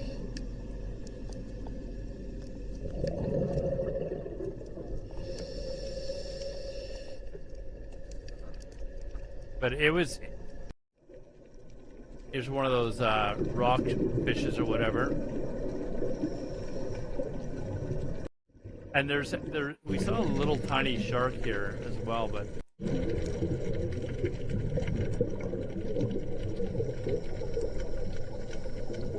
yeah, I saw lots of eels. Don't want to get too close to them, but Yeah, this is it was great. This is these are still pictures taken from the guy who was our scuba instructor. He lives in Thailand now, but he's Australian. So I mean, it was fantastic. It was a really really good course. I'd heard from many people that Thailand was like the best place to go for your scuba diving certificate. It was really actually fascinating. And if anyone is looking to get their scuba diving certificate, going to Thailand to do it, it's well worth it. The water's warm as well. Vancouver, where I live, apparently the scuba diving around Vancouver is amazing. It's some of the best in the world, but it's fucking cold. And I was like, I don't want to do it in Vancouver. Like, I will go somewhere warm. I will pay to go somewhere warm and do it there. So, yeah. Have you seen your what? Octopus with whales? We didn't see any whales, but I was hoping to see some whale sharks, but we didn't see any. And apparently it wasn't the right time of the season to see them there anyways. We all know why you went. Hey, Cambies, what's up? So yeah, this is another like big deal for me. I'd never actually seen an elephant in person before. So I wanted to I went to an elephant sanctuary that was there. And the elephants, they'd just come up to you and stuff like that. Like they weren't they were allowed to just basically free roam around the place. And so I joked that this is Snuffleupagus from Sesame Street. Apparently Snuffleupagus isn't a secret of big birds anymore. But it was they were allowed to just basically roam around and you could feed them and stuff like that. So it was kind of a cool experience. Do a photo opportunity with them. This is a baby, by the way. This one's like, I don't know how old it is, but it's like a year old or something, like just a baby. So, but he just wanted food. Do the elephants take a look at the photos on your phone? No. But this baby, where are we here, was a male, and I think all the other elephants are female. So it wasn't that it was aggressive. You could definitely feel that it was more like it was trying to be dominant. But all the other elephants, I believe, were female. But yeah, this was my view from the place that I was. This is Pattaya. So this is the view from the pool that we had. I had some funny pictures. This was another highlight. I wanted to do three things. I wanted to go to Halong Bay. I wanted to go to Angkor Wat, which is where, you know, a lot of you are probably familiar with Angkor Wat. It's that they filmed with Angelina Tomb Raider. But Angkor Wat was really cool. I did what was called a sunrise thing, where you go out to where it is. I hadn't been there at all before, or maybe I went there the day before. No, I did. I did a two-day trip to Angkor Wat. But anyways, the you go there. They pick you up at like 4 o'clock in the morning, and they get you to the park at like 4:30, and then you're wandering through the dark. You can't see shit. You've got like basically I don't even know if I had a flashlight, but you're basically just a huge group of people following along. And then you stand there, they put you in place, and then you just wait for the sun to kind of slowly creep up over the back of the it really cool. I was really looking forward to see Angkor Wat.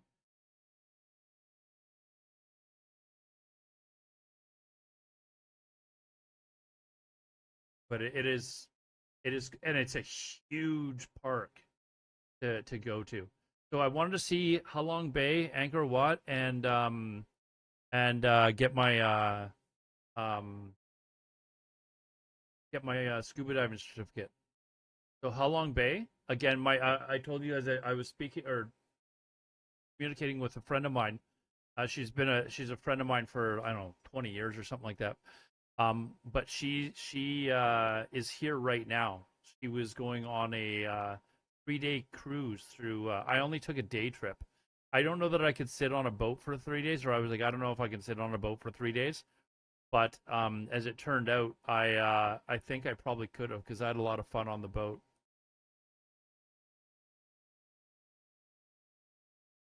Yeah, it was. And then there's pictures. Oh, this is some of you would be familiar with this. This is Hanoi in Vietnam. So this is Ho Chi Minh's like resting tomb, basically, and it's kind of like taken from like the buildings in Russia. I can't remember the name of the building, but basically this is his resting place, basically, and you can walk around and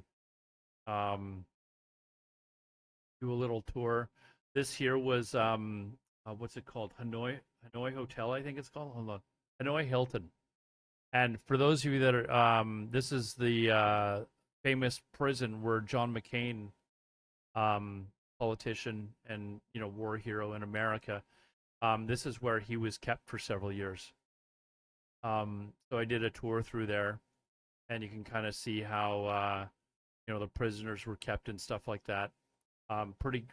Pretty bad conditions, and they were very open about it. Like they were, it was very clear that this was not a great prison to be in. And how people were tortured. I just liked my own picture. But yeah, if you've never been to, this is a cave that we went to. Look how far back this goes. Like, it's just huge. Cave that they take you through when you're doing the day trip through Halong Bay. But it's just a massive network. I've never been in a cave that big before. But yeah, if you guys get a chance, I would strongly advise going to Vietnam in particular. I really liked Vietnam. I don't think I've got. Oh, here's Cuba. You guys wanted to see Cuba. So, this is me swimming in a cave in Cuba. So this is back in, I don't know, when was 395? This is before COVID, so like 2018 or something like that. But I really enjoyed, like, I'm really into old, like, classic cars and stuff like that. So, like, seeing these old classic cars in Cuba was really kind of interesting. This is just, part of Havana. Some place where I was eating and the sun was going down. I took this picture. This is a really popular church or famous church that's there. I can't remember what it's called. Hold on. I don't even put the name of Havana Cathedral. But yeah, a lot of these buildings here, like, it's very, it's too bad that they're so unkept because they're beautiful buildings. I got a story to tell you guys, actually. This picture or video, when we were at our resort in Veradero, my cousin and I who went, we didn't want to stay in Veradero. We wanted to go to Havana. But Veradero was where you flew into, right? And you had to get like a vacation package there, one of the resorts. So we did that, and then we took off and took a taxi from Veradero to Havana. It's like a 2-hour ride or something like that. But anyways, when we were in the resort in Veradero, I said, listen, I want to go to the nightclubs that Cubans are going to. I don't want it to be a place where it's, got a ton of tourists and stuff like that. And she was like, really? And I'm like, yeah, I don't want to go to, I want to experience Cuba. So she told us about this place called House of Music, and then this other nightclub. And my cousin and I, he's I don't know, showing pictures of her on here. There, this is her here. But she's and obviously not Cuban looking. Very, like, got blonde hair. Anyways, maybe I don't have any pictures of her actually. Looks like I don't. Might be okay with that. But anyway, her and I walked into this nightclub, and it was very clear we were not Cubans. And immediately we had people kind of like looking at us like, what are they doing here? And then so I went and got a couple of drinks for us, and beers were 25 cents American each. So I was in heaven. So my cousin and I started drinking those, and then these Cubans finally came up to us, and they're like, "Where are you from?" And we told them we were from Canada, and they were like, "Oh man, you know, it's so amazing that you've actually come to, you know, our nightclub and stuff like that." And I'm like, and it was wild because we walked in, and it looked like an old movie, like an old movie theater, but like the seats had been ripped out, and there was like tables and chairs, and people had obviously been sitting there and eating or doing whatever they were doing and drinking. And then suddenly, they had to usher us, like everybody out. Everybody was outside for like 30 minutes. And then we came back inside, and it had been converted basically into a nightclub. All the round tables and chairs were removed, and there was a live Cuban band, and it was basically like Cuban music, and all the Cubans dancing to Cuban music and stuff like that. And so there was like a couple hundred Cubans in there, and then my cousin and I, and it was, you know, and these the Cubans that we were talking to, one of the guys that was in the group, he came up and he'd bought us a couple of beers, and I was like, oh shit, I felt horrible because, you know, he just spent basically a day's paycheck on a couple of beers for my cousin and I. So I went and bought like the next couple of rounds or whatever, because it was like I said, it was, I think it was 25 or 50 cents American for a beer. Like I was in heaven. And it was good beer too, like it very good beer. But yeah, thought I had more. Like this is a typical building in Cuba, like ones that have been fixed up. They were going under the process of actually trying to fix up some of their old Cuban buildings and stuff like that, and this is one that had been fixed up. So you can get an idea as to what the place could look like if they actually were able to pay for it all. This here is the resort I was staying at. I probably have a clip on my Twitch channel actually of me. You guys have all seen the picture of Revolutionary Square, I hope. But yeah, this here is a like world famous restaurant as well. It's where called La Bodegueta de Medio. And it's obviously a very popular touristy spot, but it's where Ernest Hemingway is one of the reasons why this place is so popular. They should just, dude, they should just do a lot of things in Cuba, but they just don't have the money for it. That's the problem. Right? Like they just don't have the money for it. Like this is 99% of the streets in Havana. Like this one picture, this is what you see 90% of Havana. This is what it looks like. And I don't know why I didn't post on my Facebook page. I have way more pictures, but I'm not really, you know, wanting to show you everyone that's commenting. All these people that are commenting here are like I used to have my Instagram public to my viewers, but I privatized it a couple of years ago. But there's some people that are watching my private Instagram that are viewers of mine. But I now have a regular gaming Instagram as well. But anyway, so this here, the second night we went out, there were some girls from Vienna that my cousin and I had met. And I believe they're a couple, but anyways, I said we're going out to, and they spoke German, but they didn't speak English very well, so I could sort of communicate with them. And I said, well, we're going out to a nightclub if you guys want to come. And they're like, are we allowed? And I'm like, oh yeah, we're allowed. So we went. And then it turned into a group of like 10 of us. And so there was a group of like 10 of us from this resort who were there, and then like hundreds of Cubans. And they would do stuff like this all night long. The dance music was like, I wish I got a video of the whole thing, because she came out with a violin, and then another guy came out with a trumpet. And there's like a really famous like trumpet song. I can't remember what it is, but he came out afterwards. I remember recording it.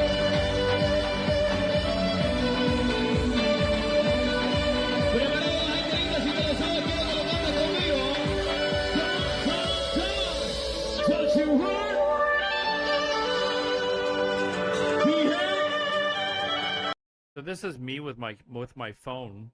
I'm a pretty tall guy, but we're there's like 10 of us that are there, and then anyways, it was a lot of fun. A lot of fun. I would advise all of you do as much traveling as you can. Like it's just Anyways, guys, I think we can call it there. I think this is a good first stream back to doing the just new stuff. If you are into this sort of thing, please feel free to give a follow. I will be doing this, semi-regularly. My plan is to maybe do this for a few hours in the daytime, take a bit of a break, go to the gym, that sort of thing, get some stuff done, and then come back and do my regular gaming stream at night. So don't think that because I'm doing this today that I'm quitting gaming or any of that stuff. That's not happening. I just wanted to get back into doing this sort of stuff and getting my my news / political / world events / whatever you want to call it channel activated again or active again. So yeah. Again, it'll probably be more the morning time. This was probably actually a little earlier than I would normally start just because, well, one, I was up, and two, there was a news conference. I would probably be starting this maybe a little bit later as news events have already happened during the day, and I'll be commenting on them.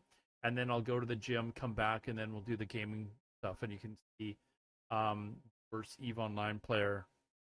Oh, speaking of which, before we go, there is something that I saw that I actually posted to my Discord. If you haven't joined my Discord yet, it should get a lot more active now again, now that we'll be doing some stuff. Where is my... I want to show you guys something. Some of you that might be interested. 7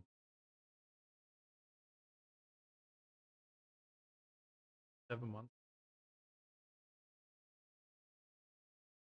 So I think some of you are gamers. You've heard of Starfield.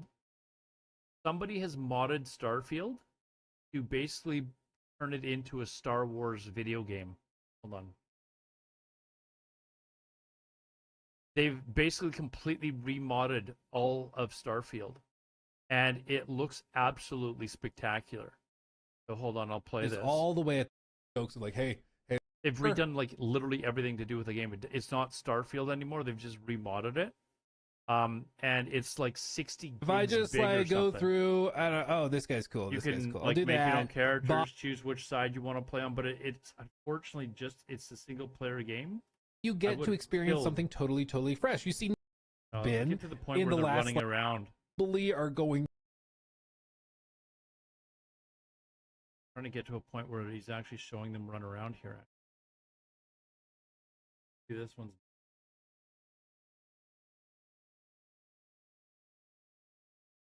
Something complete. This was like 7 months ago. They've done some major launches since then, but apparently the game is absolutely massive. It's 100% open world. Like it looks incredible. Holy shit! Crazy. Running around as a stormtrooper or something. Apparently the next patch, which is due out in January, they're gonna bring in like lightsabers and shit. Need to go first person. But they show parts where like they're running around like some cities and stuff like that. It just looks incredible. It's good to see you, Barrett. Well, this is turning You into got a like regular questing, consolation all that party, sort of isn't stuff. it? I should have brought drinks. But for some reason, this has been in the works for a couple. Yeah, you of take years some now. of this. Choice items. Yeah, you just take some of this, Sarah, for me. Anyone that gets in their way. It's been in the works for a couple of years now, and there's like a small team that's working on it, and it's free. It doesn't cost you any money. You have to have Starfield. I'm thinking about buying Starfield. It's on sale right now on Steam. I don't know if I want to spend $50 Canadian on it though, just to try this out for an hour or two. What do you mean it's free? It's like $50 or something like that on. You have apparently for this to work, you have to actually get the one off of Steam. Apparently, it doesn't work with the what is it, the monthly subscription version of it or whatever. But anyways, I thought about buying it, but I'm like, do I really want to buy that and maybe only play it like Well, apparently this you need to have Starfield. In their Discord, they talk about how, I don't want to hear anything about piracy here. Guys, like, I really don't care if you download a pirated version of the game. So apparently there are pirated versions of Starfield around. So, yeah, I think you always need the real game. Like, in order for me to play on the roleplay server for GTA, I needed to buy the game. Like, I didn't just get the game for free, right? So, anyways, just something I thought that I would pass along. I don't know that I'll try it or buy it. It's like 40% off right now on Steam for like $50 Canadian. I'm like, am I gonna spend $50 on something I might play once? You know, as much of a I'm a big Star Wars fan. So I was like, yeah, I'll play it more than once. I don't know, but yeah. Anyways, guys, we're gonna end it there. Thank you very much for watching. I know this is something completely different. And yeah, if you haven't followed the stream already, please consider doing so. I think I did give you guys the link. If you want, by all means, please watch on because you get no ads there, and it'll help as well if you want to follow or subscribe over there. I'd appreciate it, and I will see you guys a little bit later on. I'm gonna go to the gym, or grab something to eat at the very least, anyways.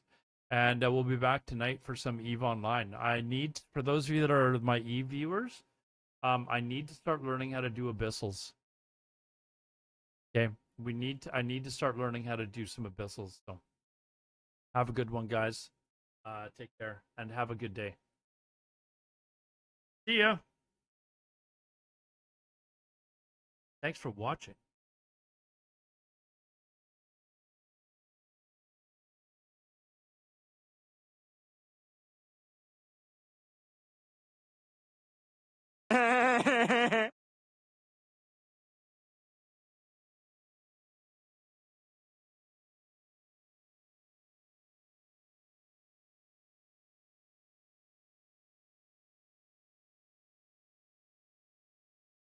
Defend the nation.